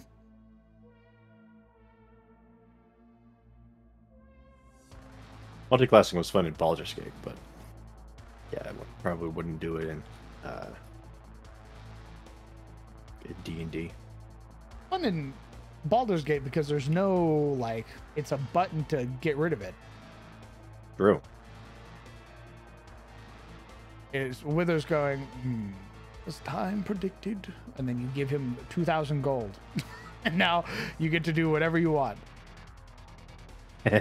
In D&D, you don't get that. In D&D, it's a year before you go, this fucking sucks. And you've already spent a year. You go, DM, I don't want to do that anymore. And they go, what the fuck do you mean you don't want to do that anymore? See, I think multiclassing is fine for people who they basically played so much like traditional D&D that they want to do something weird, and that's fine. DM permission notwithstanding. But multiclassing is one of those things that feels like it's designed, like you need to specialize in a thing. If you just multiclass because like you have a story idea, I wouldn't recommend it.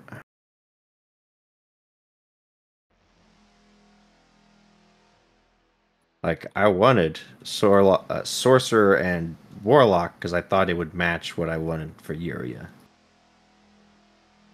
But ultimately, we ended up focusing way more on the Warlock aspect than we ever did on her psionic stuff. Like, that was way more relevant to her story.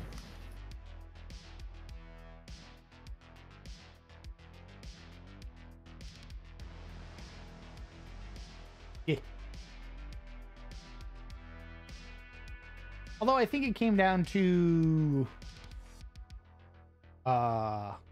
namely the campaign not really allowing for players to search for things, so it was more so what was easily within reach. Because there were things for like Yuria to go explore the Daughter of the Moon thing, but it was never a free moment for her to go do that. So instead it just became the Zorok thing. The Zorok was right there. True. Didn't need to go look for it. That motherfucker was like, hey, you want some easy power? I do like easy power.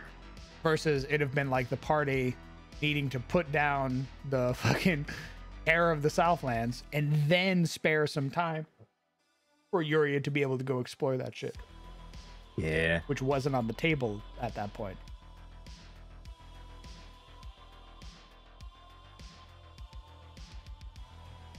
It's true.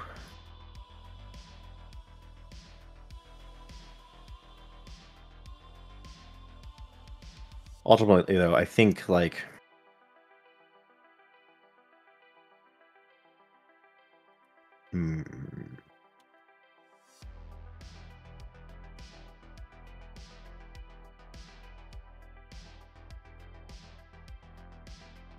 I think you could have made two separate characters, one for Daughter of the Moon and the other for Zorok. Absolutely. We've had two very different stories.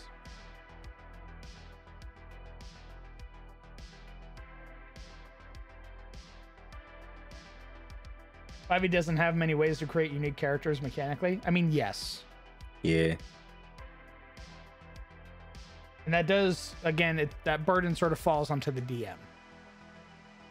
But if you have a DM who's willing to make you unique abilities, you don't need a multi-class. You just ask your DM, hey, I want to do this.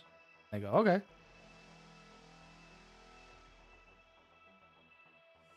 There's also a billion like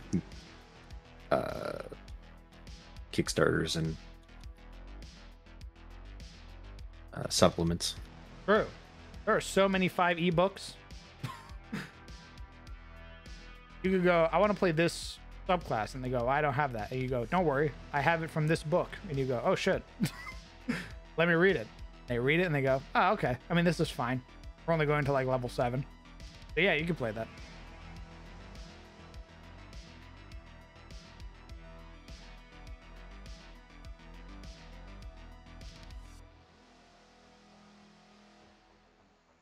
Okay, he believes it feels like an attack. Yeah. I mean, there are people who just argue for the sake of arguing. God, I fucking love arguing, dog. You argue with a purpose. Yeah, I did say that. I said I love arguing. Why you give him the benefit of the doubt? Not the benefit of the doubt, it's the truth. Actually. Motherfucker loves debating. Yeah.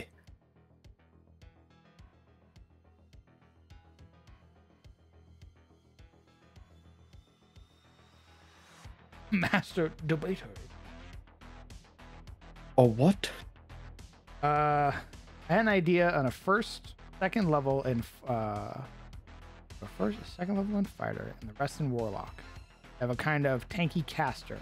The visual inspiration of a lawbringer from For Honor with a halberd, of course. So I want you to know that's hilarious, first off, because the fucking dinosaur who was just in here, that's literally his character in our old game, Dawn of Anarlure. He's playing a fighter sorcerer who is 1-for-1 inspired from the Lawbringers from For Honor. He literally has a halberd. I made him a magical, like, +3 halberd, all this other shit. He had a crazy storyline. For half a second, I thought you were making a joke like you had known about DOA. So I was like, oh, maybe Cellbrook's been around for a while.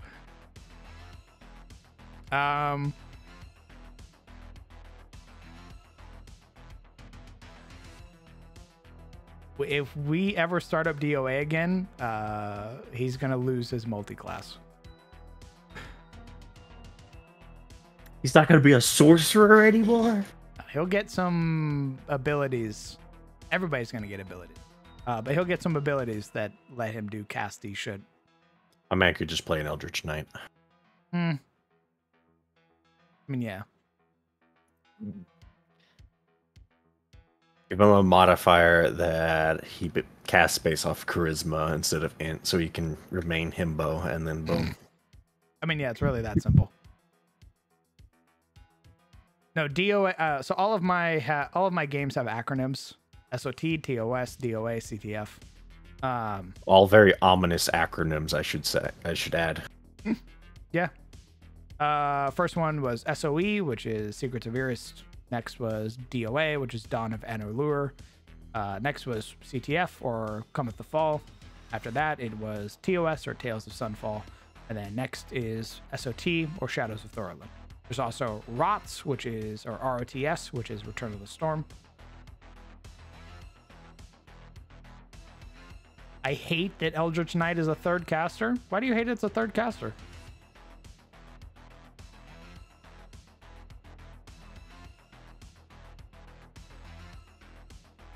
Oh, I see. I see what you're saying.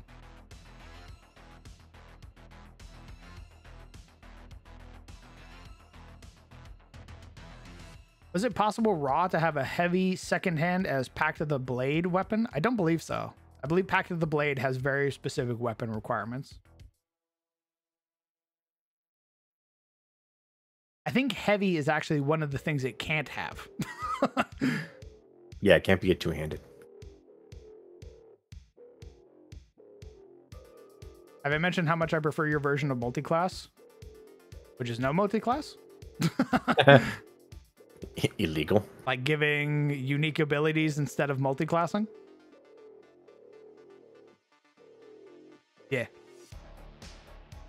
Again, it's a lot of work for a DM because you sort of have to like see how the player plays, what their play style is, and then sort of build a thing for them, and then sort of hope that they like it. That's the other thing. If they don't like it, you need to have a conversation with the player and be like, oh shit, okay, well this is what I thought you were aiming for. And they're like, I'm sort of aiming for this. And you go, okay, well we can change it.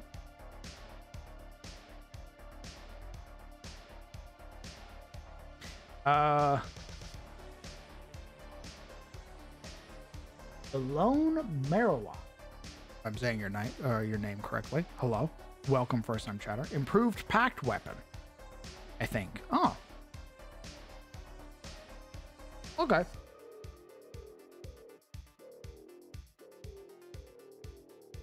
I do like the heavy property from 1D&D where it must have a minimum 13 strength for melee or dex 13 for ranged weapons to be usable.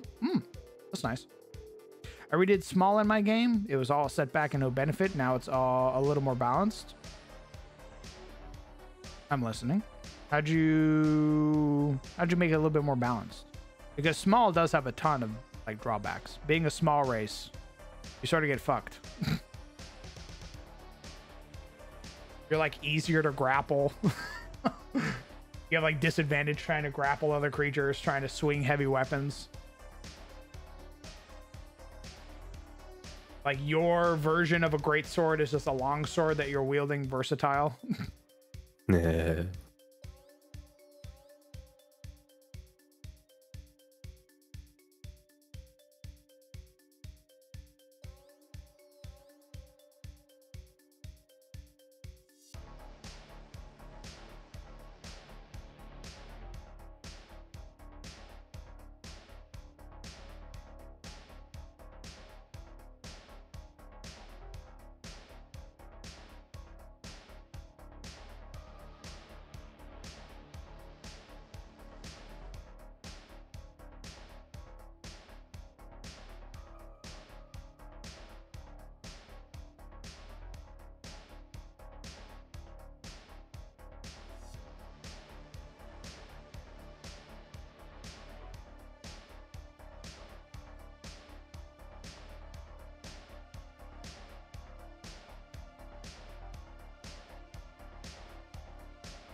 A large creature could just yeah, a large creature, if it wanted, could just grab a small creature and then there's literally nothing they could do.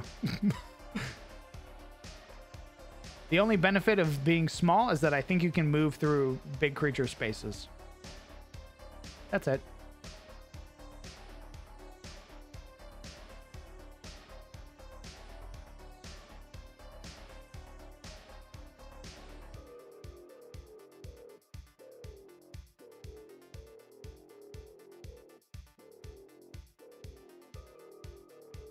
This is a magic weapon that has the bonus to those rolls. Finally, the weapon you conjure can be a short bow, longbow, light crossbow, or heavy crossbow.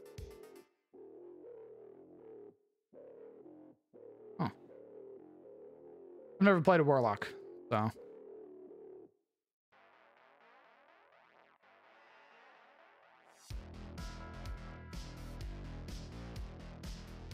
Another benefit is small. A Beastmaster can mount the animal companion.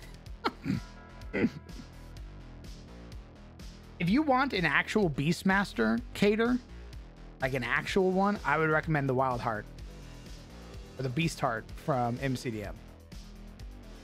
Having seen Derek play the Beast Heart with Tunon, his Owlbear companion, it's super cool. It gives you exactly what you're looking for there. Yep. MCM classes are pretty neat. But not stupid OP.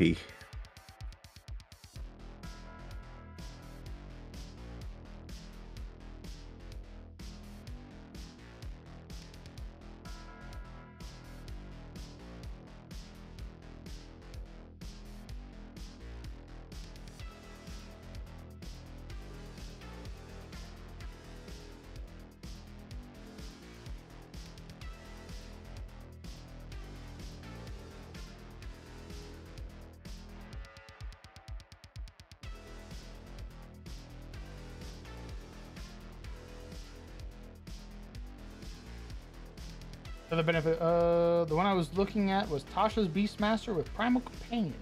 Oh, I've never heard of that one.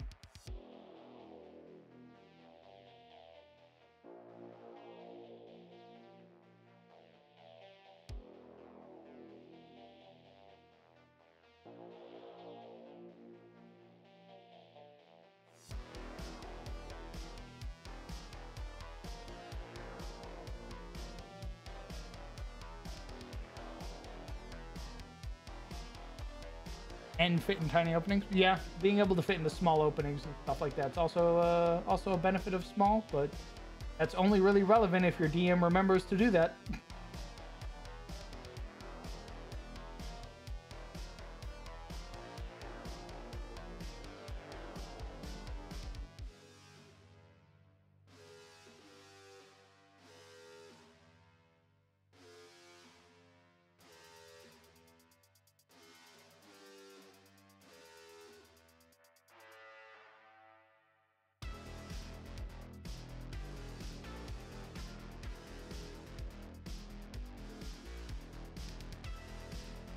Fond of Drake Warden as an alternative. Drake Warden has a lot of cool setup. You can do some pretty cool stuff.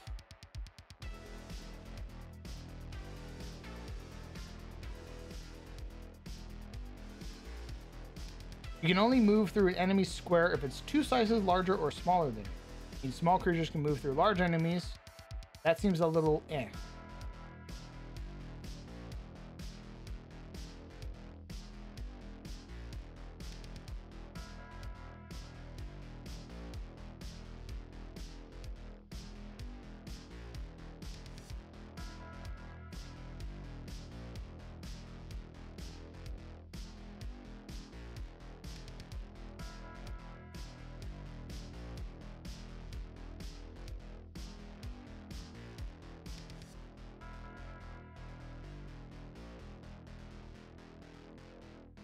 What would you say to a DM that hasn't yet read the Dungeon Master?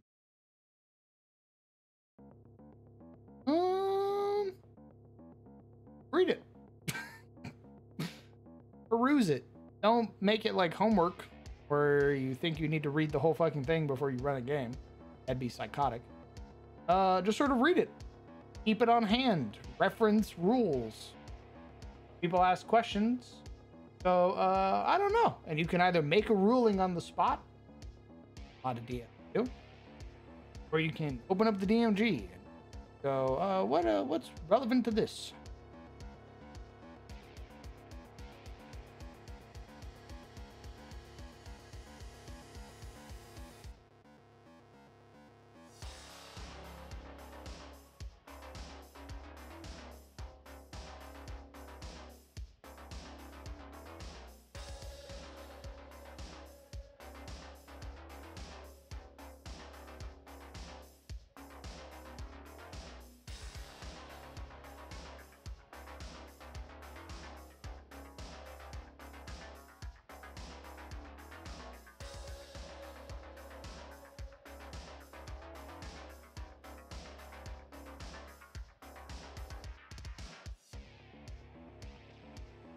What do we think of this?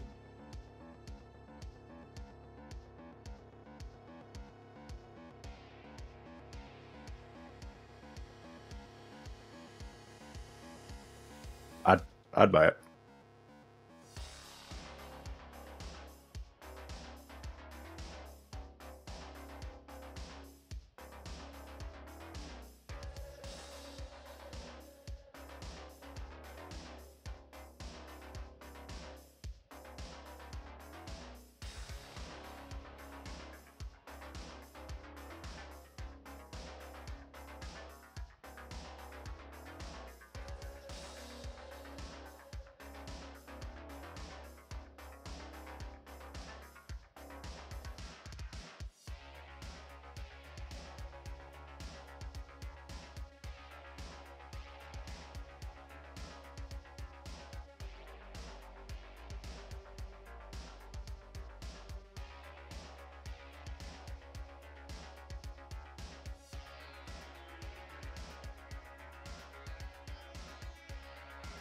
The same question as always, would you be satisfied with this map if it was on Patreon?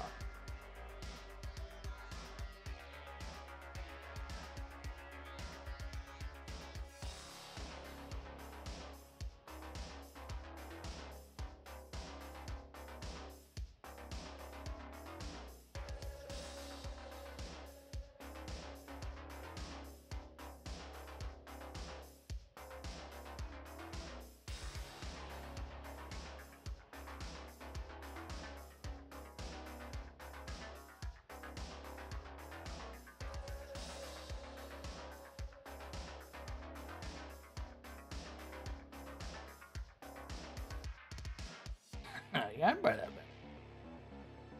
I will be making another version. So this month's set is going to be campsites. Sizzle suggested something like a stable. So I think the next one that we make will be a stable map. Of course, there will be the day and night versions of the map as well. So this is the day version. I will be making the night version and sort of shifting around shadows and stuff like that to make it a little bit more night timely.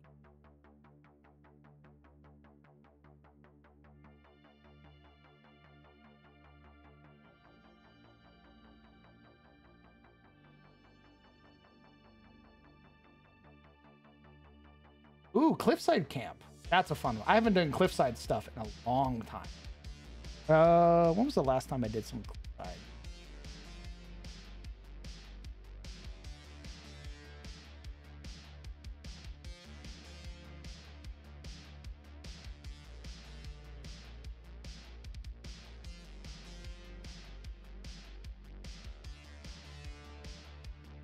It would probably have to be this one. This is probably the last time I did a Cliffside map, was the Pale Tree.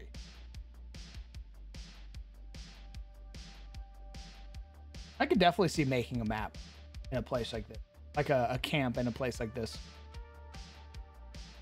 Like overlooking some massive cliff, seeing like the water just below, a little blurry. That'd be a fun one. Maybe I'll put it up to a poll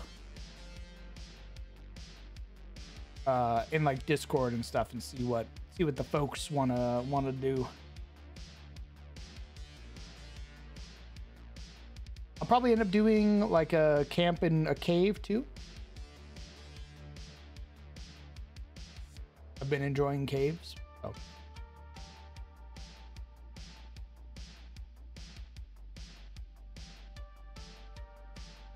Nothing bad's ever happened in a cave.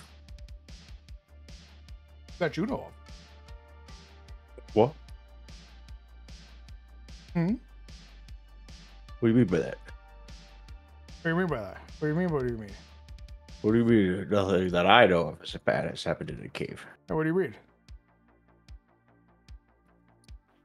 Why are you confused? I don't like the way the grass looks around here. I'm probably gonna have to adjust the shadow here. Shadow here looks too patchy. Patches. I'll probably end up working on this, sort of touching it up off stream, because there are some like blank areas that could use some space, just some like little things, sort of fill up all the empty space. That doesn't feel like good negative space. That just feels like something is missing. I'll probably work on this a little bit more off stream.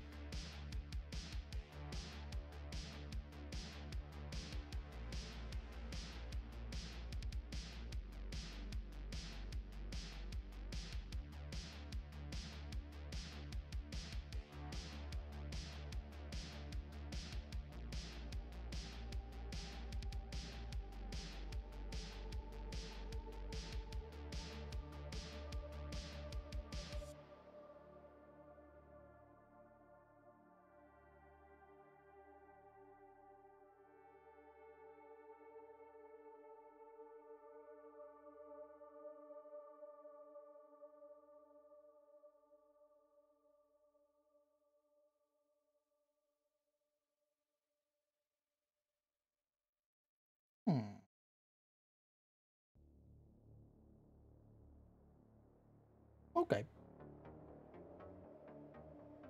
Well, I'm going to probably work on this more off stream, probably tomorrow, before Shadows Breach and stuff like that, and sort of get this all cleaned up, make the nighttime variant.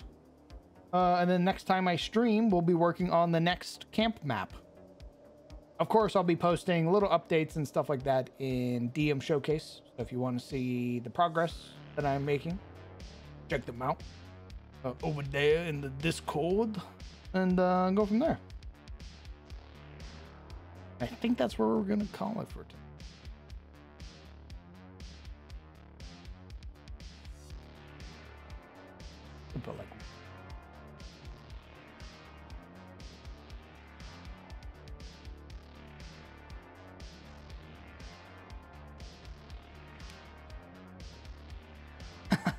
You guys are far too kind. I'm glad you guys enjoyed this stream.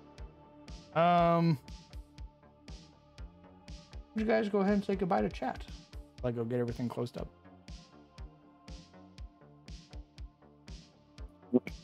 Goodbye, chat.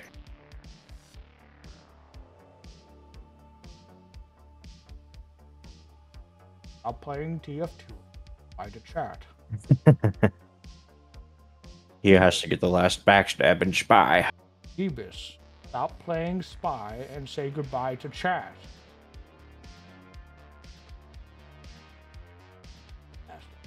Fine, Your I'll rat be died. back. All right. All right, friends, companions, thank you guys so much for coming out and enjoying the stream. Your continued support allows me to do the things that I love, which is this. It's map making. It's Dungeons and Dragons with my friends every weekend. And I am incredibly appreciative for continued support. Thank you so much.